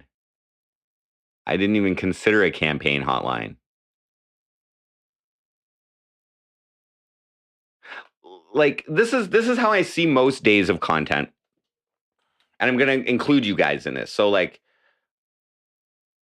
wake up in the morning. I'm going to try and go for 3 meals a day, guys. Okay. I'm going to try and live a little more healthy lifestyle. I think regular sleep and 3 meals a day is the way to go for the next couple months. So that's what I'm going to do. Basically, I'm going to wake up in the morning. I'm going to try and see if there's something that irks me, whether it be something in the news or something that somebody said about me online or whatever. And I'm going to try and, like, maybe we'll do this every couple of days, make a new song, make a new something, whatever. I'm going to try and extract the subject matter that I can output, something that touches me, you know? Do they provide a list of registered voters? They have something like that. Yes. Yes. They do have a list of voters. There's some, like, confidentiality requirements and how you're allowed to use that information. Yeah, I gotta take a piss. Just give me a second.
Thank you, Courtney. Yeah, this what a bull monkey. Good morning.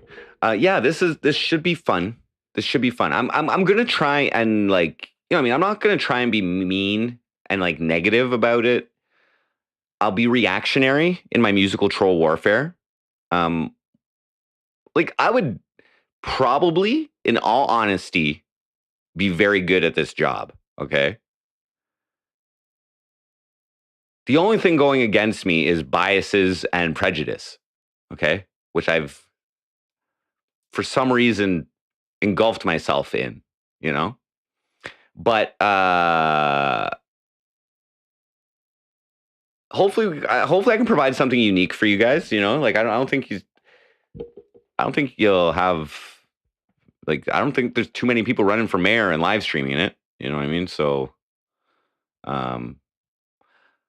but a lot of the influence is going to happen online. So yeah, so I'm going to wake up in the morning, see what I can plan out my day, but I'd like to get like 3 to 4 hours of campaigning on most days outside IRL streaming, talking to people, whatever. I'll probably, you know, have to make up like kind of like a mild script, whatever.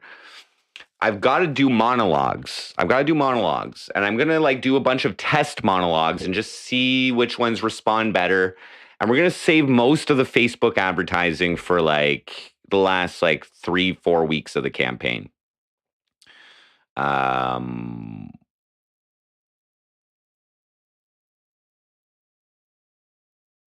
going to have to re-dye my hair. I'm just going to need a freshening up here of the blue. I should probably buy like at least like some type of respectable clothing, perhaps.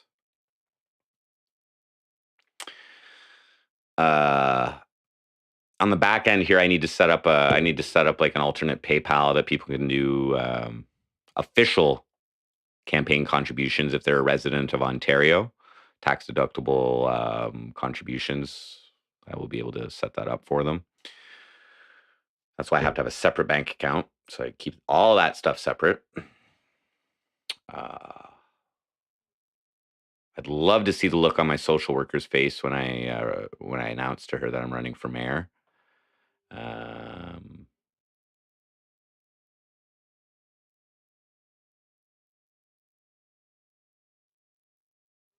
Say I'm Krog, I will win. I'm not Krog, nor would I. I don't think I need to pretend to be anything else than what I am in order to get the lulls and get the attention and get the visibility. I'm curious to see what type of resistance will be out there. I'm curious to see if like the local news outlets and things like that will give me a fair shake. You know what I mean? I'm curious to see what any type of coverage on me is about. And I'm gonna challenge a few things. I feel like I like.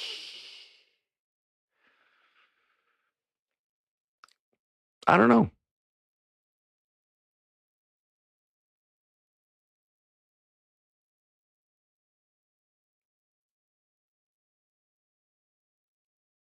It reeks of the Dunning-Kruger effect. What the fuck is this? I should know this.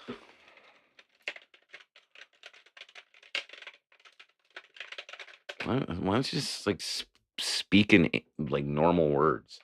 In psychology is a cognitive bias whereby people with limited knowledge or competence in a given intellectual or social domain greatly overestimate their own knowledge or competence in that domain relative to objective criteria or to the performance of their peers. Okay, so I'm basing my assumption that I would be good at this job on the fact that I'm been good at every single job that I've fucking been hired for. Now, I've experience in leadership and being a supervisor or a coordinator over a team, okay, ranging from 10 people manufacturing fucking electronic fucking circuit boards to a team of 30 telemarketers, okay? My problem, though, is with authority making bad decisions. I don't mind an authority making good decisions, but authority making bad decisions and being stubborn about it, unwillingness to change, that's where I get kind of pissed. Unwillingness to adjust. Like the old office.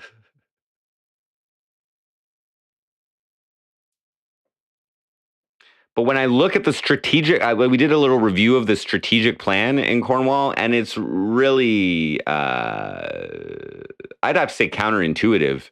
They're not really, I don't know what the exact problem is of why this city won't grow population-wise. We got rid of the stink, which was Domtar. Domtar, which is a paper mill, used to make Cornwall smell like sulfur, like very bad, like especially certain weather conditions and that kind of thing. So they got rid of that. People blamed that on like the lack of Cornwall growth for a long time, even though it was the biggest employer in the city. But the stink is gone, and it's like they applied the deodorant on the armpit of Ontario, and people still aren't coming. You know what I mean? So I don't know.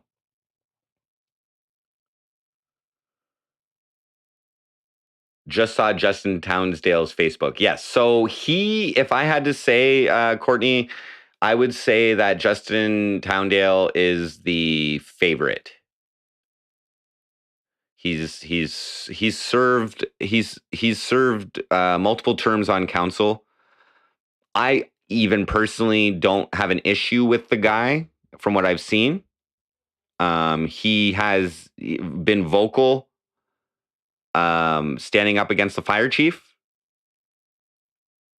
He was vocal about even not about council learning about the fire chief's resignation via social media. The council didn't even find out about it because he reported his resignation to the administration, and the administration didn't share it with council.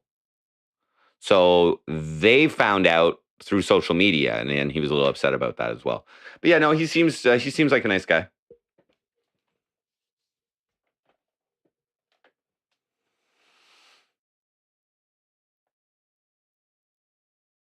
Join the government and city strategy.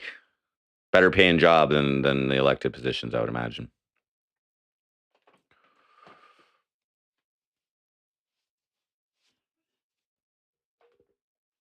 Oh yeah, so much complexity.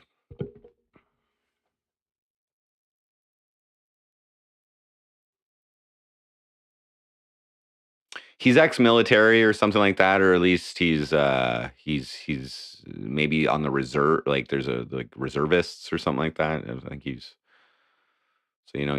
probably got some grit. You know.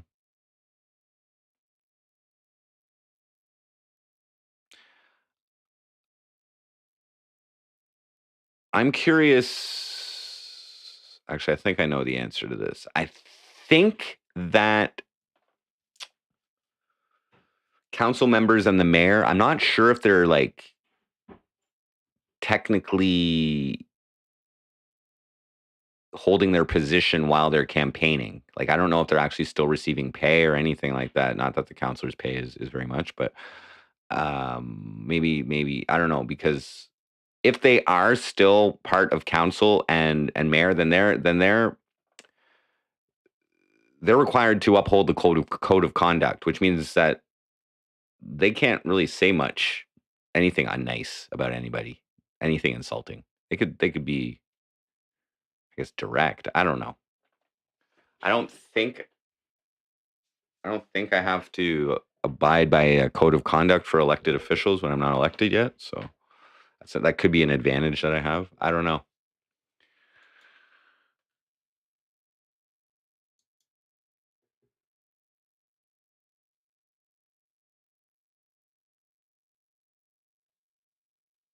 But then again, I'm likely not going to win this election. Maybe. I think it.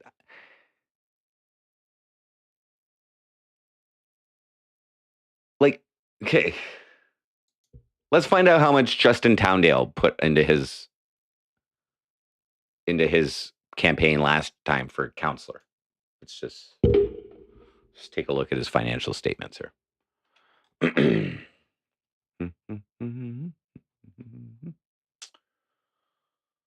Where was that?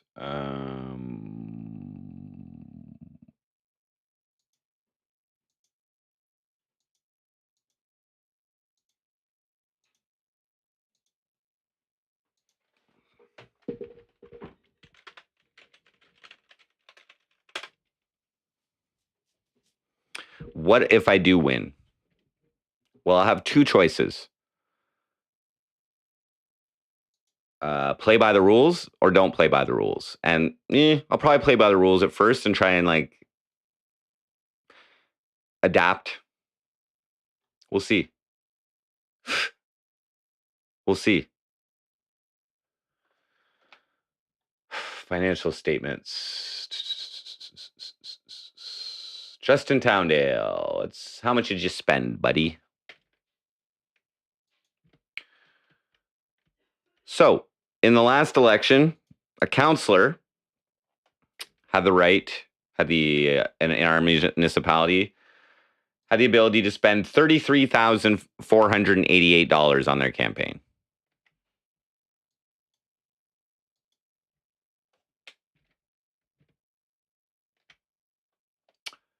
He got contributed $8,787, okay, of which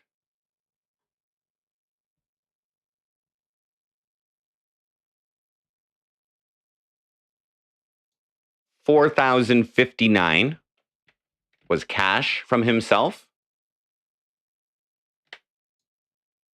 and $1,428 was goods from himself or his spouse.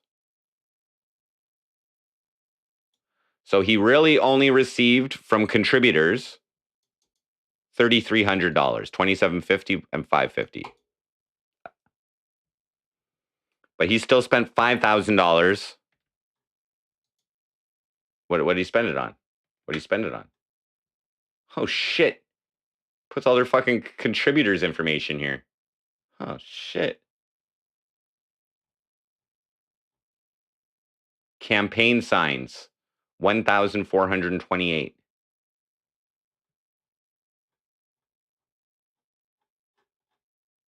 Campaign signs. See, that's a big expense.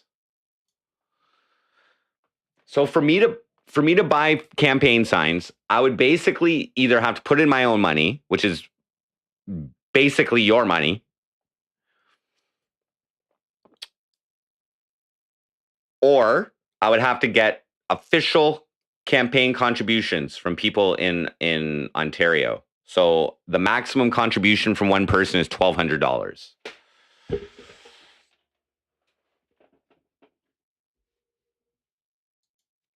$24 hours of text. Frosty is such a small town. Word of mouth may work. Exactly. The right type of marketing, shock value.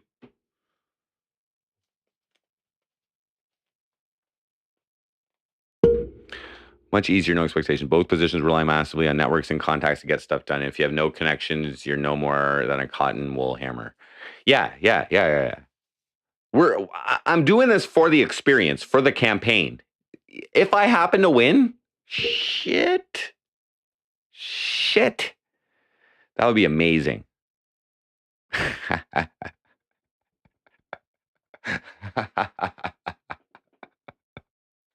Blue checks, what up? Oh, scheiße. Oh, that would be good.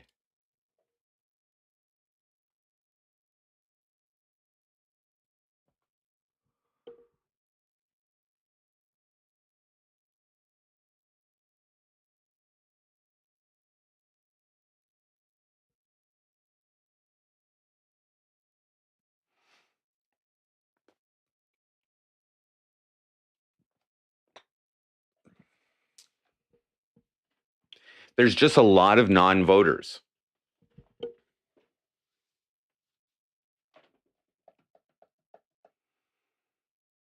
How much did this guy spend in advertising?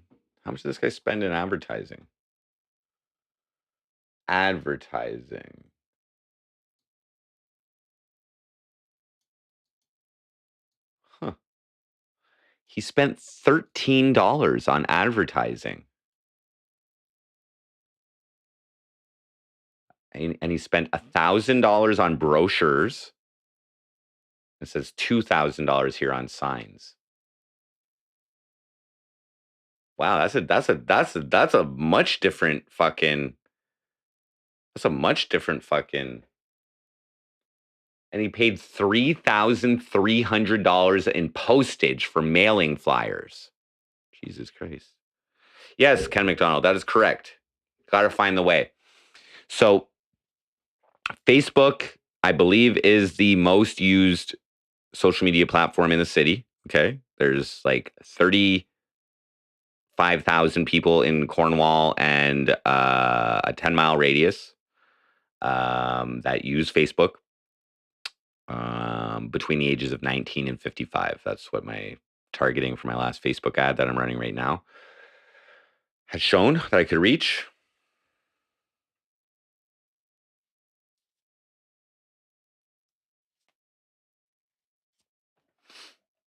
The advantage that I might be able to leverage is the fact that all these guys have been in council for so long and they haven't done shit. They literally have not done shit. If I look at their strategic plan, first off, their strategic plan was not pandemic proof. Okay. That's a flaw right fucking there. Okay. Unlike the MC Frosty show, which is fully pandemic proof. Bring on another pandemic, bitch. Get that CERB going again, motherfucker. Shit. Except for it's not fully pandemic proof. It's like, because I couldn't play live shows. So that, that's where I'll really be able to entertain people, is in front of their faces. The homeless population in Cornwall. Okay, let's look into some demographics. I'll be happy to do this. There is not a large homeless population in Cornwall, as in people living on the streets. There are probably more like couch surfers and people who don't necessarily have a stable residence. There is, I believe, a little bit of a tent city down by the water somewhere. I think one night when I was walking through there with my camera, I saw a tent and I just didn't go back. But yeah, homelessness, like, you don't see people begging for money very often. You get a couple people.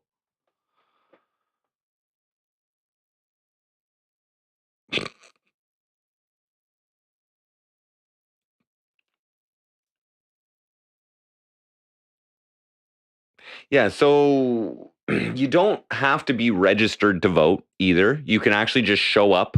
You can actually just show up at the ballots or the voting stations the day of the election, and I think as long as you have some ID, you can vote. They can register you right there and vote.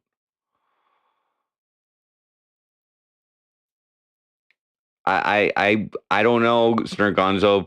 Please don't say it if it's racist. Please.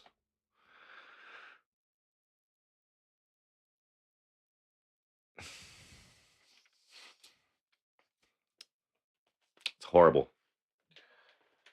Excuse me. Gotta make another pot of coffee here, guys.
Advertise for a group of volunteers clear up the area. If those people that helped formed you can use them to canvas. That is a good idea.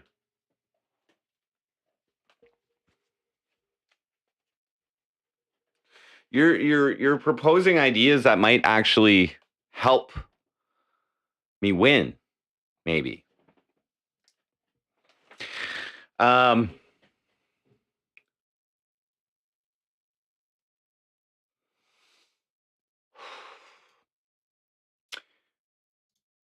Here's a policy that I don't really agree with.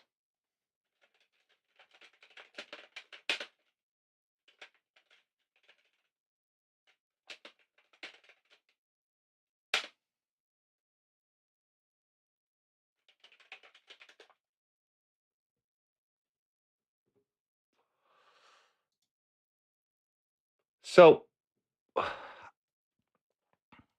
look at how unjust this is. Cornwall police offer signs to ban gang colors from bars. Excuse me? See, they couldn't pass a bylaw on that because I'm pretty sure that violates freedom of expression.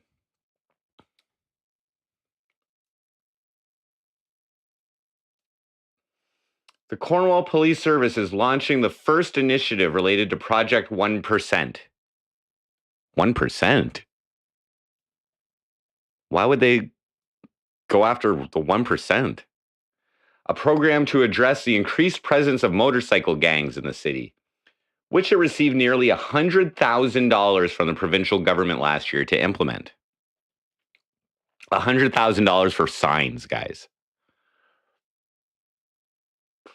The police department is now offering signs to local businesses to hang in their windows to forbid people from wearing gang colors or gang clothing in their establishment.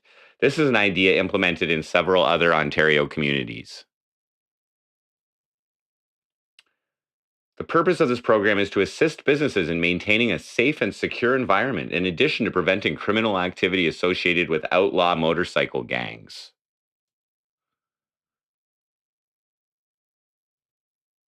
Pretty sure that's the guy I talked to who said he was going to throw out my fucking... Yeah, fuck you.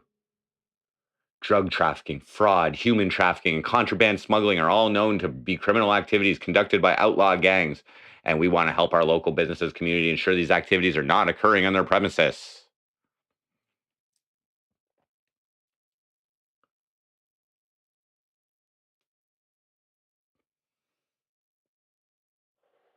Cornwall has at least one motorcycle club that identifies themselves as 1%ers. The Loners operate an unmarked clubhouse in Le Village.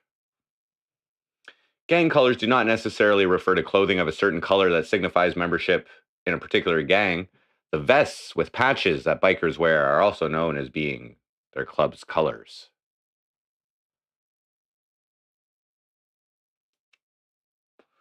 Anyone who wears gang colors in a business displaying one of the new signs would be violating Ontario's Trespass to Property Act. So instead of implementing a bylaw, telling people what they can wear and can't wear, they motivated local bars and businesses to put these signs up, which then technically trespasses people wearing these such colors. I don't know. I don't know if I want to stick my head in that, but wearing a piece of clothing is not illegal. Okay.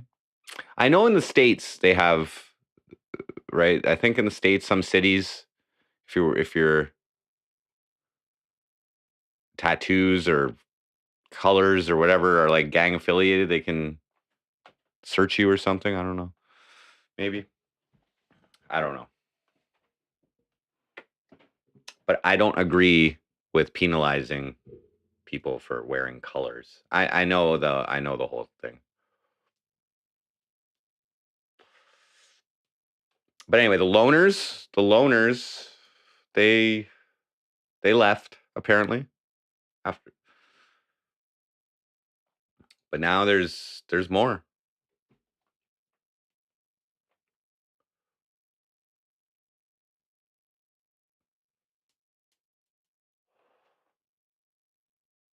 Yeah, but why wouldn't you want people coming into your business and spending money? You know, they can't now because of a piece of clothing they're wearing, which signifies, you know, I understand what it signifies.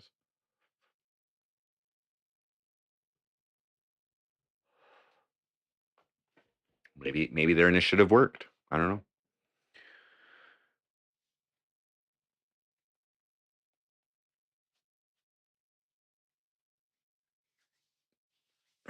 Juvenile delinquency. Wow, is whew, so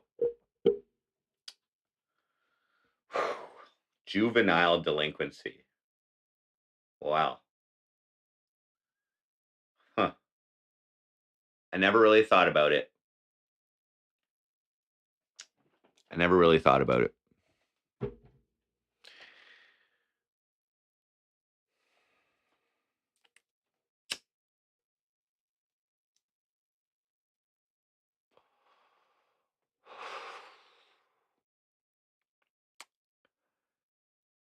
Free Minecraft subscriptions. I don't fucking know. I wasn't much of a delinquent. Till I was an adult.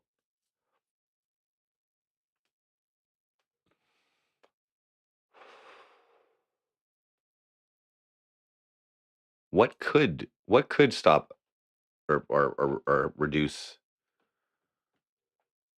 juvenile delinquency?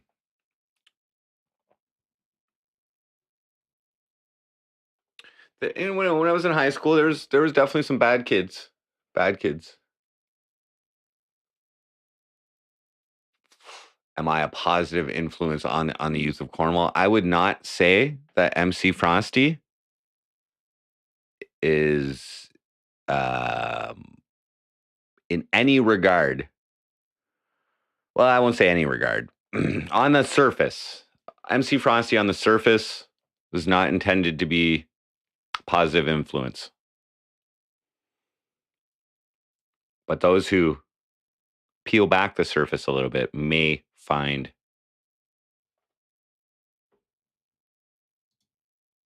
the truth.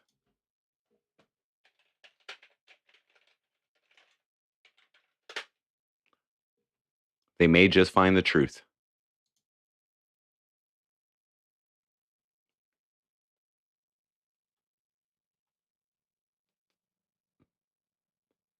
This page was constructed prior to this MC Frosty run, by the way.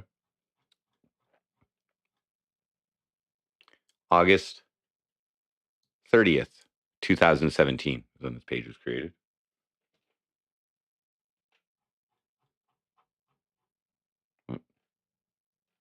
September 4th. Yeah, there.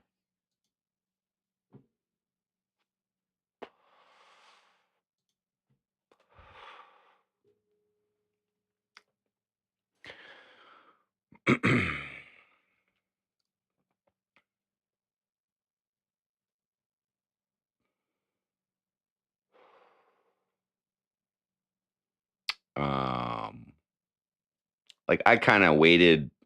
I waited.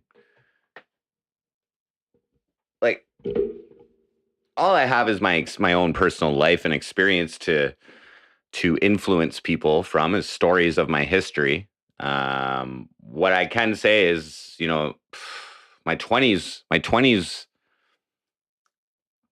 up until I had a kid, I was lost. I was fucking didn't give a fuck. I didn't give a fuck. So, try and find something to give a fuck about. It doesn't hurt people.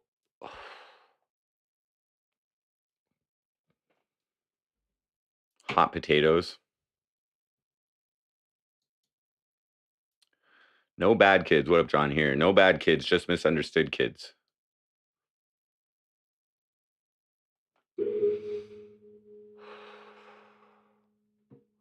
Will I bring back the Goose Council if elected mayor? I don't even know what the fuck that is.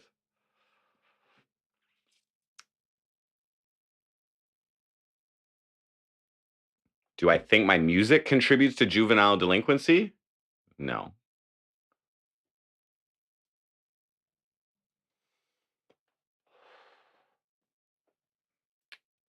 If anything, it should educate.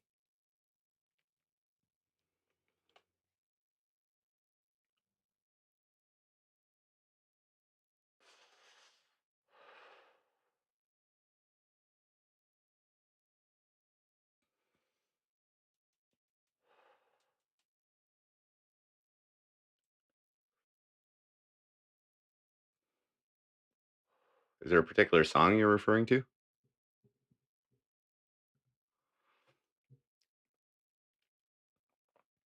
Oh, the geese? That's funny.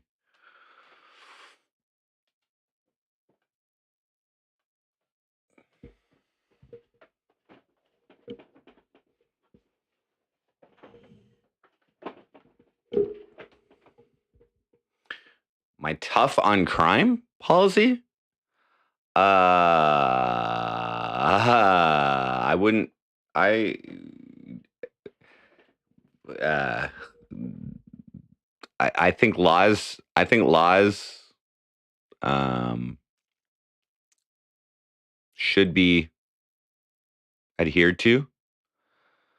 The only real legislation I've had issue with is the fucking drug laws. Okay, and this is like, I guess, a fundamental thing of mine. Many people as well.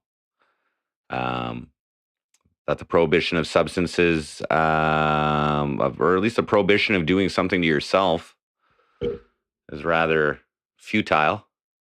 I think the war on drugs has actually fueled criminal organizations, and I'm personally for the decriminalization and or legalization of substances, and that the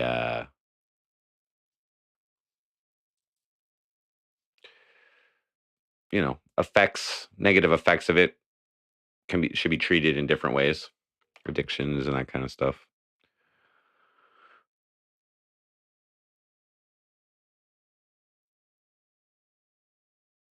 Tetris. No, it's okay. It's okay. You're laying it on. I made my bed. I'm gonna have to lie in it.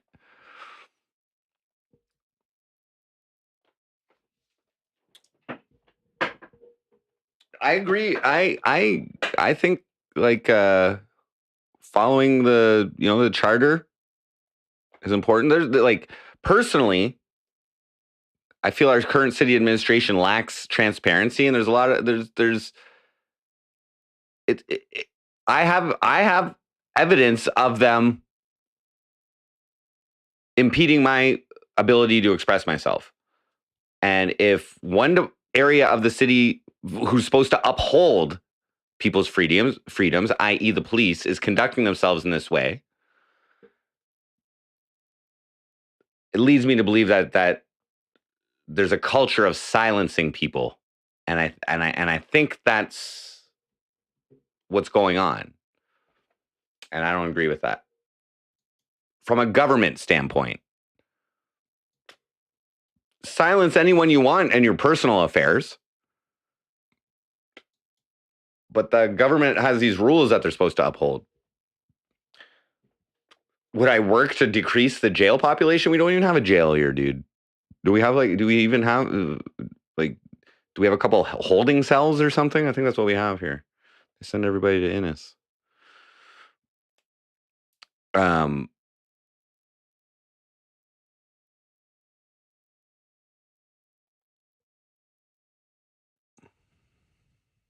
Okay, I gotta get some coffee. It should be brewed.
Jails are provincial and federal government.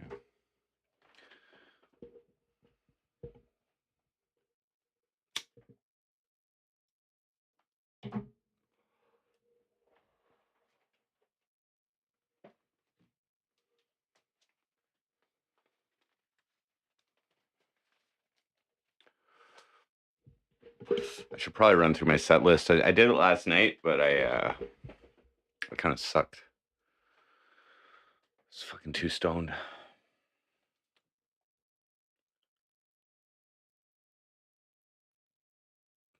I had a buddy who was wearing, I think it was Joel, actually.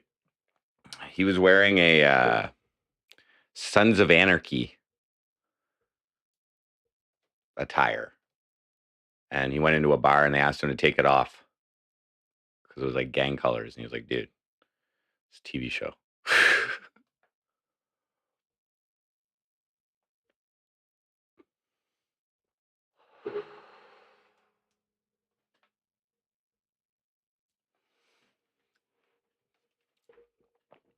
See, all these questions that you guys are asking me, they're like not even addressed in the fucking city's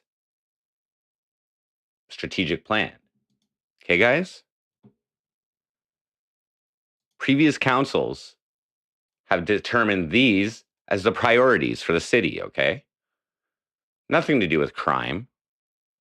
Nothing to do with fucking juvenile delinquency.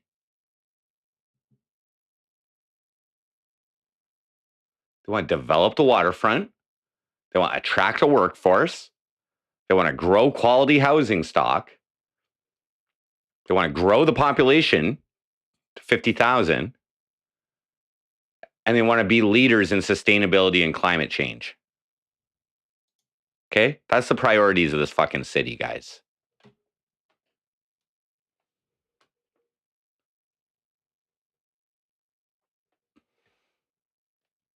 Spooky ghosts.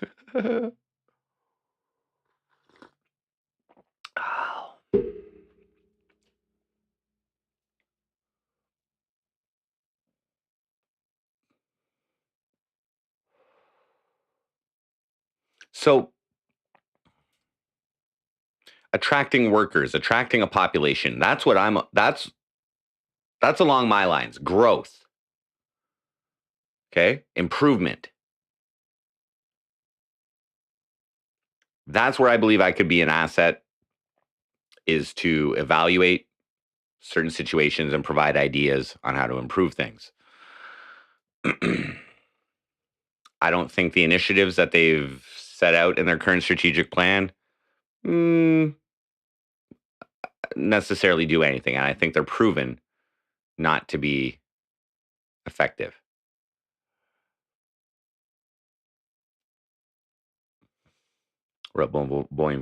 Voyage.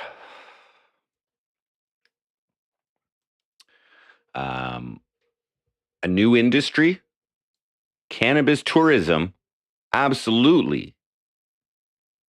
You know what I mean? I think that's a great way to increase Cornwall's economic standpoint. But that's going to take bylaw changes. Like, you can't even smoke a joint. You can't even fucking smoke a cigarette on the property of a bar right now. You have to go outside. They're not allowed to have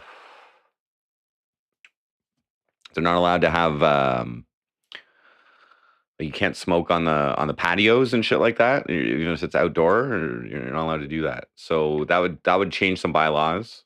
But to encourage something like that, now again, like, we have a population here. There's a demographic conflict here in the city, where 25% of the people who live here are over the age of 65. Okay, that's a lot.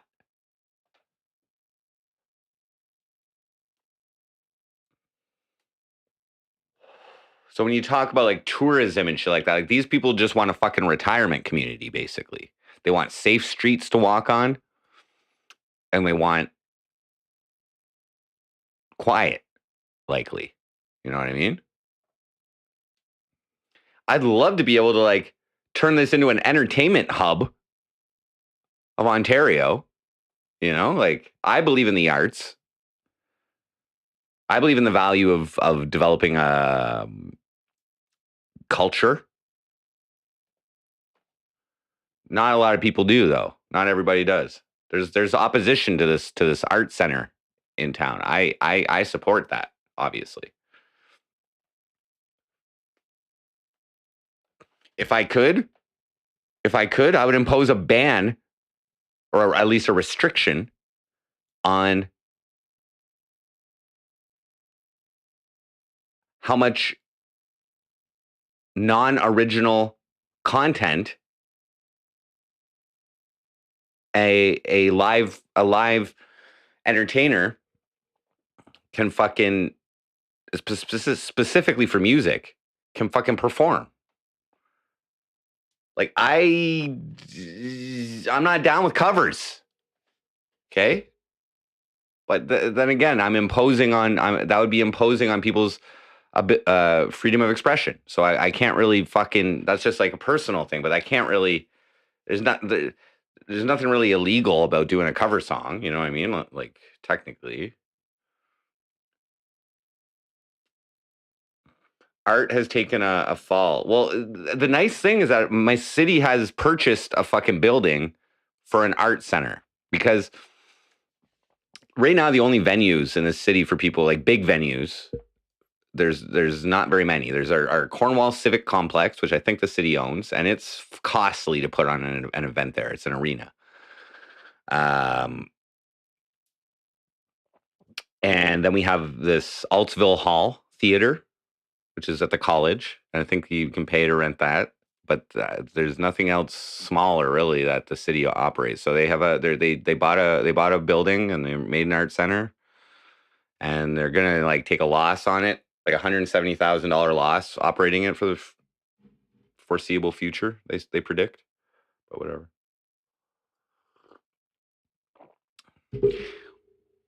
See, the problem is like extending that non-original thing. Like you have like like theater companies and stuff like that, right? That they produce. They'll produce like some Shakespeare play or something like that that's non-original. Like, but like original creators should be being promoted, or else they'll just end up like Ryan Gosling and just leave the town. We want to keep all our future Ryan Goslings here in our beautiful city.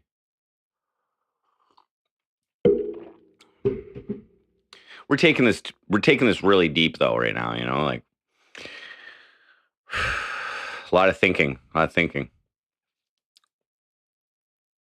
Violence and SOs? What's SOs? What's an SO? Made up for 22% of crime in Cornwall from 2019, 2022. Wow.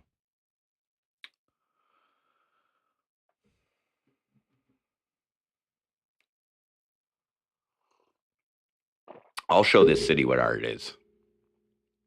I'll show them.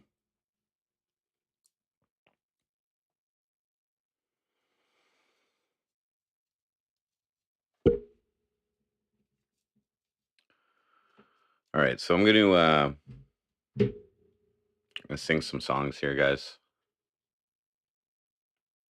I got to stay tight. I do have a show in like 2 weeks. So I practiced them last night, but I was pretty stoned. So I don't think my performance was up to par. It wasn't too bad, but did I eat supper? I have not. I woke up this morning and I ate 4 pieces of cheesy pizza with bacon crumble on it, but no, I haven't eaten supper yet. I've just been drinking coffee. 3 squares, yes. That's the plan.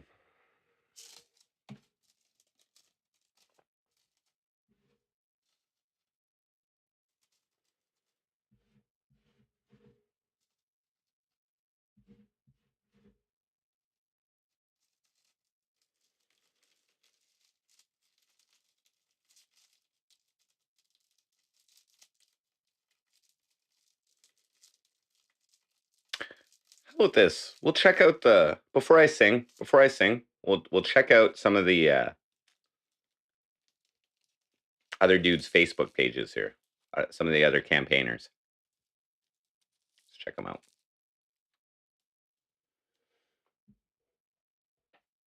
See what we're up against.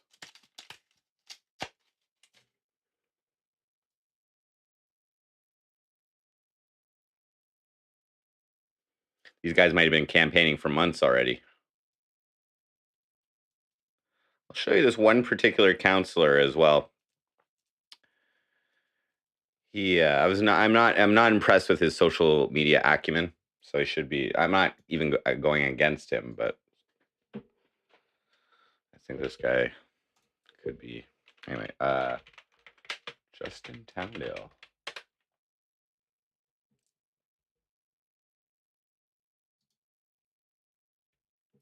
Okay. So here is who I believe to be the favorite in this election. 752 followers. MC Frosty has 663. So let's see what he's posting.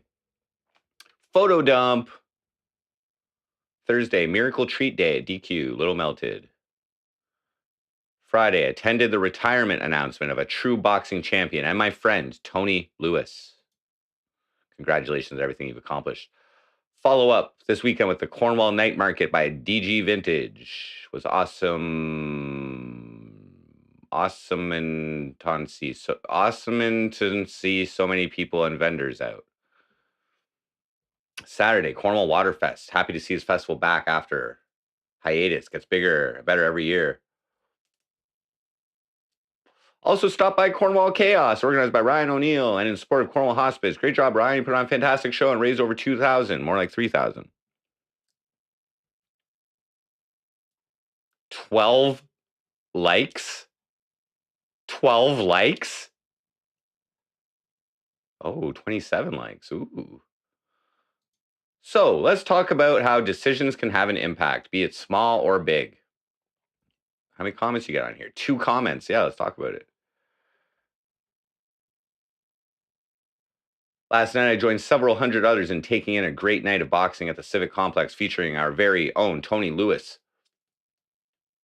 I had a great time, and it was nice to see so many others enjoying themselves as well. However, there was one thing that put a damper on this evening: the lower level washrooms.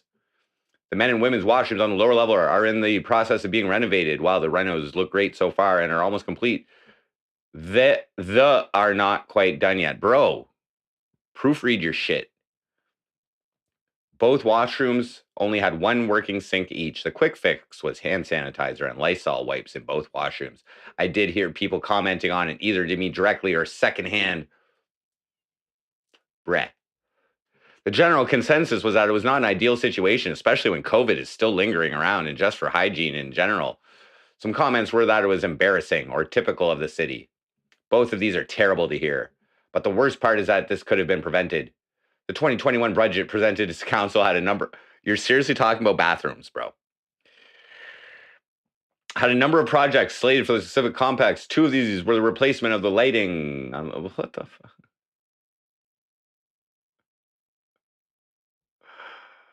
And the renovation of the washrooms. I made a motion to switch the projects to do the washrooms in 2021 and the lights in 2022. The reason was simple. The building wasn't being used at this time, and it was the right time to renovate the washrooms. Lights can be replaced at any time, even when the building is in use. Washrooms are difficult to renovate when the building is in use. In addition, this would have allowed more time in the event. Arguments against my motion were generally about how dark the lighting was and how making it brighter would be better, and that it was more of a priority. Regrettably, my motion was defeated 8-3, with only councillors Bergeron and McIntosh supporting it. A year and a half later, and it looks like we could have avoided this issue, but that's just my personal opinion. Wow.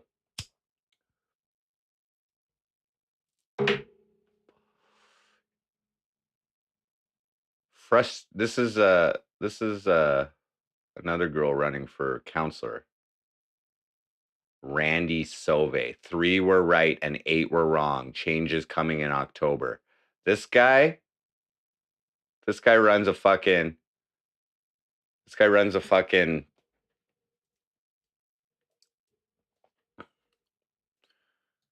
He runs a fucking comic book store, and he's very, very vocal on social media.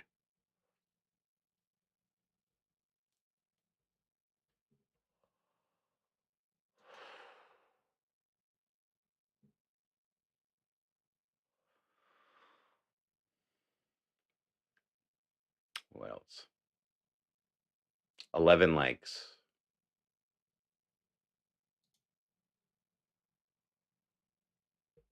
So here's my buddy. Here's my buddy right here, who's now the MPP.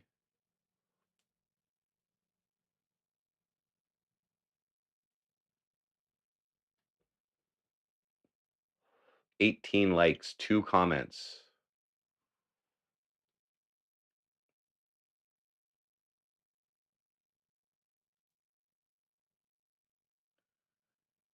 $18 likes. 35 likes.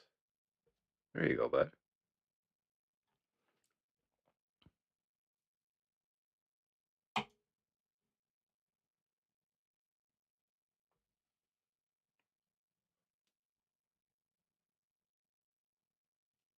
Sail boy. Ali G. Yeah, I used to watch it. I've probably seen every episode of it. It's pretty funny.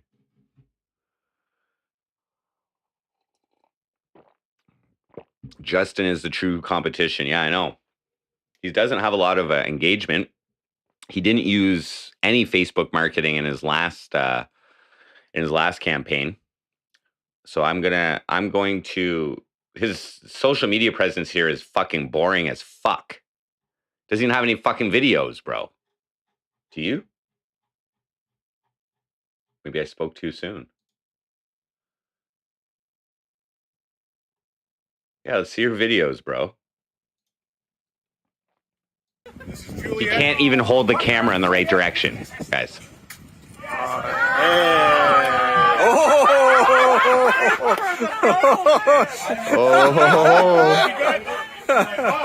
You can't even hold. 7 weeks ago. Jesus. Jeez Louise. So here's what looks to be his previous campaign videos. This is when he ran for council. Let's take a look. My name is Justin Towndale, and for the last 4 years, it's been my privilege to serve as one of your 10 elected councillors here in the city of Cornwall. This year in 2018, I'm hoping for the same opportunity. I'm very happy to announce that my website, www.justintowndale.ca, is live as of today. It's not live anymore. Take a look at my platform and what I'm running on. As well, I've created what I'm calling a progress report so that you can see what I've accomplished over the last 4 years, especially on the topics that I discussed in 2014. That way, you, the voter, can hold me accountable to my record. So again, please visit my website at www.justintowndale.ca, and if you have any questions, please feel free to contact me anytime by email at justin@justintowndale.ca. I hope that everyone had a very happy Thanksgiving and is enjoying the rest of the long weekend. Got no personality, bro. Sorry, bro. What's this? Good afternoon, Cornwall. I just want to say thank you. Thank you so much. I'm truly honored and humbled to have been reelected to City Council for another term and to have been elected first overall. I look forward to continue to working to better the city over the next 4 years. I look forward to working with the new council and new mayor-elect. So once again, thank you so much for your support and look forward to seeing you out in the community over the next couple of years. Thank you. Bro, he's got 1,000 views on that. That's shit. 20 likes? So here's this guy's disadvantage is his ability to use social media to influence people. Okay, I can tell you that right fucking now.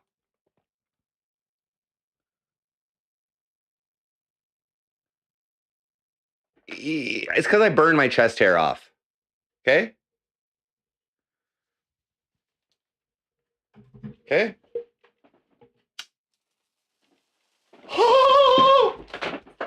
What? It's manscaping.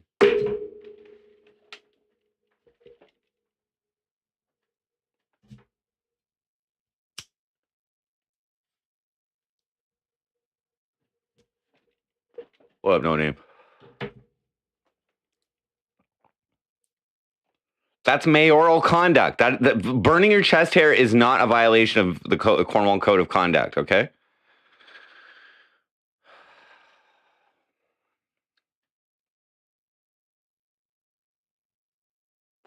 Do pubes. I haven't shaved them in a while. That's a little close, though. That's a little dangerous. That could get out of control.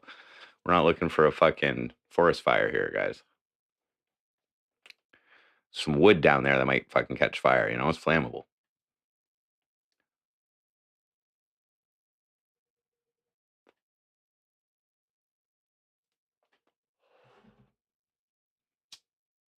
Oh, look at Glenn Grant. Glenn Grant's already trying to set you guys up for his OnlyFans now. When he loses the election, that's how he's gonna fucking make his money. Silky smooth. GG. GG all in.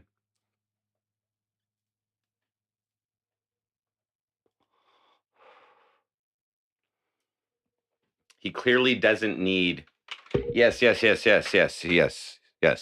So we analyzed his financial statements. Okay. He did not use social media in 2018. Okay.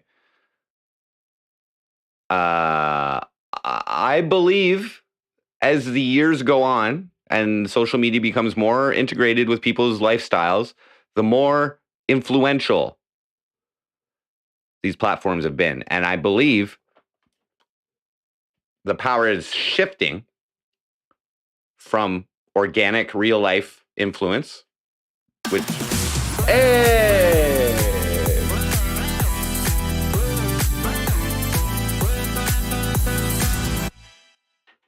Courtney Need donated $5. Ha ha ha. Justin probably never lit his chest on fire. Get out of here, scrub Justin. Thank you very much, Courtney. Very gracious, very generous, much appreciated.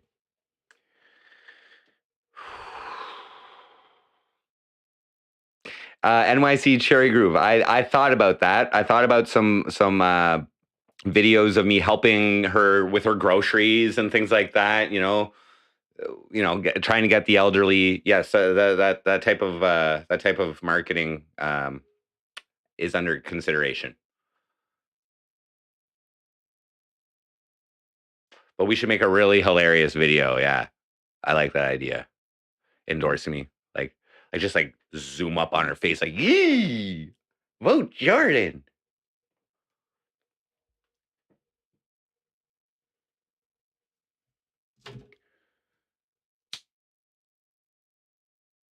Now, here's what most of these politicians running, okay, they aren't on welfare, okay?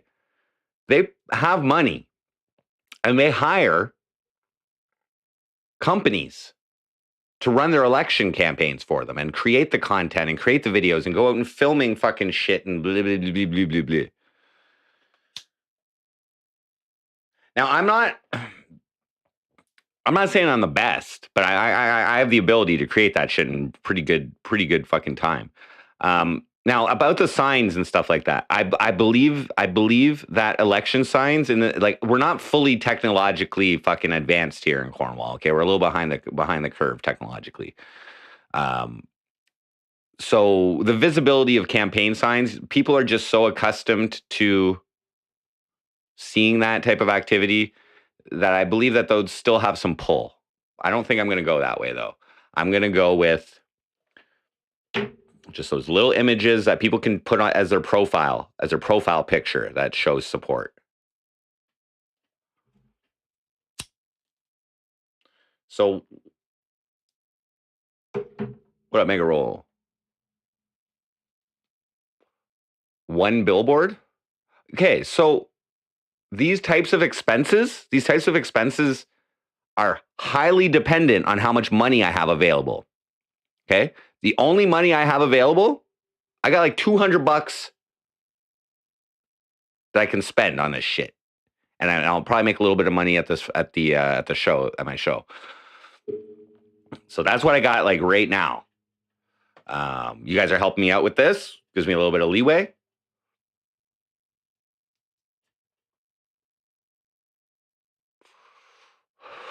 Get the Ports billboard.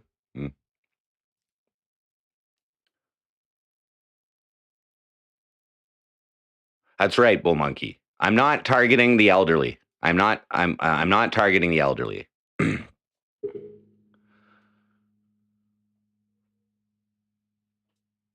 I am targeting the low-income non-voter.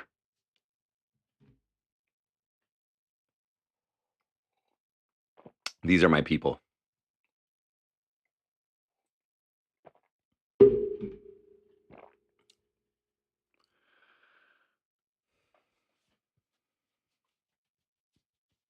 I didn't get it all.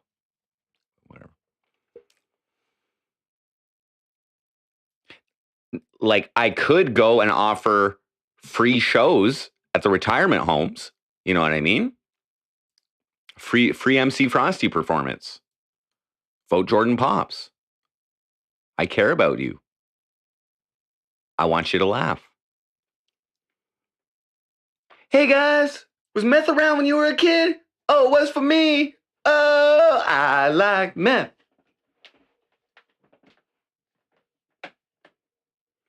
Oh, somebody asked about debates. I don't know about debates.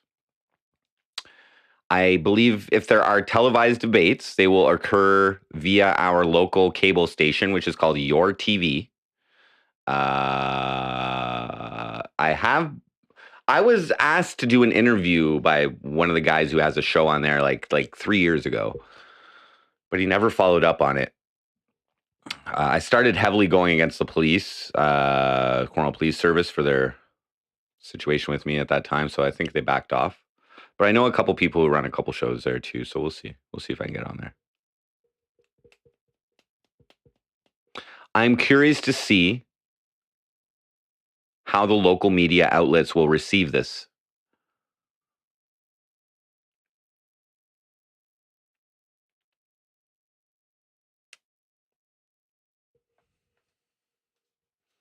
That's why he doesn't need a streamlined social media presence. You're right.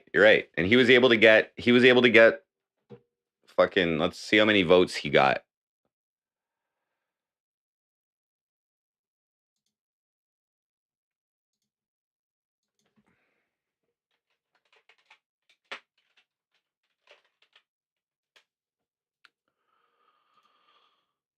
Back to that.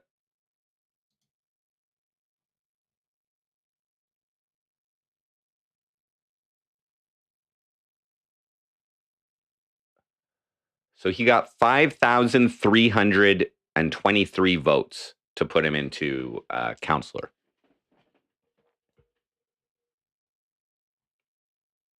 Out of 12,000.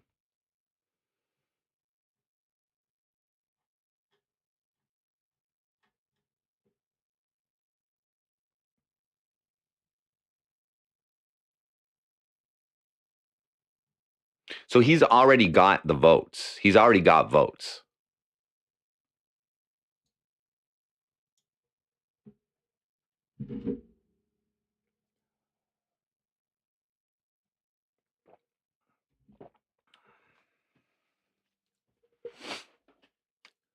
I'm really going to have to like look into some of the decisions, like some of the voting that some of these guys have done, and like just try and like probably, because I don't think these guys are like squeaky clean.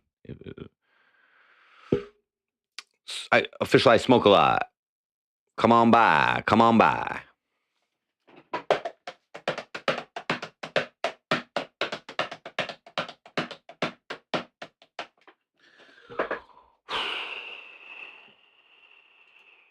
Okay, let me just sing a couple songs here. I won't stand up or anything.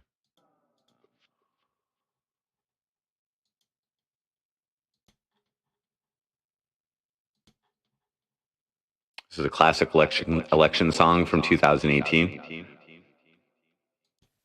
First female color to be mayor. First First female of color to be a mayor. So I open my browser and wear no trousers. Freeholder headlines, first thing I see. Bernadette Clement elected as first female black mayor in Cornwall. So I googled the election, quote the Seaway News section. It wasn't a headline, but it was the same thing that I seen. First female of color to be a mayor. First female of color to be a mayor. In a society that's not supposed to be sexist or racist in our community, locals make it a basis of importance, you see. The media throw it in our faces like it makes a difference. Who the fuck is running our places, our public spaces? Think we can all agree it's better than David Murphy sucking on the titties of our conservative MPs, getting shit-faced whiskey imprinted in our memory forever as the dude who lost to thee. First female of color to be a mayor. First female of color to be a mayor. First female of color to be a mayor. First female of color to be a mayor. Oh yeah! First female of color to be a mayor. First female of color to be a mayor. First female of color to be a mayor. First female of color to be a mayor. Created the day after the election. What up, Ken Jacobs?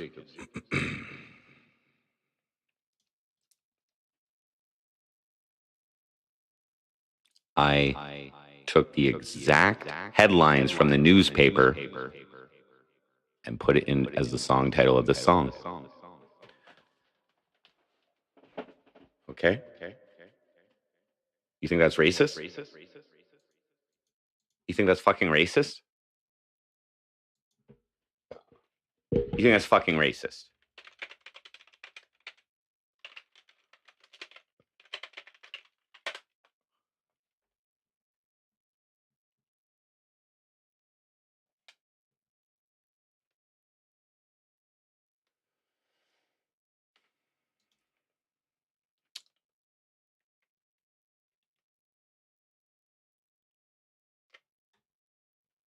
Okay. So if we go to the Senate of Canada website, well, Senator Bernadette Clement. Bernadette Clement is a lawyer and politician who has served as mayor of Cornwall, Ontario since 2018 until he quit. Ms. Clement was the first woman to be elected as mayor of Cornwall and the first black woman to serve as a mayor in Ontario.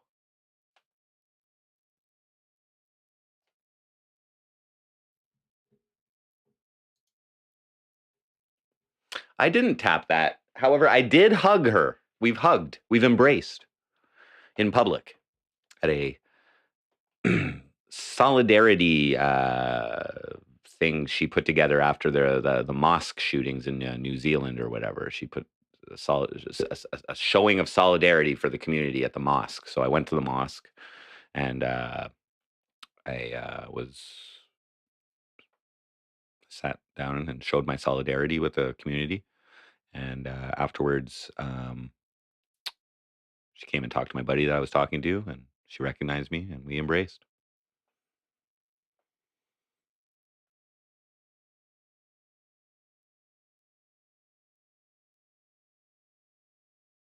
Yeah, well, that was the point I was making, is that we shouldn't be like, if we're not trying to be sexist or racist, that we shouldn't make a big deal about people's race or color. I mean, like color or gender or sex or whatever when they're running for political office. Like it shouldn't be the first thing you say about the person anyway.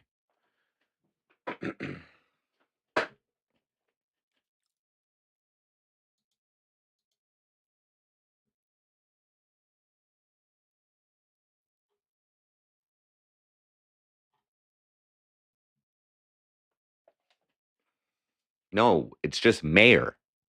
Okay? Mayor isn't masculine or feminine. It's just mayor.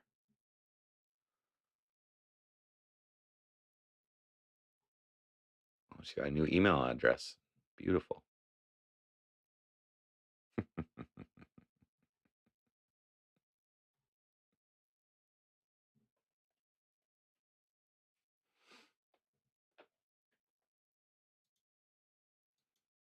Is Mayor Frosty? I don't know. I don't think I'm going to win. But okay. Like, there's got to be some other people. Like, maybe I will vote for myself, okay? Maybe I will go out and vote for myself so there can be at least a 1 under there, you know?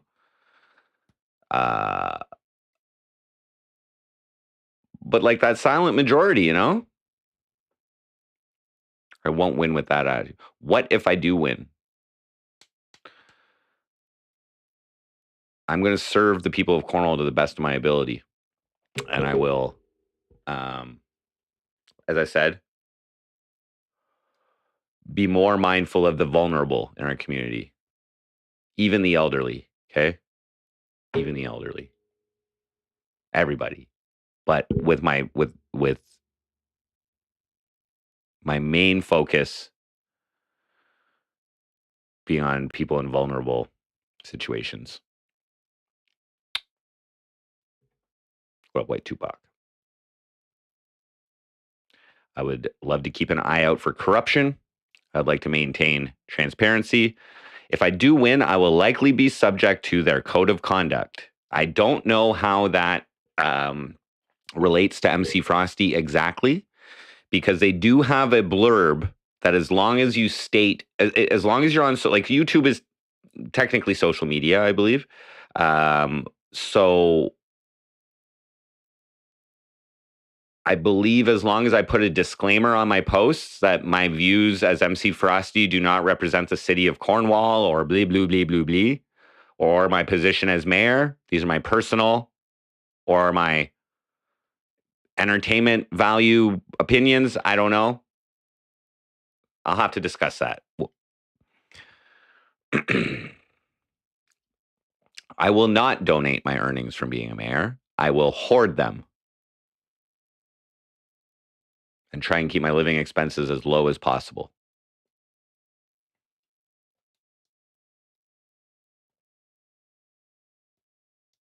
Because we got to also think here, guys. I got a 10-year plan, right? We're in like year 6. Or wait, no, we're in year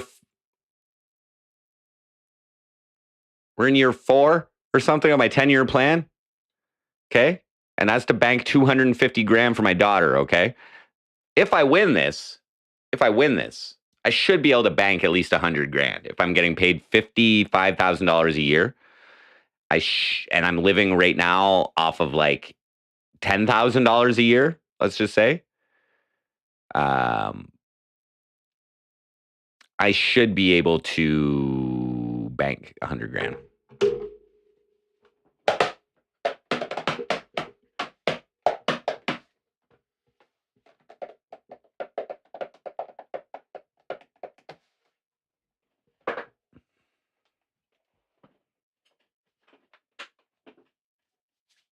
Code of conduct means no drugs for 4 years. I know. I can't break any laws. I can smoke weed, though. I'm more concerned about my diss tracks. Will I be allowed to write a new diss track for 4 years?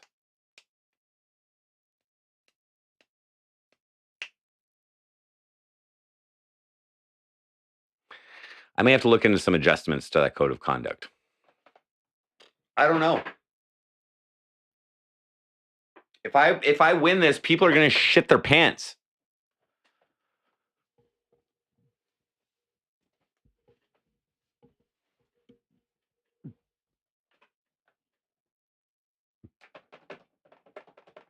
I'll probably get a driver's license if I get elected. That'll take like a year.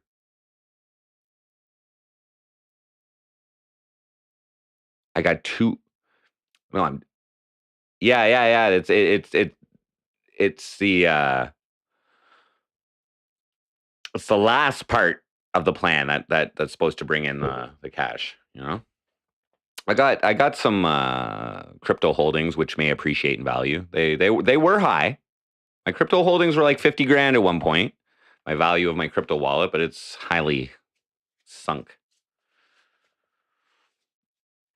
I need a good slogan. So I was thinking, it's one of two that I was thinking, but Either vote Jordan, just run with it, or vote Jordan, I'm coming. Which one do you like, Ken Jacobs?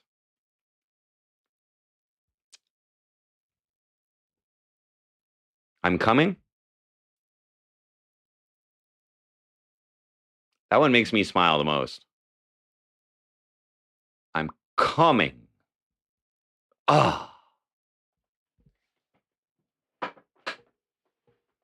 Ah. Neither, but it's a start. Yeah.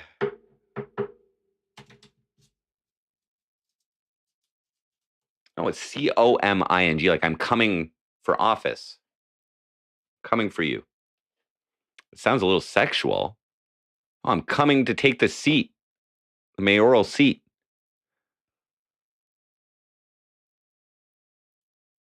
I'll get a driving license sometimes.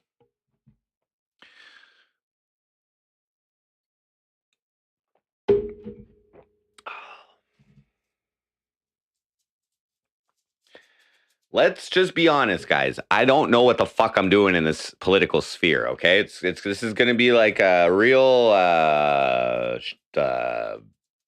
shot in the dark. You know, like a real step by step.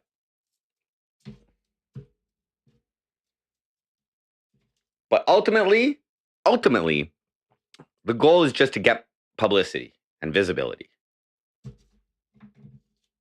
Okay.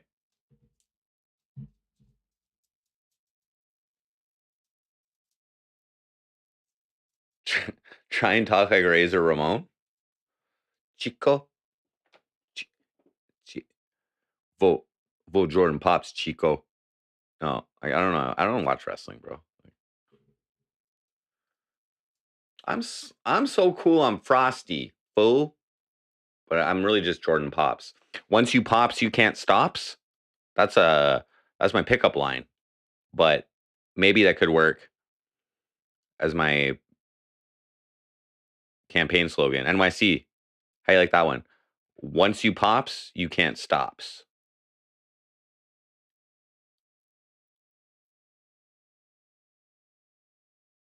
I want to be your corn pops.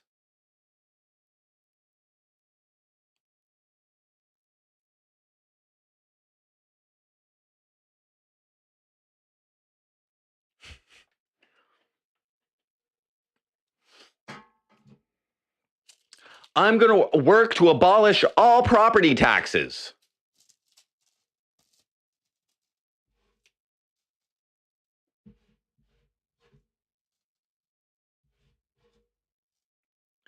We're just going to take the money we got and put it into Bitcoin. Okay, guys?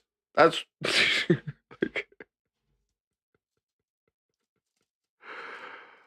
we'll get some solar generators here, some solar panels there, guys, and get up a little Bitcoin mining farm there, and we'll be all right. You won't pay any more taxes. That's it.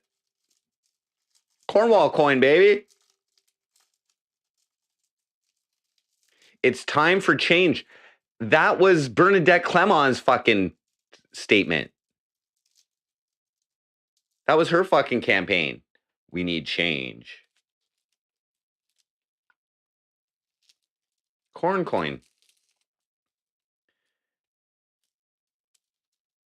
I don't even think these counselors know what cryptocurrency is.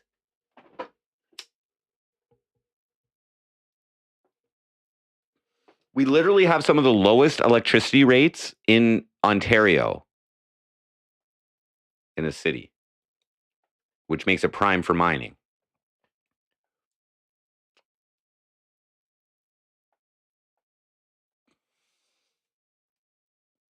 I mean, I'd love to do that kind of shit. Like get the city off the fucking fiat dollar. Like that's too extreme.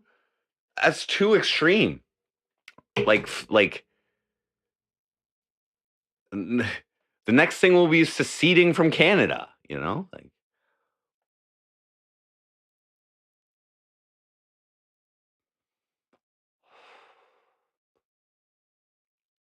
vote Jordan. I'm not a meth head, I promise. I promise not to be a meth head. Vote Jordan.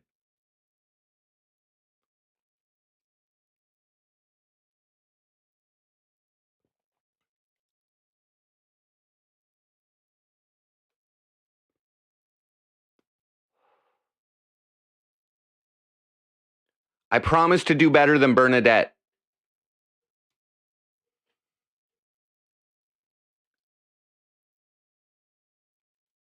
Blasphemy, blasphemy.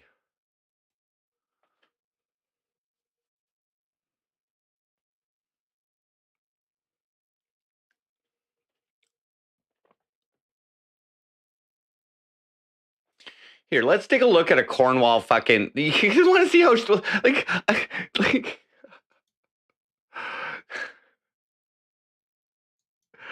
I don't even, like.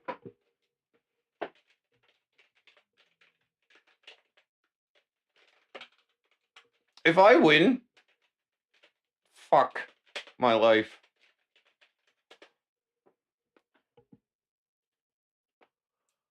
Cornwall first, Frosty second. Oh my God. I like that. I like something like that because it mentions Frosty in it. Oh shit.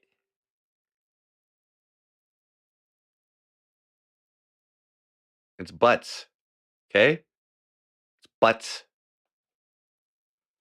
Cornwall first, Frosty second. Damn. Damn.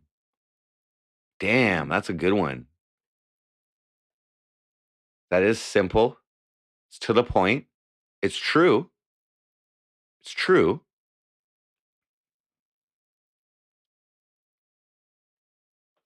Frosty would have to evolve. Jesus Christ. It's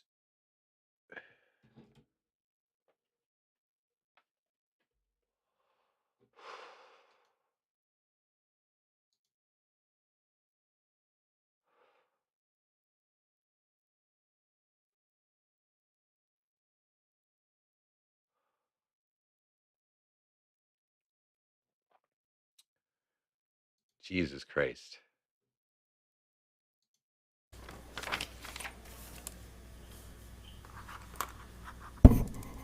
So this is a city council meeting. This is Bernadette Clement right here. Mayor Bernadette Clement, présente. Councillors Claude McIntosh. Here in person. Elaine McDonald. Here. Sid Gardner. Here. Dean Hollingsworth. Present. Caroline Hébert. Présente.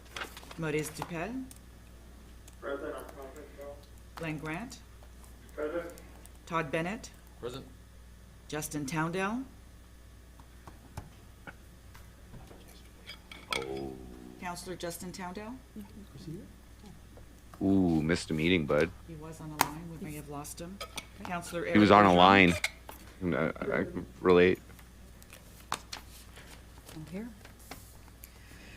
All right, I will start by acknowledging that we are gathering on the traditional territory of the Mohawk people of Akwesasne. And I'd like to welcome everybody.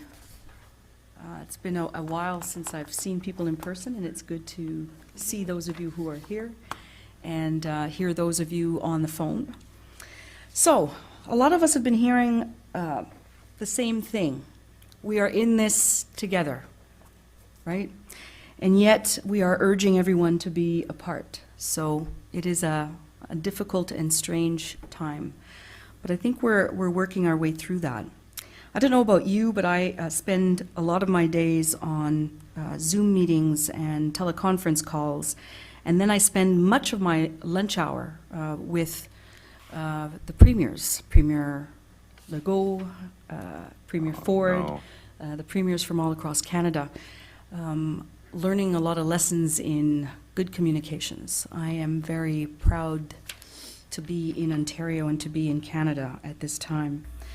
It's National Caregiver Day, so it feels like the right time to start off this meeting with words of gratitude to the workers whose devotion and professionalism is really impressive and brings care and comfort to us all. I'm also grateful to all of those who are following the rules who are encouraging others to do so, who are informing themselves of all the changes that are going on, and for all of the Jesus folks who are Christ, providing this is essential fucking services boring. to our community. That we are also recruiting right now for the Blenstone Lodge for some PSWs. They make a determination whether you're sick enough to need a hospital or you go home and you stay. So our community paramedic program has been ramping up. Our program has increased fivefold since we started this so that we can look after people. All in of their these people house are and not living on ever take government them money, to by the way. hospital. We're working on Scum. other things such as educating people on what. Oh my God. Whatever, I'll do it. Whatever they fucking put in front of me there, I'll fucking I'll do it. Swing the gavel around and fucking yay. Yeah, you can say yay. Yay, nay, passed, unpassed. Go fuck yourself.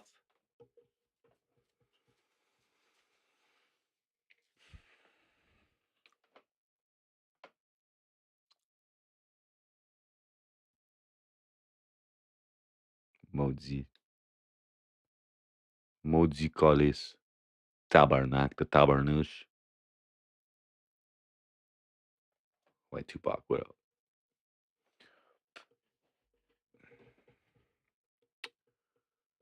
Increasing carbon output via mining is the worst idea I've had so far. All projects survive from money hemorrhage from climate change. Fuck. Increasing carbon output.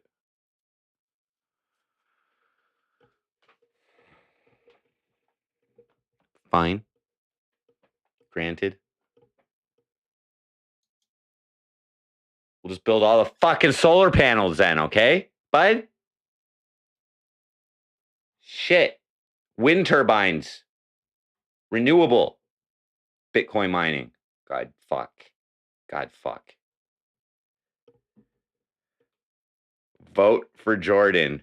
Feel the frost. Blizzard incoming, bitch.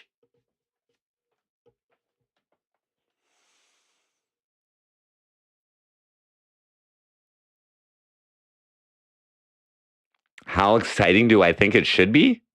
I think it should be fucking hookers and blow. Okay? Hookers and blow. Thank God they only have like one meeting a month or something. Like, damn. Who's got time for that shit?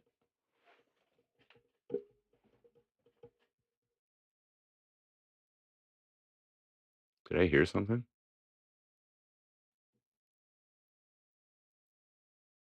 Fight for burn barrels. I don't know how the community's been like receptive to the current bylaws on burn bylaws. I don't know. I think most people just adapted to the changes. I think they got like fucking propane fireplaces now or something. Fire. Get rid of Frosty. Kill Frosty. Vote Jordan. No. No, there may be an evolution of Frosty.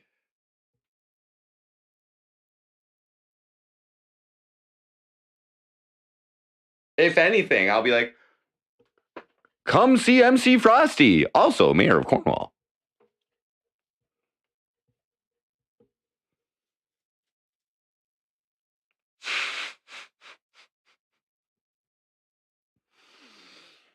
Ooh.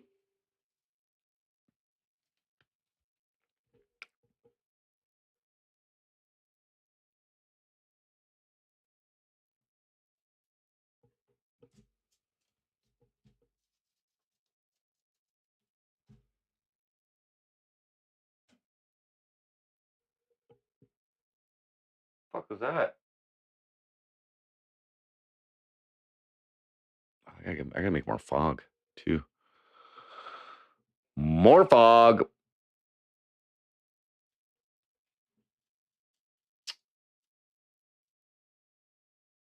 Whoa. Dude. White Tupac was in this chat. Oh, this is Jamie Olsen. White Tupac was in the chat for this.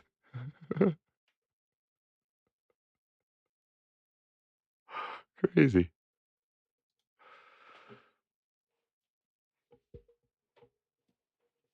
Good to know he's staying up on the local politics.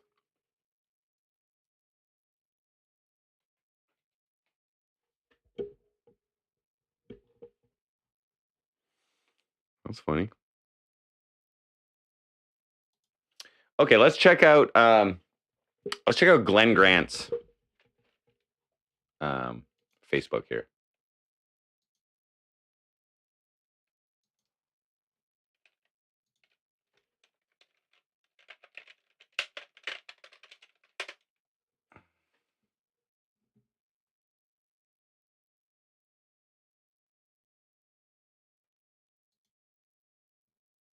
Not the right Glenn Grant here.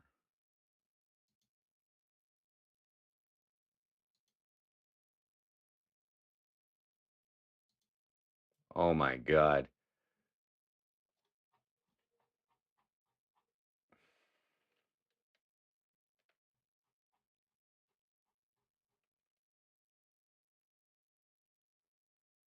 Wow. So this guy's got no presence. 96 followers. Political candidate. This is from 2018. The fuck, bro? You don't even got a fucking... Wow. Okay. Who's this other guy?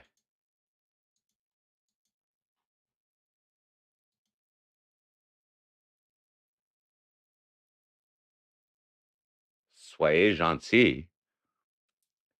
Maybe you should spend a little less time in my chat, Glenn, and a little more time on your social media presence, okay? Is that as nice as possible? Ça c'est gentil pour vous?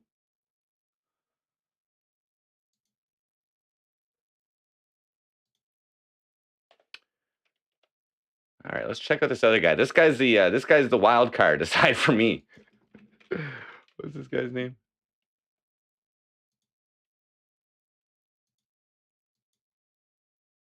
James LaRue. Please tell me you have a fucking page.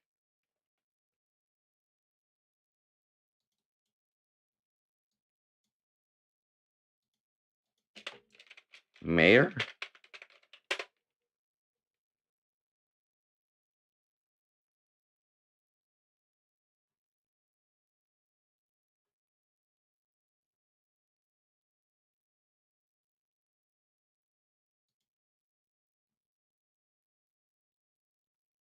This guy doesn't even have a fucking page up yet. Oh my God. Wow. Wow. Here's what he got.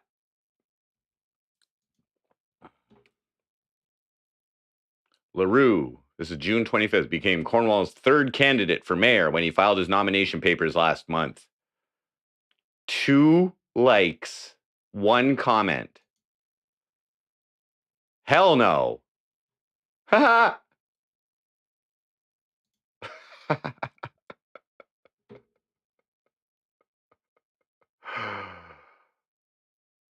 Lifelong Cornwallite James LaRue is running for mayor with hopes of reprising accountability to reduce the burden on taxpayers.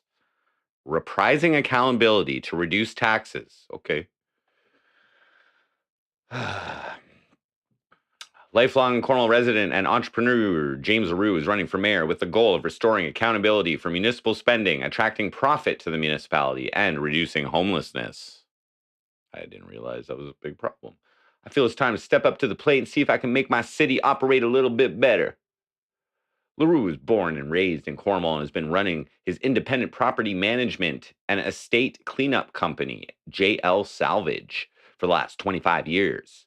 For the past 15 years, he has been an active member of the community, helping those with mental health problems. Never met you, bud. LaRue said he works with organizations such as the Addiction and Mental Health Services Department at the Cornwall Community Hospital, Children's Aid, and the Ontario Disability Support Program. LaRue said he wants to improve the homelessness problem in the city. He currently operates 40 rooms across 7 fourplexes throughout Cornwall. He said his rooming houses provide a place for people to live who cannot afford an apartment. Good man. LaRue has worked in various construction roles in town. He started a construction company as a young man before moving on to work for 9 years for Steeplejacks. See, I want one of these articles for me. Currently, LaRue does not have specific plans on how he would generate new income for the city, saying he is awaiting documents from the city to get more details on the economic situation. Bro, just go on the website and click a few things and download them. They're all there. He's trying to get information on the city's annual revenue and how much is being shouldered by taxpayers. Literally? Literally? You didn't look at the budget. The budget is on the website, bro. It has all of that information, which is what the next paragraph says. The information is accessible to any ratepayer through the city's budget documents available on the city's website. They even put the link. Or through its annual financial. The audited financial statements are being tabled at council's meeting on Monday and show that in 2021, the city collected $78.5 million in property taxes, $67.7 million in grants and transfers, $48.3 million in fees and services. This includes water and sewer rates, $9.3 million from the other municipalities, and $3.7 million in other revenues, for a total of $207 million.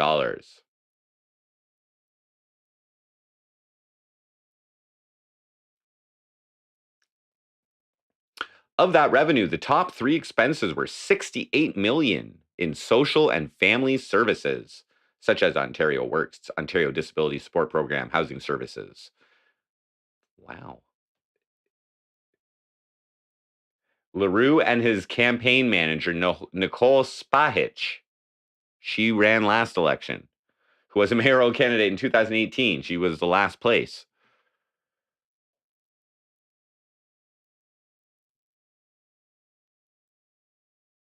The money's being redistributed into the wrong places. I'm all about efficiency and accountability and making sure everything's running the way it's supposed to be running. Blah, blah, blah.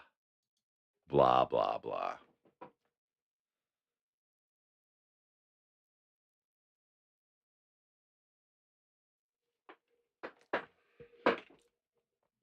So it seems to me so far that neither Glenn or James have much of an online presence, unless they're on TikTok or something.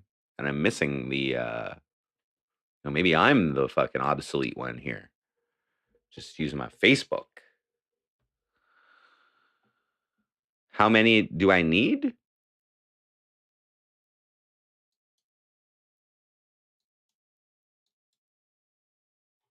I'll need safely 7,000 votes to get me in. Out of 32,000 people. Dude's huge on TikTok. He's like just clicking, like trying to find fucking publicly available fucking documents. Good luck. Good luck. Good luck. Yeah. Well.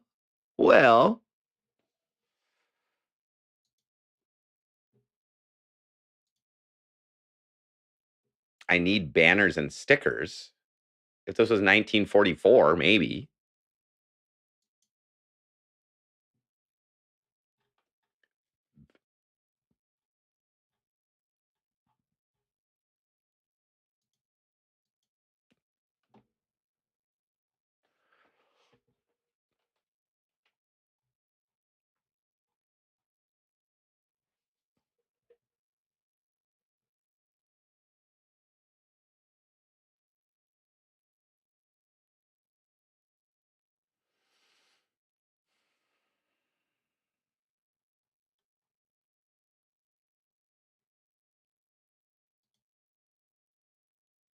Tommy Mc.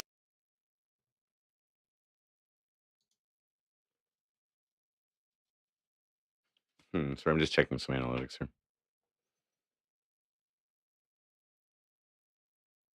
Oh, fuck you.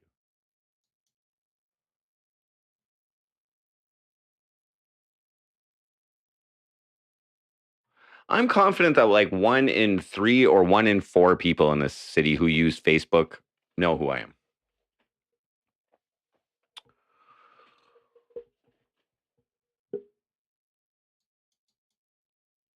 Online ads. So with any online ad, generally what I pay is to put the ad on 1,000 people's, like force it onto 1,000 people's Facebook screens for $10. I would be open to getting like signs and shit like that. But that's going to require somebody to fucking contribute to my campaign, like legitimate campaign contributions. What other candidates have run in the past? It seems that they've spent from anywhere from $2,000 to $5,000 on campaign signs.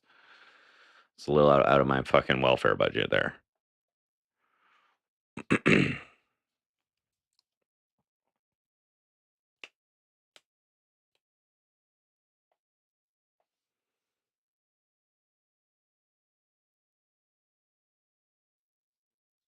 Yes, Bull Monkey. It's clearly outlined in the code of conduct. However, Bull Monkey, give Glenn the benefit of the doubt. He wasn't elected as mayor by the people. He was elected as mayor by council. But yes, you're still right that due to his time on council, he should be aware of the rules. And it's amazing. It's amazing how these people just get away with it. But at least they take some accountability. At least they took some accountability and he apologized for it. You know, he admitted his mistake. Just like Bernadette Clement going $4,000 over her allowed personal spending limit, you know, $4,000 in Facebook ads, that only reaches like 400,000 people. Or 40,000 people 10 times.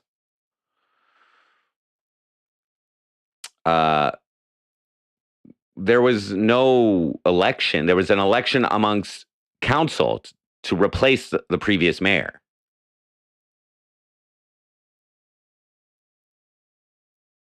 It's not a W.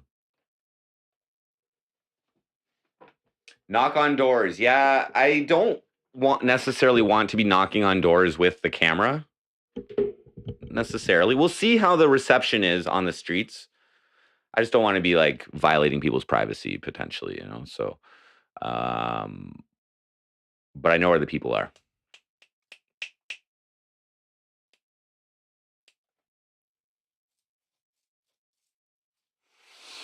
Ring fenced money. I don't even know what that means. But yeah, to find, if you mean like to find the specific expenses of, you know, because I agree they group everything into like the bigger category. And yes, it is difficult to find specifically what tenders are causing the costs. I'd love to look into all that kind of shit.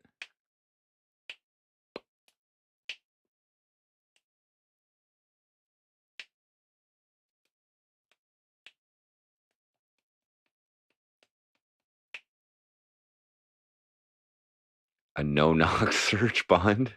What?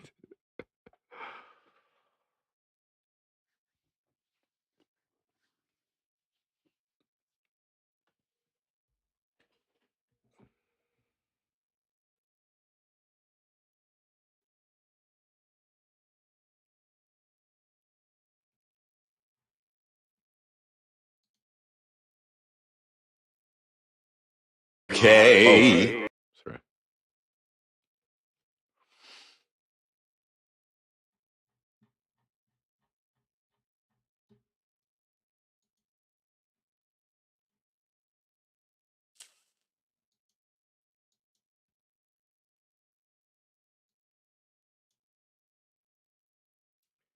You have a social media ban applies to YT.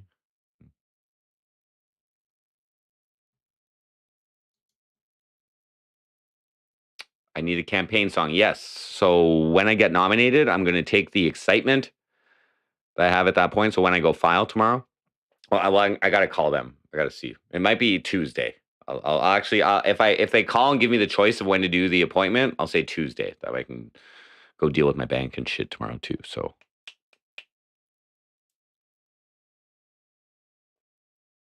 yeah. No, I consider YT to be social media for sure.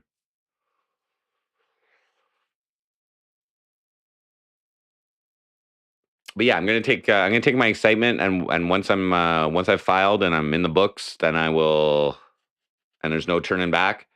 Then there's gonna be the first song. I don't know if it'll be a campaign song necessarily, but I was thinking of calling it "Cornwall, May I Be Your Mayor." Thanks to the grammatical correction from NYC Cherry Groove. So I'll ask the citizens of Cornwall in a beautiful arrangement of melodies and harmonies and chords and beats. If I can be if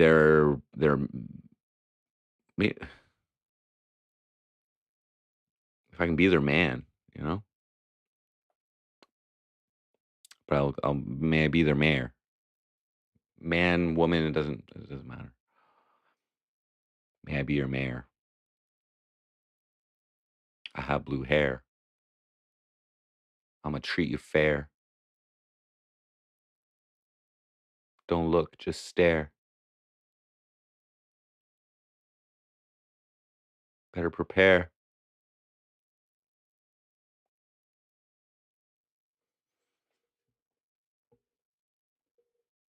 I'm a freestyler. What can I say? The lyricism has just grabbed a hold of me. Creative juices are starting to flow. I got my rhyming website out. What rhymes with mayor? What's this?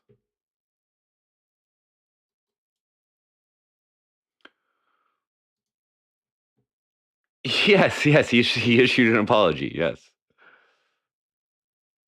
Okay. So this news outlet, though, the Seeker,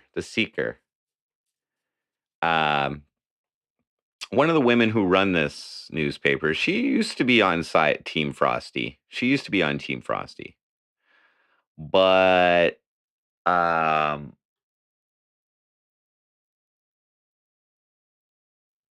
don't think she is anymore. So I don't think she liked my song "Rest in Peace, Shauna Lee's Teats." I think that offended people.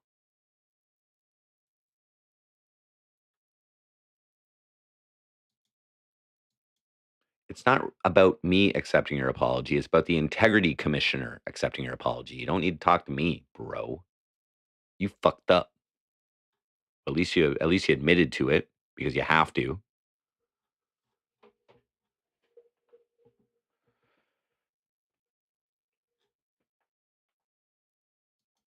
Yeah, so there's like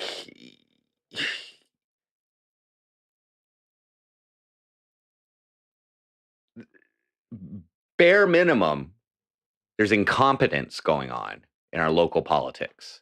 Okay? Bare minimum, people don't know what the fuck they're doing. They don't know what the rules are. They don't, therefore cannot follow them. So, negligence, or it's malfeasance, it's malpractice, it's fucking corruption.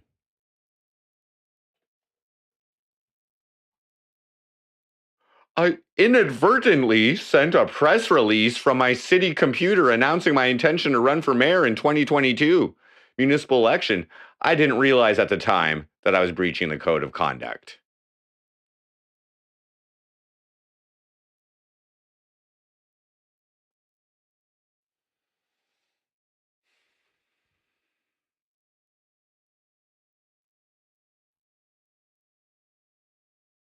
He didn't just violate the code of conduct. He violated the Municipal Elections Act, apparently. Yikes.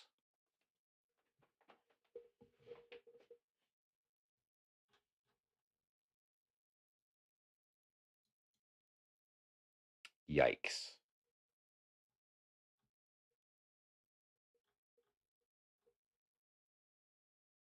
And you're still allowed to run? Come on, bro. They should have kicked you out of the election, dude. Come on.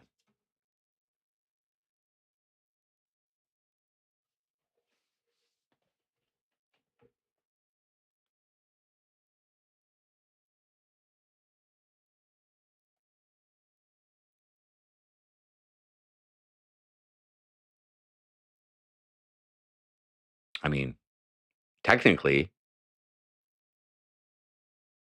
I'm far less corrupt than you in terms of local politics. You already got a knock on your record. My slate is clean. It could happen to anyone. It says you inadvertently sent a press release. Like, I'm running for mayor. I could actually have a chance to get elected by the fucking public. Clickety clack, click, click, click. How much does Grant make a year? As mayor, it's $55,000. I don't know what his other jobs are.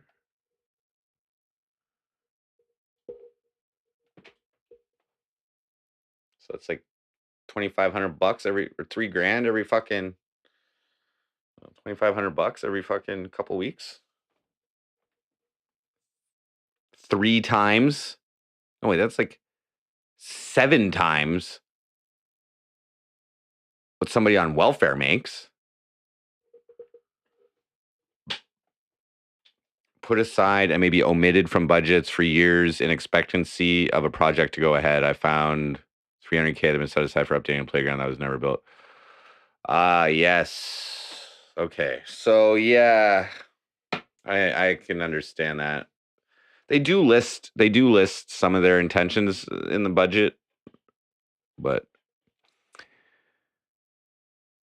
I understand that could be difficult to locate.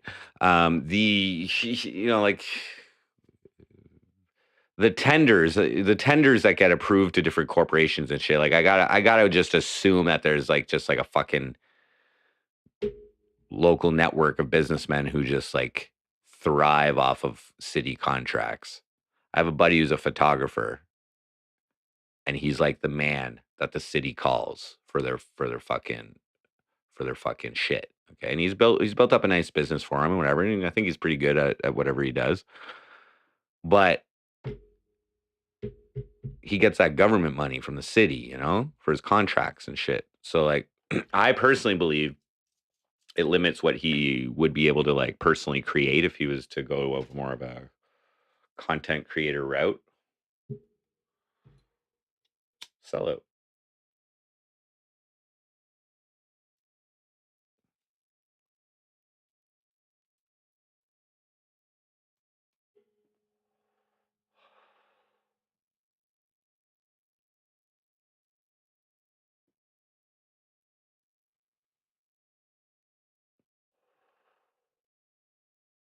Oh yeah, sitting on the police board.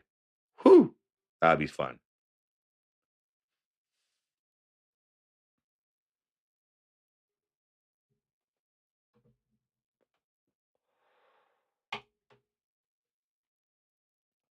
I get some more coffee.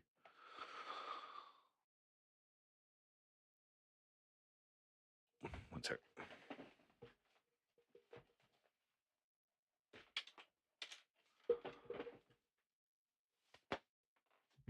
Pull my pajama pants up.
Oh yeah.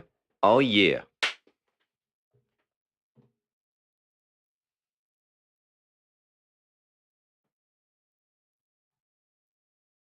We back. So here's one of the counselors. I stuck my head out a little bit here. Wait,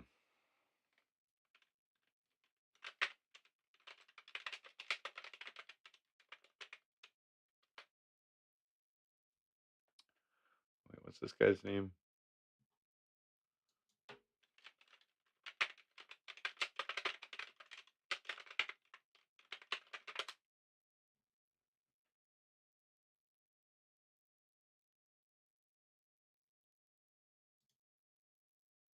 Oh, here he is. So this guy, I don't know him. Okay, I don't know him. I've had a couple encounters with him on Facebook over the years. So he's got his he's got his candidate site up here, okay? But he's putting all this like food drive shit.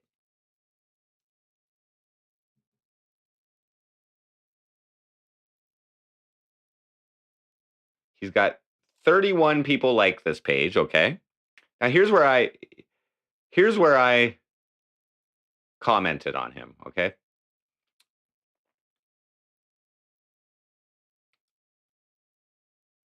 Right here.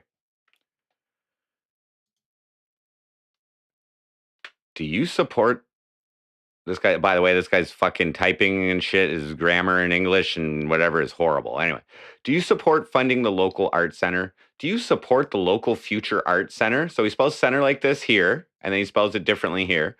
That will put the city in debt each year. The net operating deficit each year will be roughly $170,000. The Arts Center, again misspelled, started off being $6 million, and now it's over budget by $1.3 million for a total of $7.3 million. No dollar sign there. The city will have to staff the center at an estimated cost of $217,000. This will include full-time salaries, $100,000 for part-time, and $47,000 in benefits, coming to a deficit of $170,000 approximately. I am going on record today stating that I do not support funding coming from the taxpayers' pockets that live in the city of Cornwall, but I do agree it would benefit the city if private funding, charity money, or donations go towards opening it. By the way, $1 million was raised by the local art community or whatever. This is a cost the city cannot afford, really, let alone the people of Cornwall. Plus, most of the people I spoke with are upset that the city considered funding the art center. The city has to be careful with investment ideas such as the art center. We also live in between two of the greatest cities with the largest art centers and art galleries in Ottawa and Montreal. What do you think? I want to hear from you. Well, Ricky Dinkle's put in his fucking 2 cents here. The city's expenditure budget for 2021 was $201,614,932. An annual $170,000 operating deficit for the center represents a 0.08% increase. That's nominal. Real estate assets are generally a solid investment. The value of the property building will likely only appreciate as long as the city owns it. So it's not like you're spending these millions of dollars. You're investing these millions of dollars into an asset, which will. They bought the fucking building before the fucking pandemic inflation happened. So the value of it has probably already gone up at least 50%. Anyway. So then his response to this, and this is how I know he's an idiot. I suggest you speak with majority of the people who are upset with the R center idea. I was speaking with you, dude, because you're the one spewing this bullshit.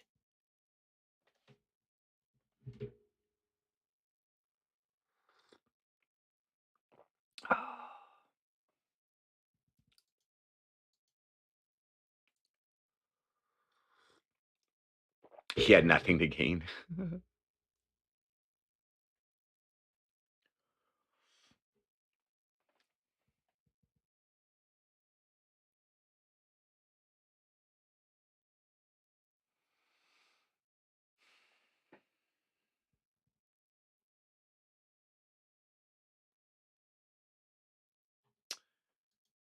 And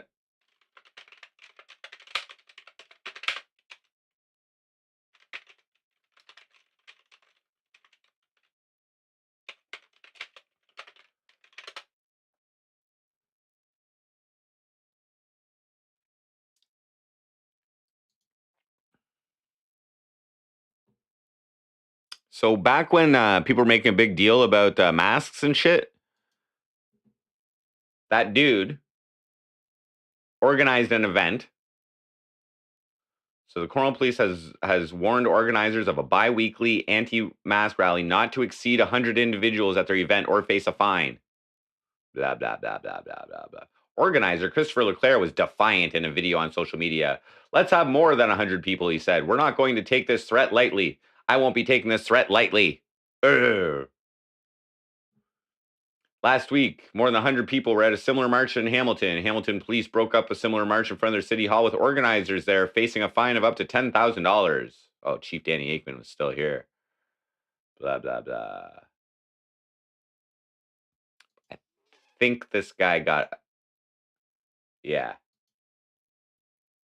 So this guy's running for council, and he's actually charged with some shit recently.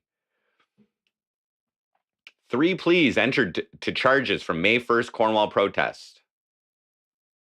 Jason Christoff, he's like a gym owner here, well-known anti-vaxxer.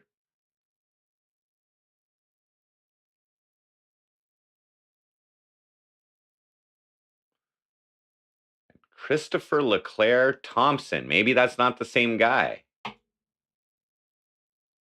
Maybe it's not the same guy. Christopher Leclerc Thompson. I don't know. Maybe it's not the same guy.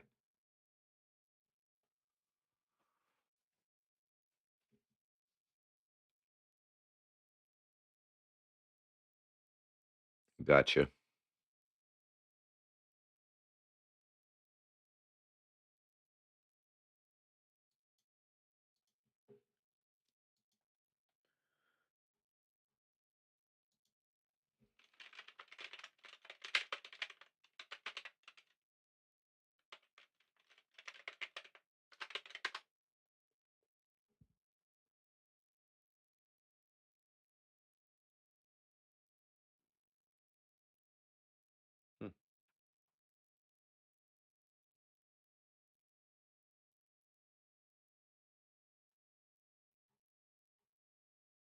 Maybe it's not the same guy. So I shouldn't say it is.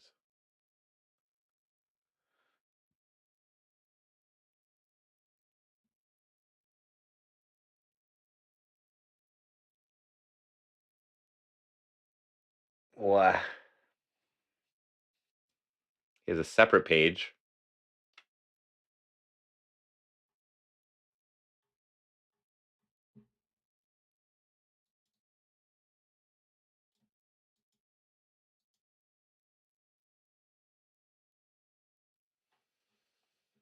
Okay.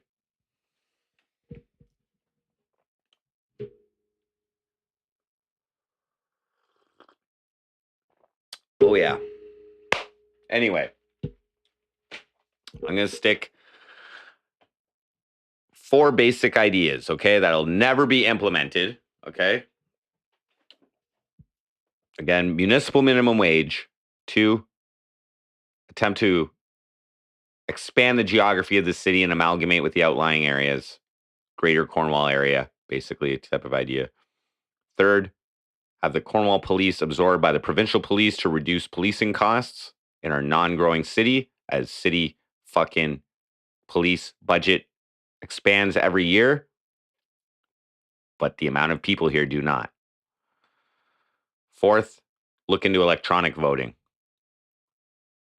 Just off the top of my head, using blockchain technology. And in the aim of getting larger voting turnouts. take the initiative on that. I'm well aware that the system, current status quo, likely does not want electronic voting systems. They're happy controlling the system just the way it is. But I believe, as everybody,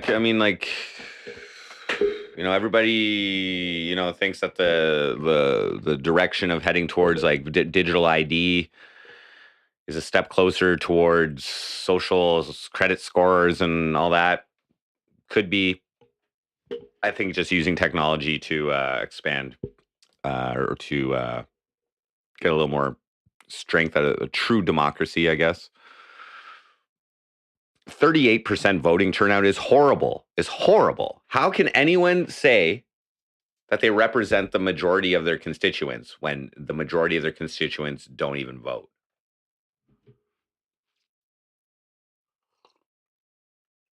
I don't know. Politics. This will be a nice little introduction to politics, so we'll see if I like it.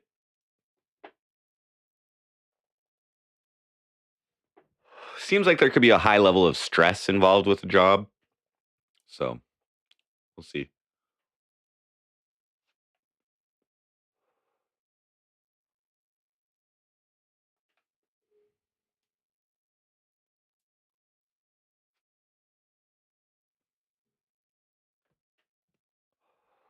But I'm happy to admit that I have no fucking clue what I'm doing in terms of politicking. Get my feet wet. I have a little bit of experience with getting people's attention.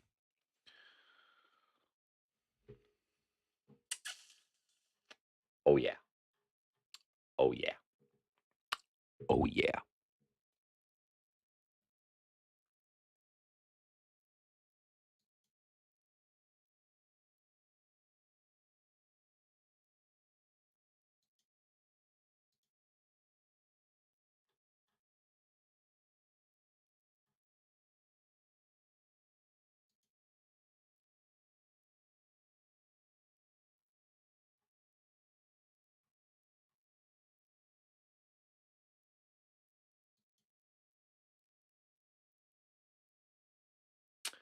I am allowed to vote for myself.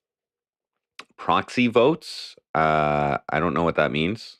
Proxy votes from non-voters? I don't believe so. They may have a mail-in election thing for people who aren't actually in Canada and who wish to vote.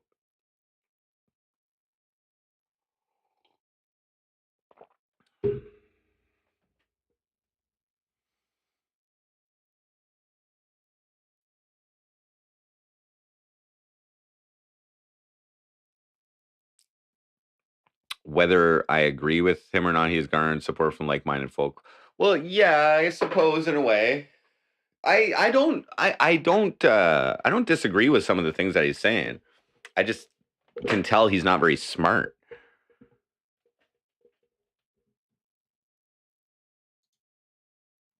But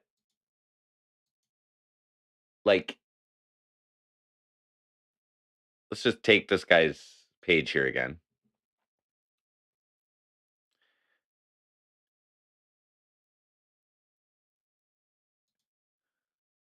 I'm Christopher Leclerc, and I'm running for Cornwall City Council. For years, current and past city councilors, he doesn't even spell councilors correctly here, guys. He includes mayors neglected the city with overspending. But with the right leadership, the city can grow and succeed to the fullest potential. So on his page, he's advertising his food drives. It's time the city of Cornwall bring back and rehire the employees they fired over their vaccination status. Did that even happen? The current science tells us that the COVID shot will not prevent illness.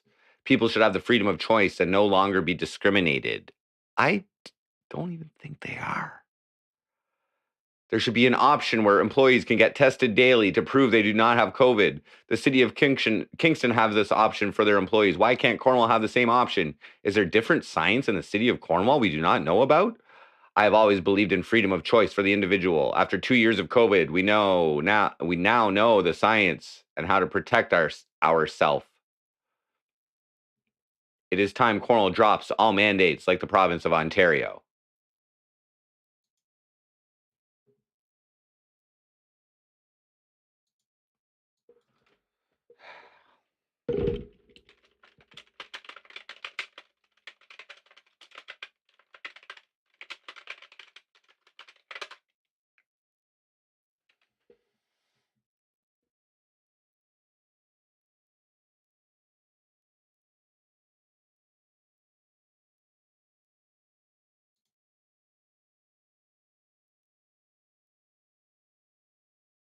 So here's an article from December that says 9 employees are no longer employed over the vaccination policy.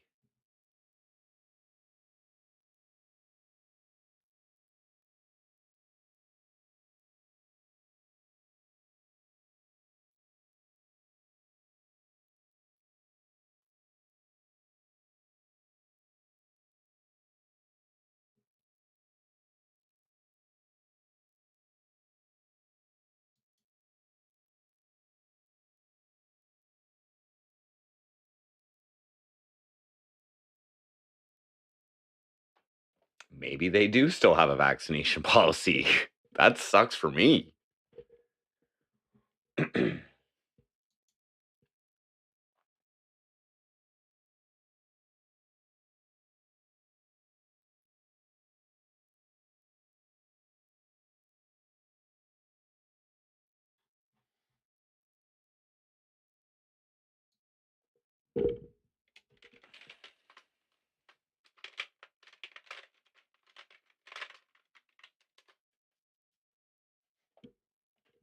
They don't require proof of vaccination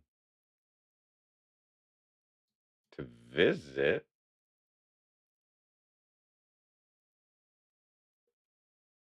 Masks are mandatory.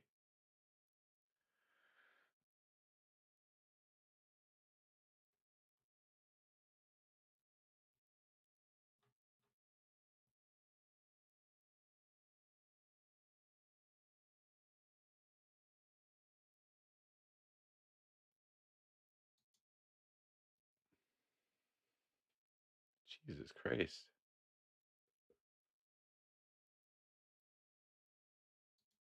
They haven't updated this website in a fucking while, man. Anyway. Proof of twerk. Oh. Intercoser. Oh shit, my camera fucking died.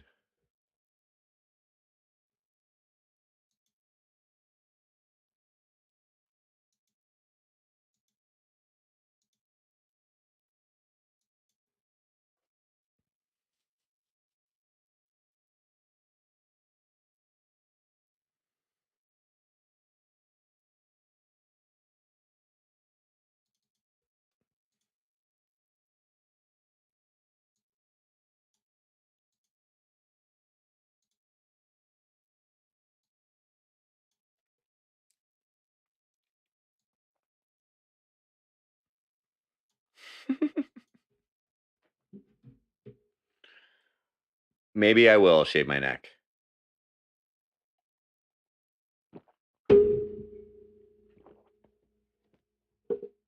Looking a little scruffy.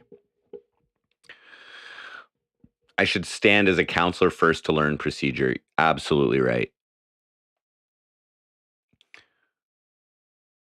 The investment for electronic voting would be massive for a city with such a small population. The budget in a small city makes it difficult to establish any tailor-made solutions. So I don't know about that. I don't know. Blockchain technology is pretty efficient. It would take a development team, software development team, which is probably pricey, especially when it comes to milking government money. But you can't put a price on democracy. It's at least worth a look into it. And I would, if I was to be able to look into that and develop something of that stature, I believe this would be a type of technology that could be used in other applications throughout other municipal governments or provincial governments eventually, or federal governments eventually. So I think it'd be good to get that ball rolling. But again, maybe the parties in power are more like, if it ain't broke, don't fix it. Yes, I believe this counselor is or this council candidate works with some type of food bank,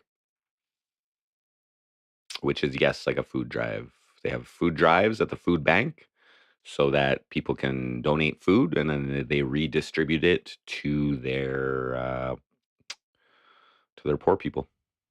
I've yet to use the food bank, although I am eligible for it.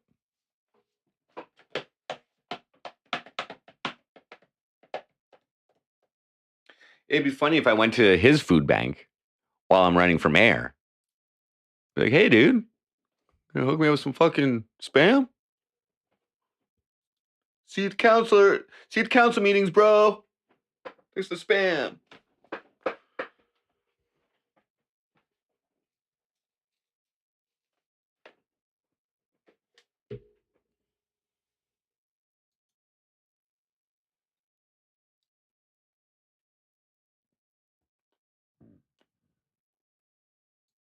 Wait, you think it takes $1 million, maybe $1 million maximum to develop that kind of technology? Probably. Ain't shit. Be a Karen at his food bank.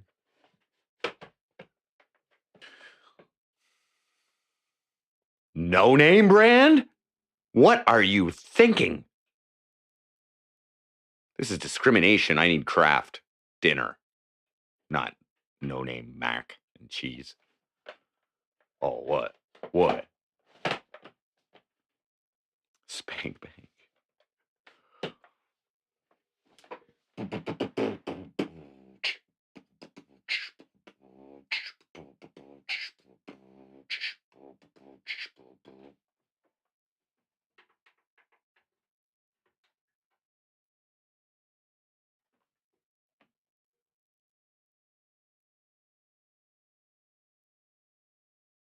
What's on my head?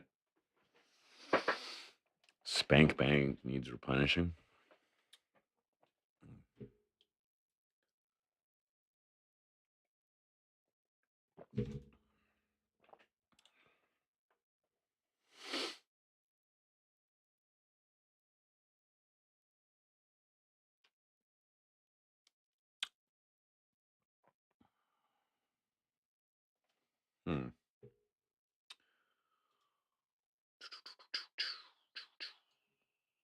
So we're 10 o'clock.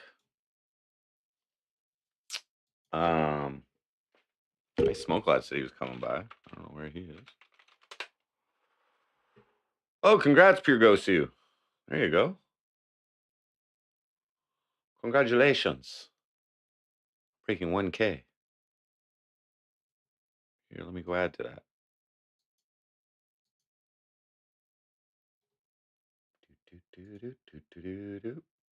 There you go. All right, I just subscribed. Oh, shit. Oh, lots of content. Cool.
Nice.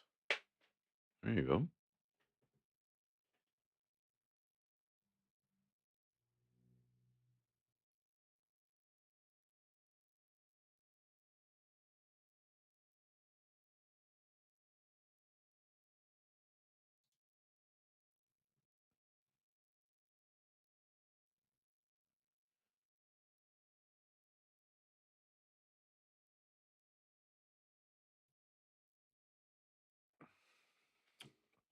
Ha.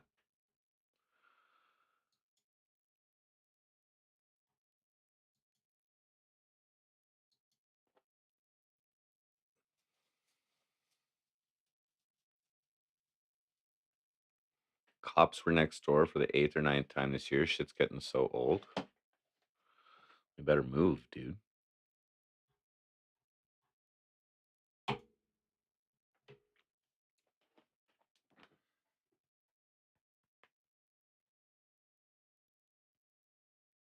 I think it's fucking cool that I got fucking so many.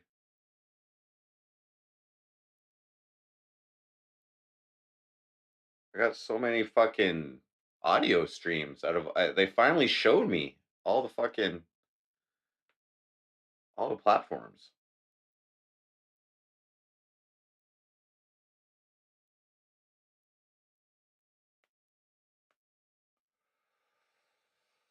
Ayo.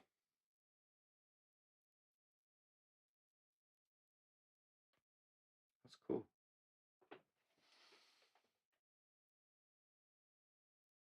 Sick of the city life.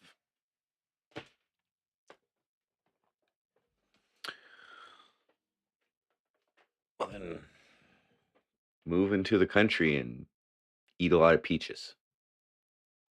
It's the only solution.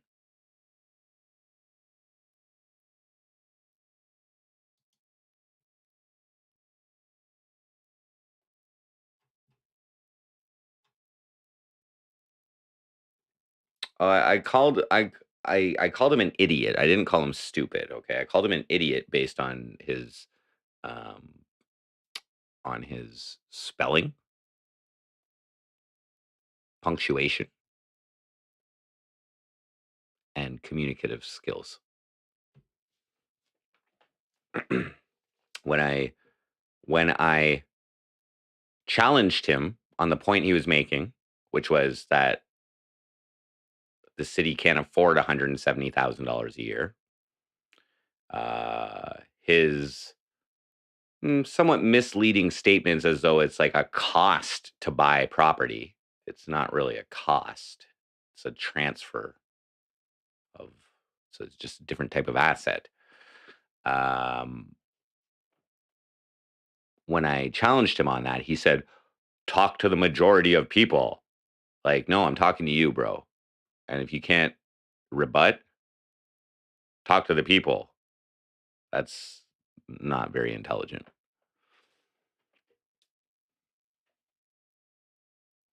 How do I get on the IP2 stream list? I don't know exactly.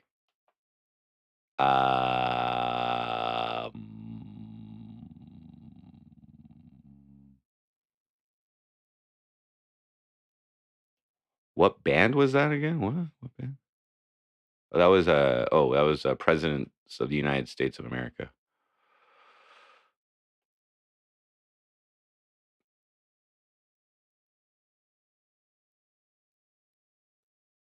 Compliance is massively expensive. Yeah, so these are costs that I don't really. I don't think I will say that I don't believe it can be done in 4 years, although maybe it could be. But and just to get the ball rolling, but to get on the IP2 stream list, I did. I don't know. I got added on a 48-hour stream after a few months of about 6 months of streaming. It helped that Landon and I were streaming at his place every so often, and the community, I think, asked for me to be added to the list. I think I had some people in the community rooting for me. So they're posted on like whatever the site was, the set it or the IP2always.win or whatever, and they petitioned for me to be added, I think. And eventually they gave in after I smoked some meth.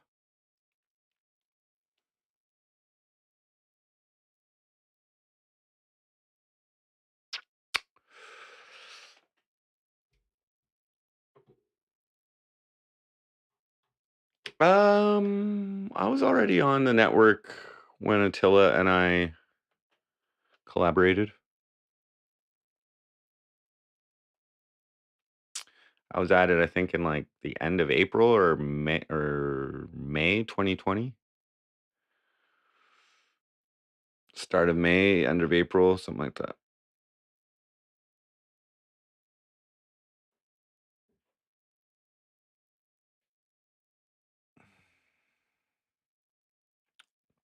Do I think IP2 has good content?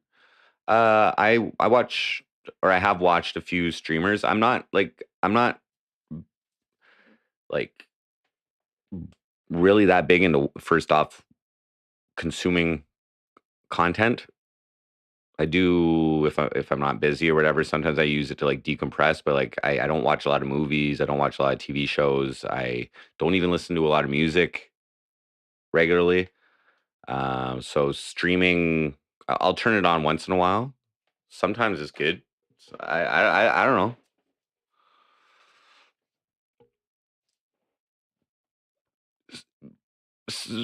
Sometimes it's like entertaining.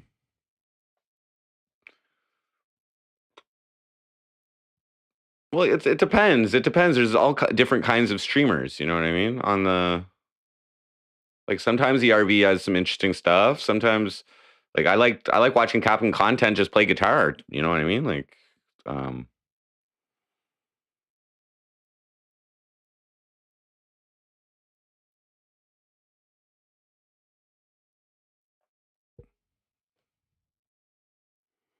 I'm very fortunate to be on the list. I appreciate that they added me to the list, and I try to do what I can to support the network. Captain's RV is completely falling apart. Is it like physically? Like it's deteriorating, or is it like the whole just the whole gig? Do you mean?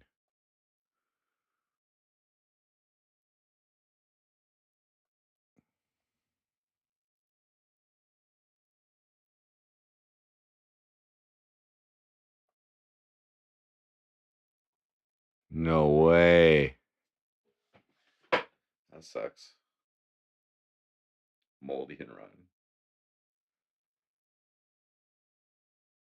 IP2.streamlist. I don't even know what that is. No, I was added to IP2.network, and then a few months later, IP2.online got created. I think that was like before the Baked Alaska stuff. I don't really know the connections between anybody or anything. And so I was on there. I was on there for a while, and then I had Gamble on, and we did a little interview, and people didn't like that, so they took me off of both lists pretty much immediately. And then a week later, IP2.network added me back on, and IP2.online did not.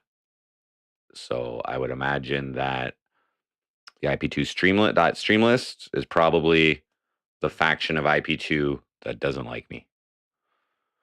Who owns IP2? I think the community owns it. I don't know. Yeah, IP2.online. Yeah. They took me off because I get along with Gamble. I had him on a stream. They don't like Gamble.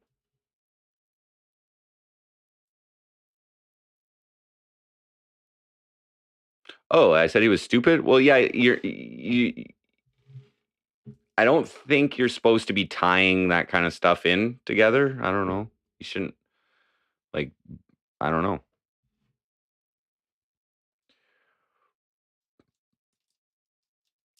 someone has to pay for the site? Yeah. Oh, is that what it was? Who's the administrator of the IP2.network? I believe it is someone named Scamcast, who I have no idea who they are. But they seem pretty cool. Seen them in Landon's chat once in a while.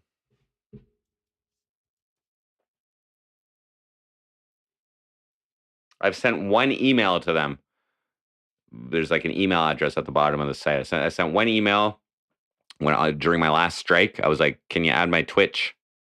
Can you add my Twitch to the list?" And I don't think it was added, and I didn't get a response. So I don't know.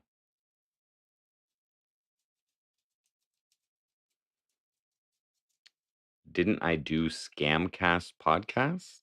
I don't think so. I don't believe so. Ganville? Ganville is on YouTube, yes.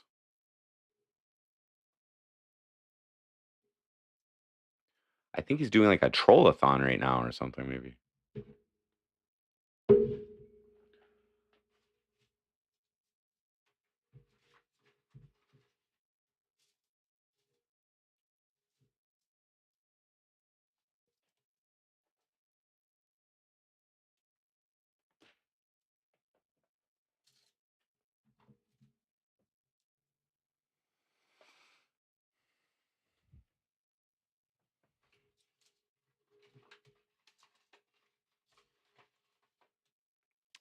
I can give you the link to his channel right now.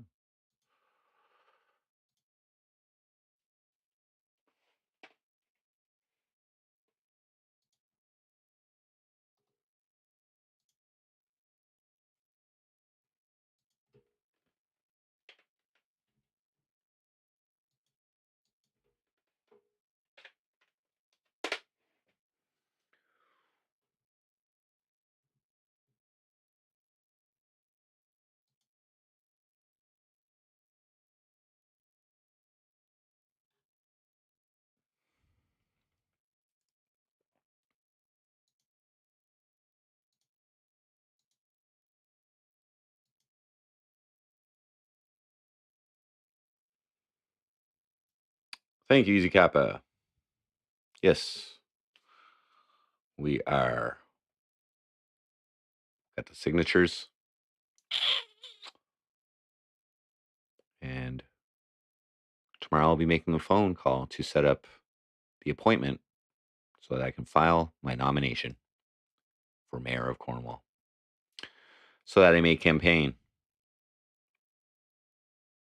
So that I may increase my visibility. And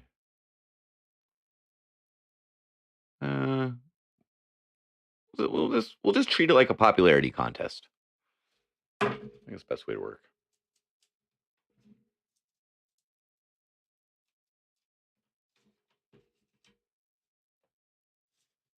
Am I gonna go deepst out? No. Oh, one moment.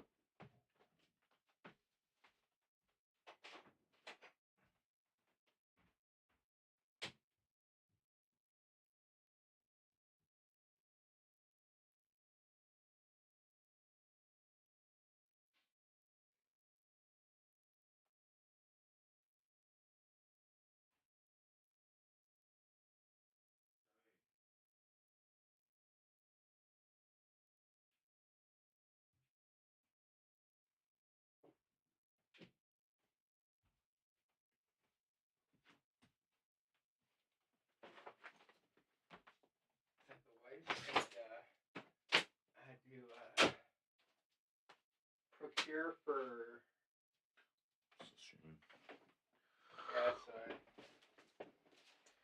Ayo. Ayo. I smoke a lot in the house. Just saying. You got a girlfriend? Damn. It's working. Here, I'll put you on the camera. Yeah. He's working? I got a new job. He's got a girlfriend? I got a new job, too. Nice. I'm starting on 29th. Awesome. Pays more and it's in town. Nice. Tetris Effect says, what's up? Here, I'll put the chat up over here. Eating a cow tail, bud. Cowtail? What's that? Here, And a yoo-hoo. put this over here. When Ice and Frosty album drop? I don't know. A smoke, bud? Can I bum a smoke off you? You know it. Yeah, boy. Song about bumming smokes, bud. Yeah. Yeah. Yeah, boy. Thanks, man. Appreciate it. So we've been streaming all day. Outdoor market, vendors market that they had downtown there the other night. Yeah. Did you go there? No. No? Oh, I ended up at Mexi's, so. You what? I ended up at Mexi's. Huh. Went to go in, and they're like, there's a half-hour wait. We're like, well, we'll only get drinks. So they brought us right to the bar, and then I ended up spending like $80 there in an hour and something. How much are Newports up here? Do we even have Newports? No, we don't have Newports, no. We don't have Marlboro either. No. The island, we can. They're like $10 a pack for Marlboro. So, What? Marlboros are like $10 a pack. You can get them on the island. Yeah, we can't get them here. Well, Can like, you? right there, you just got to go across. Yeah, You but can just walk across. then you gotta report back. But I got ID now. Yeah. I need to get into a hotel. Oh shit. What's the most popular menthol? I believe menthols were outlawed. Yeah, they're outlawed here. Can't get them. Want to keep the kids off the cigarettes. Camels? No. Was one of these mine? Because I lost one of these. Inside Lou Martel. No. No? Those are mine. I got 3 of them. I lost one of mine. You can take one though if you want. I don't give a shit. If you need it. Do we have Oh the shit, you just texted me too, eh? Do you have the Freeze disposable vapes? What's that? We don't have Freeze. We have like Pure, I think, or like, yeah, I think they're called Pures or something.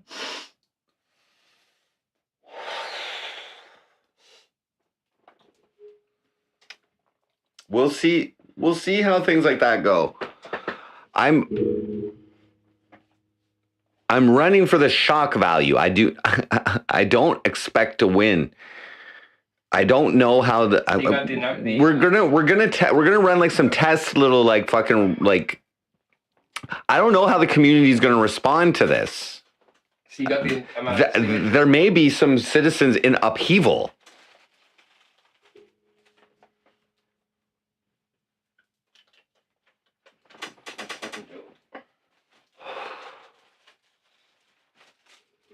But what you're suggesting, Bull Monkey, is that I really do actually really try and win and actually do every little fucking thing I can to win. Well, I've tried to tell them to at least get a good platform going and everything, and you know. I got a good platform.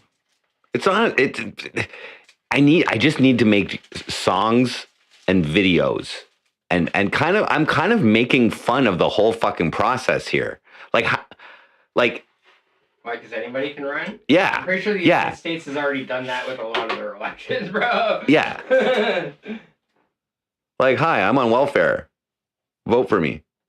I like NYC Cherry. Are you allowed to do that? What? Are you allowed to even run for mayor? Why not? Is that allowed through your like program or like? Why wouldn't I? I don't know. Did you ask? No.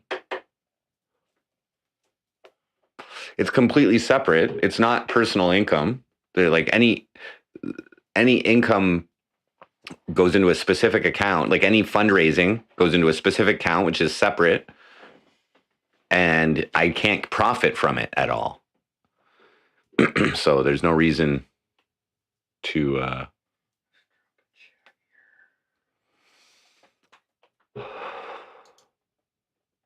Yeah, like I want to make an album out of this campaign, you know? I've been slow on the fucking music this year. But yo, the other competitors' social media presence is weak sauce. Weak sauce. So your ads have been StreamYards before I log in? And now what's this? Yeah. NYC Cherry Groove suggested this campaign slogan: Cornwall first, Frosty second. And thereby I'm getting Frosty in the campaign title. You know what I mean? Like everything. Cornwall first, Frosty second. I'm here for you. I'm Jordan Pops. Cornwall's first. Frosty's second. Vote Jordan. Once you pops, you can't stops. The frost is coming.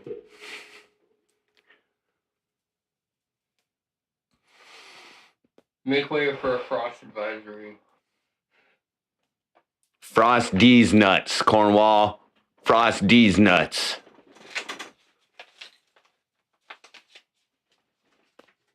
Vote Glenn Grant. Just run. You're stealing my fucking initial campaign slogan? Just like you. You see, that's just like you. Here. Your unsavory political tactics. Whoa. You see Bernadette was here? Where? She took a picture with Abe Benedict from the Mohawk Council and shit. I didn't know. Any new WWE shit going on? Vince just got nailed for another like $5 million or something like that. Ooh. So he's at like 19 million. In sexual misconducts? In hush money. In sexual misconducts? Yeah. Play it. Involving Callan.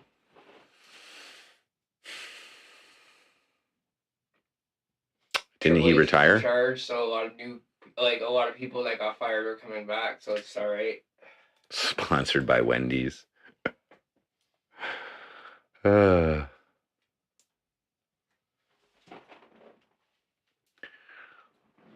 Snurgonzo in the house.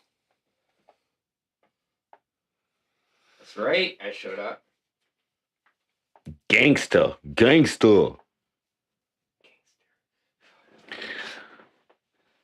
So I saw Erebus play yesterday. Oh, yeah? Yeah. I wasn't so impressed. Where'd they play? They played the Cornwall Chaos. Okay. The Metal Fest yesterday. I seen you there last night. Fuck. It didn't look like there was a good crowd. It got thicker at night. But it was okay.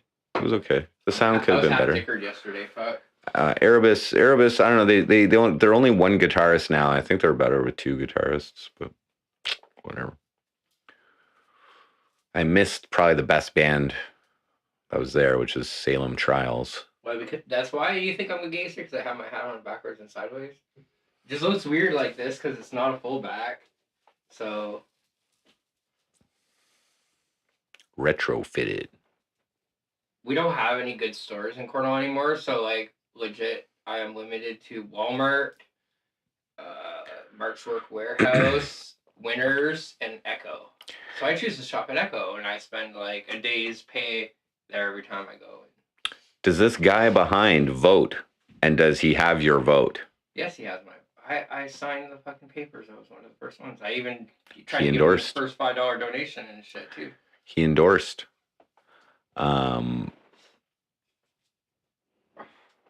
Yeah, we had an Echo store. Frosty for Mayor in 22 has been a fucking slogan of ours for a while.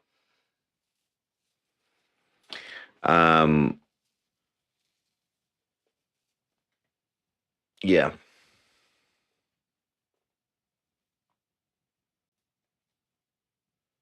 Yeah. I also know about the corrupt police in Cornwall. Oh, he knows everything. Yeah. I'd love to get a whistleblower.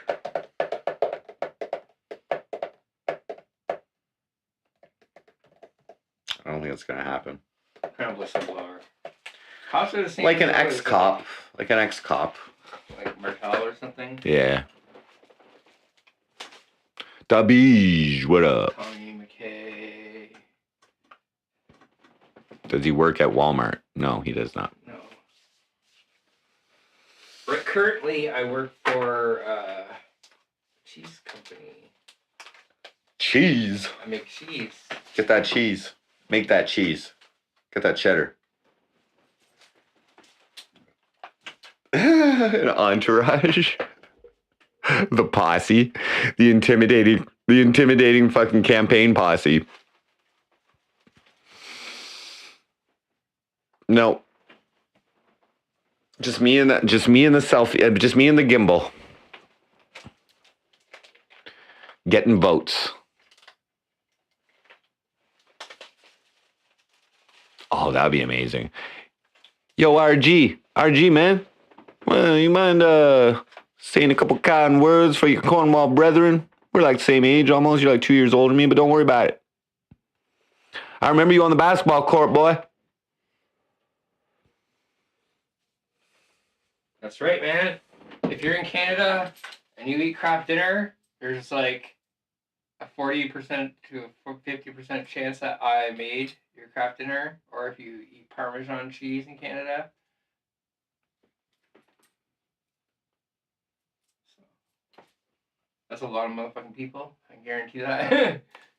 We make a lot of craft dinner. Puts food on the table. But if I just enter as a slacker, it is completely pointless. If you make myself a viable option to showing commitment to causes, then you are entitled to do what you want. I think this is what I want. I want coverage. Now, I believe that the points that I'm making, as I said, municipal minimum wage, amalgamation with outlying areas, absorption of the Cornwall Police Service by the Ontario Provincial Police, and lastly, looking into electronic voting. I believe those are 4 legitimate ideas.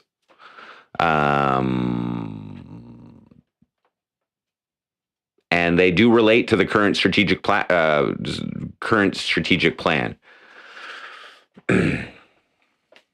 which is attracting workers, growing the population.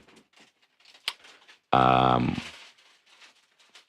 believe that there's much waste going on in terms of budgeting for the Cornwall Police Service, so we can save probably 40% of policing costs based on what I've seen. When they've done the studies in the past, policing costs were something like $240 per citizen per year or something. And that could go down to like 160. So does it smell like feet? No. Oh, cheese at the cheese place. Does it smell like feet? It stinks a little bit. It stinks. Not much, but You got any Limburger in there or what? no, they do like Blue feta cheese? and all that shit. You got blue cheese? No, feta. Just It's, feta? I think the most insane shit they do. Feta. Life's better with feta. They also, in the wintertime, we do like cheese tang, which is like Cheetos and shit. Bada boom, bada bing, bada boom, bada bing, bada boom. Have diss tracks ready for my all opponents. Well, so the campaign will be 2 months. There's going to be a feeling out session for the content that I create.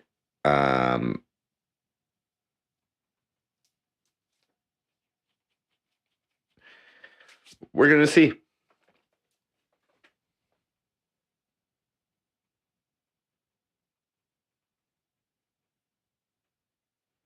Pay Eminem to fly up and diss me back. Yeah, I think he's a little bit busy. Did anybody hear that shit? Oh, with the game? Yeah. Did you hear it? I know. No, it's weak, bro. It's weak 10 sauce. minutes of weak sauce, man. Some people liked it, but like, bro, if you're gonna go at Eminem, you need to go a lot harder than that shit, man. And I was just gonna bury him. And the game always used to say too, never go after the white boy. He'll bury you. So I don't know what he's thinking. I'm not planning on like initiating the diss tracks. I think I'm gonna wait and see what people have to say first. Maybe I'll be welcomed as a breath of frosty air in the Cornwall political landscape. And Cornwall miss. Gotta be ice cold just to fuck with this. Come on. Come on, come on. Feel it, feel it. What does it take to catch up the tables without me? The world will be a better place with Frosty from air. The police will orchestrate riots and they won't respond because you cut the Police are budget. fucking. They're pretty lazy, but when they want to be jackasses, they're definitely able to be jackasses. I've dealt with them. Definitely. I'm probably gonna get my ass whipped in this campaign, guys. They're gonna kick my naive political ass all over this fucking campaign trail. Uh-oh. There goes my credibility in this world. Big L coming, guys. Big L coming for Frosty in this campaign. Uh-oh.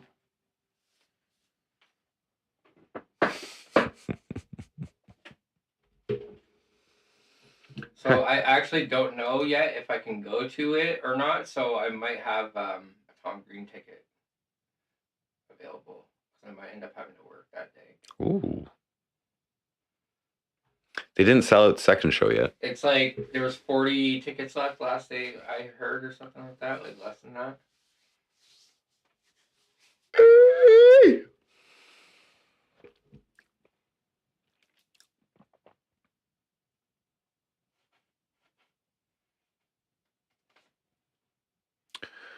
Ooh-wee.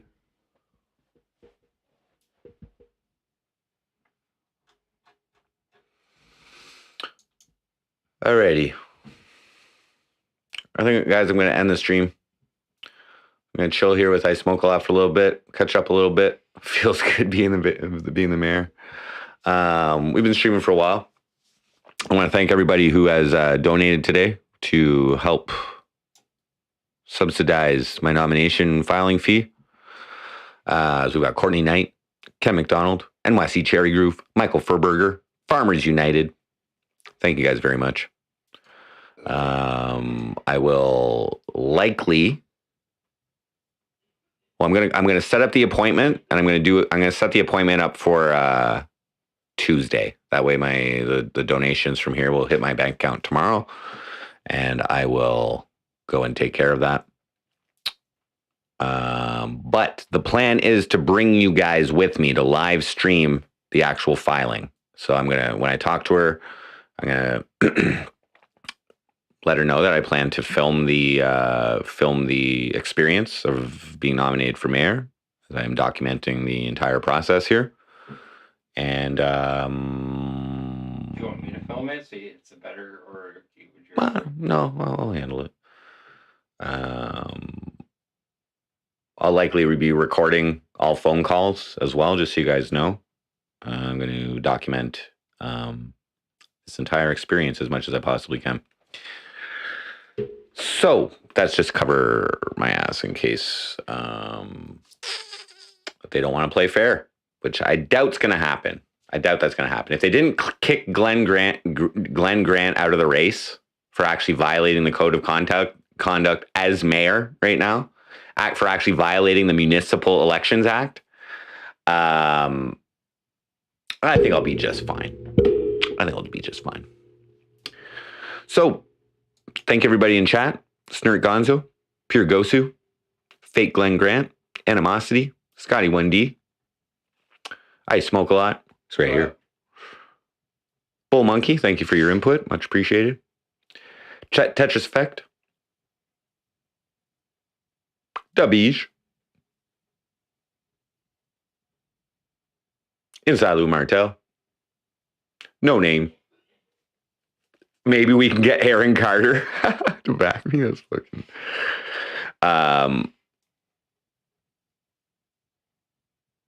Who else we got here? Easy Kappa.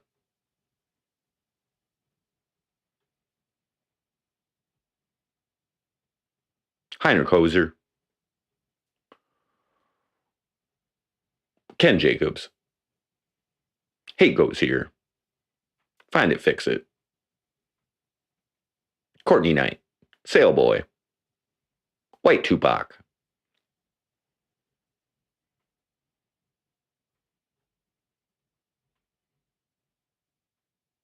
I'm not sure if I said NYC Cherry Groove, but I'll say it again. Thank you, guys. We're going to get this going. I am a little nervous. I'm a little nervous about this whole process. Okay? Yeah, the plan is to get on a regular sleeping schedule and do this fucking right. So, all right, guys. We out. Thank you very much for your support. I won't let you down. We love you all. Peace. Frosty out.